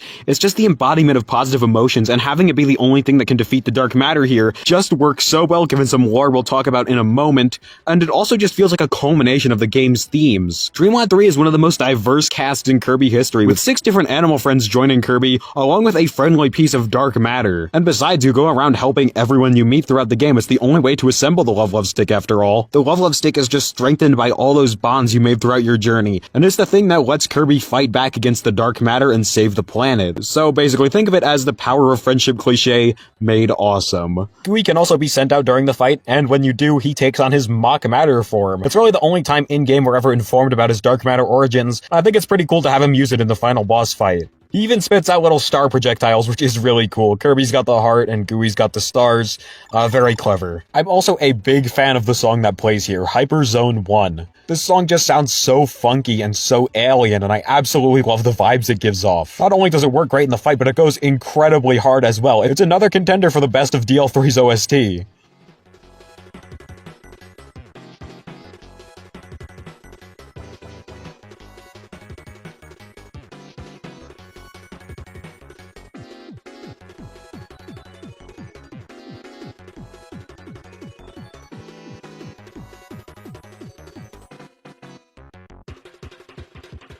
And while we're speaking about the presentation, I'm a big fan of the way Hyperzone looks. That dark blue with all those dark clouds just flying all over the place just looks so good. It's nice, it's trippy, it's alien. And I love the transparency on the dark clouds in the foreground. DL3 just loves doing that. I've talked about it multiple times, but it's always a treat. And it just sells you on the fact that you're basically inside of the dark cloud. There is darkness everywhere, even getting in the way of your view, and I love that. So anyways, as for the fight itself, it's a little reminiscent of the true Dark Matter fight from Kirby's Dream Land 2. It's kind of like a toned down version, as Dark Matter's movements aren't nearly as erratic as they were back there, but they are still quite erratic, and he's also got that orb attack along with the eye lasers, and both of them have been changed up to kind of complement this whole shooter fight. The lasers will now block your shot, so if you want to continue getting some hits on Dark Matter, you'll need to maneuver around the lasers in order to get behind Dark Matter, and in order to deal with the orbs he'll occasionally send out, you'll simply just need to swing the Love Stick around. The little close-range swing damage you can get off really does help here. It doesn't seem like it would do much, but it actually does. I love how this fight just manages to perfectly introduce everything you could do with the Love Stick. It won't pass through everything, and there's a use for that little close-range swing. The fight isn't exactly the hardest, but it's good fun. Could have been even better if Dark Matter had like an additional attack or something, but both of these work really well, and it's just a build-up to the real final boss that's up ahead. So anyways, just continue wailing on Dark Matter until his health bar goes down, and eventually this Dark Matter is out of commission. And then, in a quick flash after this Dark Matter's demise, he arrives. The real mastermind behind the invasion has come out to play. Zero.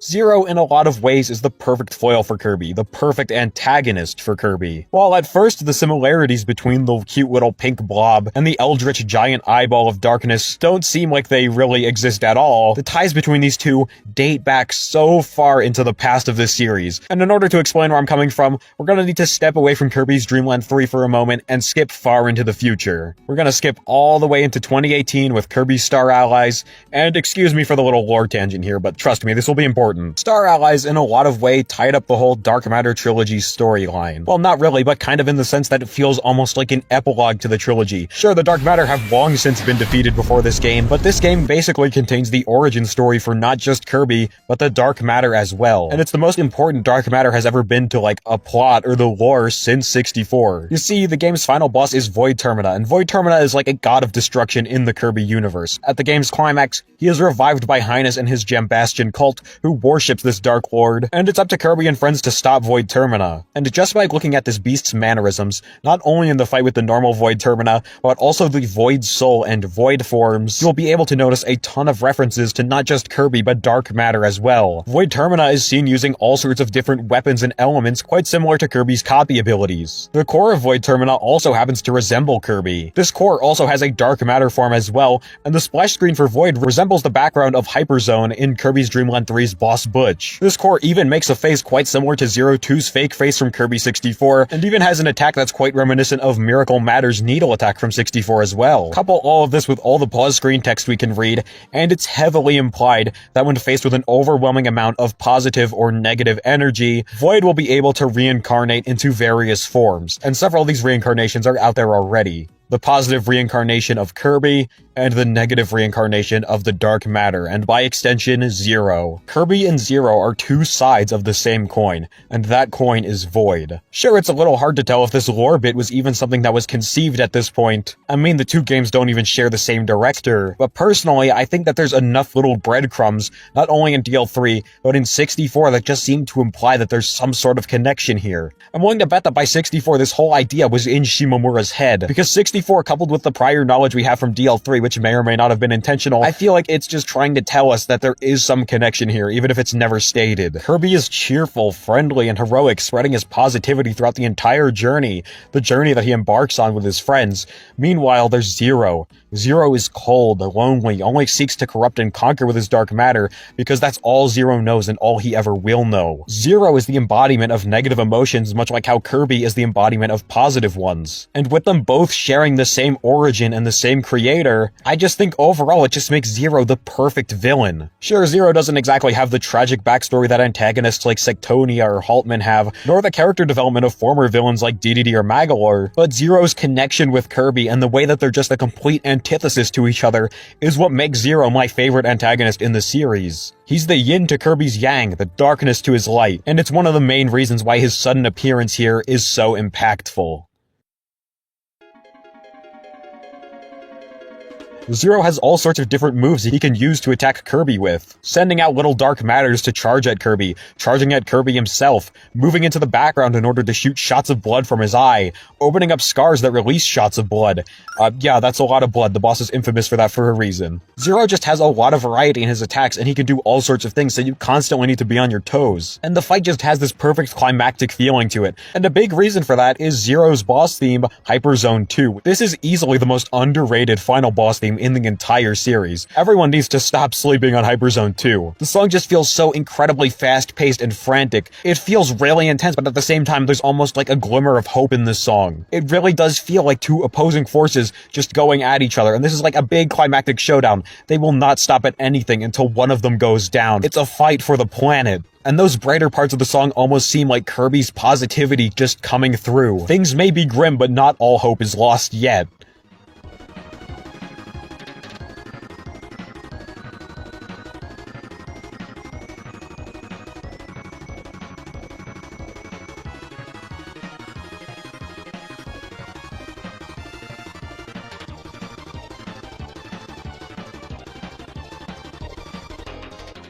And don't even get me started on the best part of the entire theme, that opener with that ominous droning chord.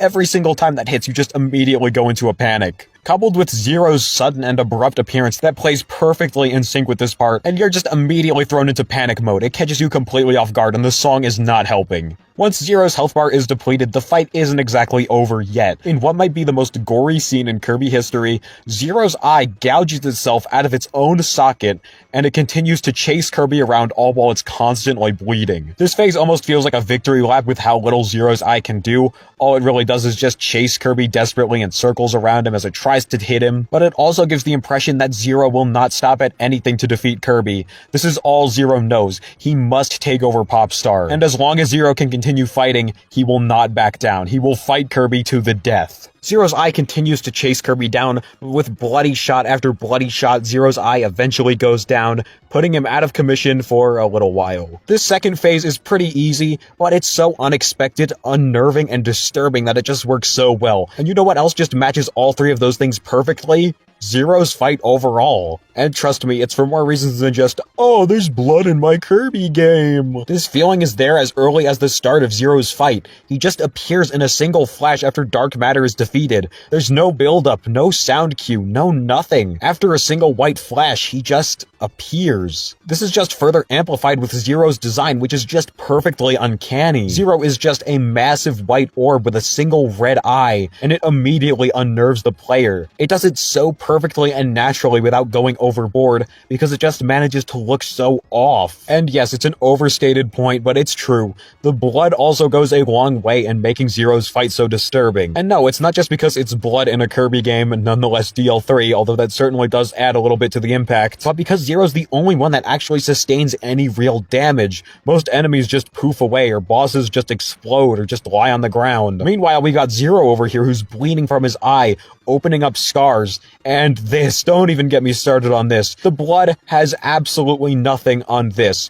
Zero's eye gouging itself out, only to have Zero's lifeless corpse with all these cracks from where the eye used to be just floating through the hyperzone. When I first fought Zero when I was a kid, the blood was definitely pretty off-putting, but I could definitely handle it. But this definitely threw me off guard. I remember just dying to Zero's eye the first time because I just wasn't expecting it, and it caught me so off guard and I just didn't know what to do. And one of the main reasons why this is so effective is that it's in DL3 of all Kirby games. The same Kirby game with the watercolor crayon art style where Kirby rides around on his animal friends. It almost feels like Zero's also lacking that sort of DL3 stylistic touch. Not to the point where Zero feels completely out of place and distracting, but just enough to throw the player off guard and make it feel like they're encountering something truly alien. Zero sticking out like this almost makes Zero feel like kind of a loss of innocence. Playing DL3 almost feels like going back to your childhood in a way, especially for me as someone who grew up playing this game. Whimsical and colorful environments that almost look like they were made by hand. But as you progress, as you get older, then the bitter and dark reality starts to set in, but still, that's no reason to give up on your aspirations, your hopes, your dreams. No matter what darkness you encounter, there's still so much good out there. Besides, Kirby spent the whole game going on a journey with his friends and helping out so many of Dreamland's residents, and in the end, it's the bonds that Kirby and friends formed with those citizens that was able to help push back the darkness. In a way, everyone played their part, including the green butt dude who literally just wanted a touch from Choo Choo. Even if you're going through dark times, it's the memories and friends you make along the way that make life worth living. That's the kind of stuff that can overpower those bad times, the darkness, if you will. If you have the heart, you can be the star who shines through the darkness.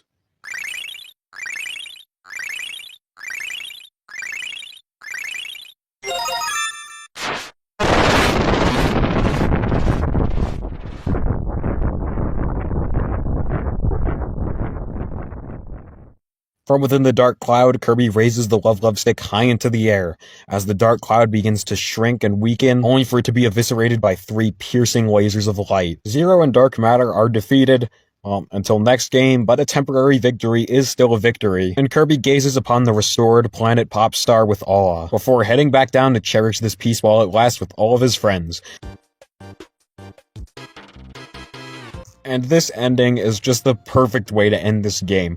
Besides all the wonderful illustrations of Kirby and friends just hanging out, really giving Popstar a sense of community, there's plenty of other illustrations that depict all of the game's major players, even including some of the clients that you helped throughout your journey, which makes sense considering the hard stars they gave you were vital to defeating Zero. The thing that makes all of these drawings even better is that they were all actually drawn by Ado. Her boss fight was already kinda leaning into that aspect, but these ones fully dive into the hand-drawn part of DL3's art style. Some of these drawings look fairly on model, others just look incredibly silly, but charm manages to seep through all of them, all while the incredible credits track rolls. The song just sounds super relaxed, and it fits with the context of Kirby and friends just hanging out on the newly restored Popstar. The song also goes through all sorts of different instruments, and it's just the perfect song to end your journey with. You can hear certain parts of the song and be like, hey, this reminds me of that. It's just a little musical thing that ties the whole game together.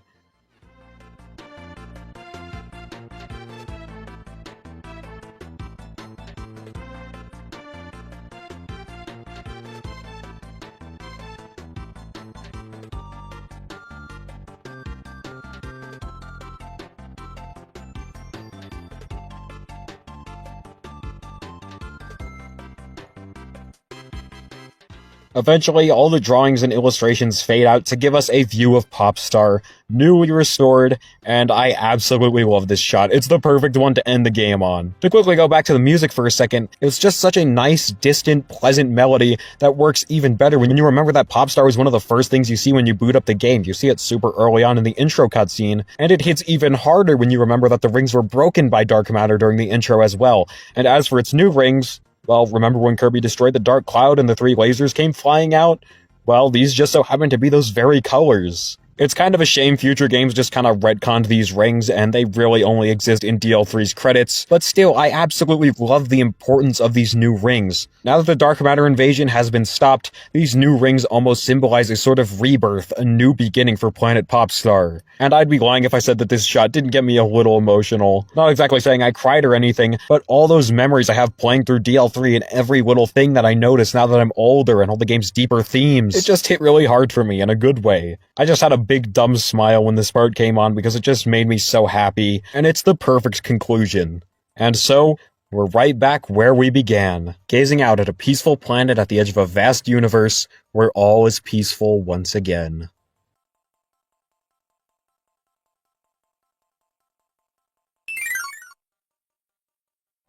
Now we've completed Kirby's Dream Land 3, and the only way we're gonna get that glorious 100% is by checking in the options menu. This menu contains all the game's side modes, and I suppose let's start by looking at the only one that's not mandatory for 100%. As a matter of fact, it's there from the start. It's the sound test. The sound test has a pretty sleek look to it. I really do dig this, although I wish there was a little illustration here like there was with DL2. And I'm not really a big fan of how the tracks are organized here, because like for some reason there really isn't any sort of order. Like Iceberg is before Ripplefield 1, like what? But still, you'll be getting a lot out of this soundtrack if you don't have like YouTube or something, or if you just want to listen to the game's amazing sound effects, so I can't really complain. Glad to see it's here in one of the Kirby games with the greatest sound design. Anyways, the first side mode we actually have to complete for 100% completion is Super NES MG5. Yes, that is actually what it's called. It's one of the 2 bonus modes you get right away after defeating Zero, and all of these modes have these cool little title screen pictures. I especially dig this one with all the mini-game hosts on there, especially given that most of these characters are just completely forgotten and obscure Kirby characters. Always good to see these guys in action. If you couldn't already tell, this mode just consists of all 5 of the different minigame Heartstar minigames,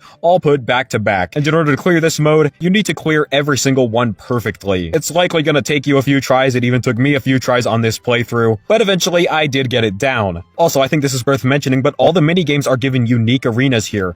My personal favorite is Pitcher Man's arena with this rain and this beautiful color palette. Truly a shame we didn't get an entire stage that looked like this. But anyways, once you complete them all, you get a cool little doodle of Kirby looking determined as ever, and let's go on to the next mode. After completing MG5, a new mode in the options menu will be unlocked, Jumping. And for the sake of ending this little bit on a fitting note, let's take a look at jumping first, and jumping is probably the most daunting challenge in the entire game. This is like the goal game, but with a twist. What you need to do is you need to land on the tiles with quaggles underneath and avoid the ones that have ticks. And with every single correct jump you make, one more tick is added until there's only one safe spot left. And after each jump, whatever's below the tiles will get all scrambled around. One really cool little feature here is that you actually get to choose whoever you want to play as. You could play as just vanilla Kirby or Kirby equipped with an animal friend. It's such a pointless little thing. There's literally no difference between choosing any of these characters. And besides, I don't know why anyone would play as any of these other guys when Kirby with Nago is right there. But it's such a silly little thing, and it just shows how much love was put into DL3. In order to get the percents reaped from this mode, you need to get a score of 10 or above, and as you can see, there aren't exactly 10 spots on this goal game, so you're gonna need to make multiple jumps where there's only one safe space if you want to clear it, and it takes a lot of perseverance and precision. Personally, I think the mode is a lot of fun, and eventually you will get the hang of things if you just keep banging your head on it for long enough. So overall, I actually really enjoy this mode. I think it's a pretty good challenge, and I love the choice of Sand Canyon 2 as the music track. It just perfectly captures the intensity of trying to do this. And finally, there's Boss Butch, which is a fun way of saying obligatory Kirby boss rush mode. Check out this beautiful title screen illustration.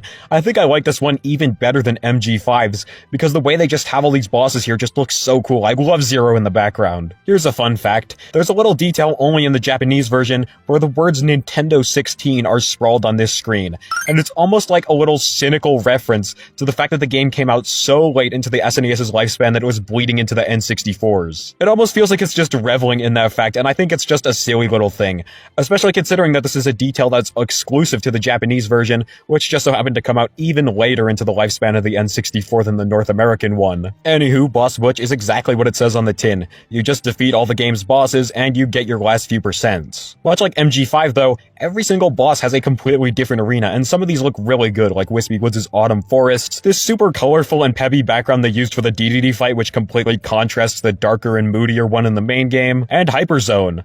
Wait, not this Hyperzone, this one, the original SNES version, with red and blue clouds that flew all around. Yeah, Hyperzone actually underwent a change in future re-releases, where rather than having the red and blue clouds, they were changed to be like a green and another shade of yellow. I think this was done in order to avoid triggering any epileptic symptoms in players, and you know, I think that is a very respectable thing. Good on Nintendo or HAL or whoever decided on this change, but I kinda feel this might have been a little bit of an overcorrection because these colors just blend way too much. I like how the original version popped, but if it's causing epileptic symptoms in people, yeah, it probably should have been changed. Boss Butch also contains a single unique game over screen for every single boss, which shows the boss defeating Kirby, usually in a comical or silly way, all in DL3's beautiful art style. And speaking of that art style, clearing Boss Butch will actually net you a unique version of the credits, where all of Addo's drawings are replaced with more detailed watercolor-looking paintings. I already gushed about these, like, incredibly early on to this video, like a few hours ago early on, but this is simply peak Kirby art style. Everything is perfect here, from the badass DDD,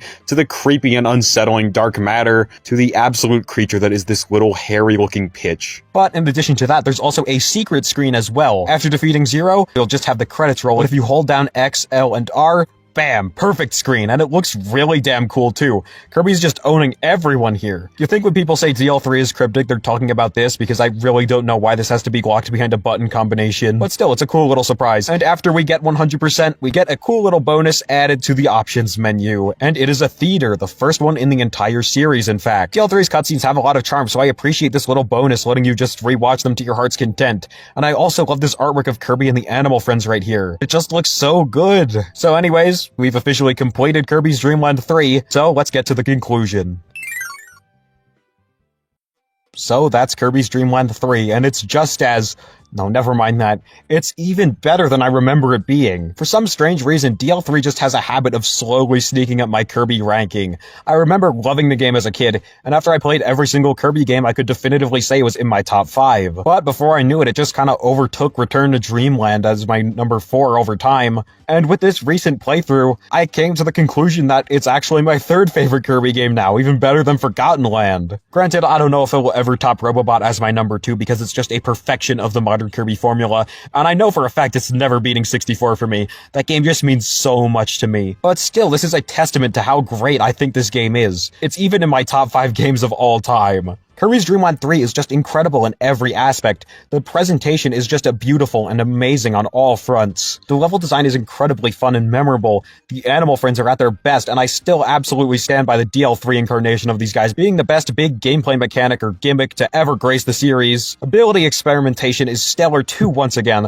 and the collectibles are super fun with very few duds compared to DL2's consistently poor track record. With so many creative ability puzzles and even execution challenges, there's just so much variety here. Hell, even the game's controls and physics are incredible. They're so much better than most people give them credit for, and I will die on that hill. And the game just handles its themes so masterfully, everything is so well done, and I love how it's something that some people might not even pick up on. From the Heart Stars to Gooey to Zero, the whole journey just has a theme of friendship and bonds, and I just love that so much. And the game certainly isn't afraid to step into darker, more mysterious, and even abstract territory with the Kirby series, a place where the series has really never gone before up to this point, and it's something that I think really does continue into Kirby 64. It kind of feels like Shimomura really did get into his groove here. It just really does have that Shimomura charm to it. You could just tell he was the one who directed it, or at least that the game's direction is super similar to 64 and DL2 kinda. It was kinda limited because it was on the Game Boy. And the game is just super special and important to me. It holds so much nostalgic value. Out of all the games on Dream Collection, besides 64, because obviously that one was my favorite, Dreamland 3 was just the one that roped me in the most.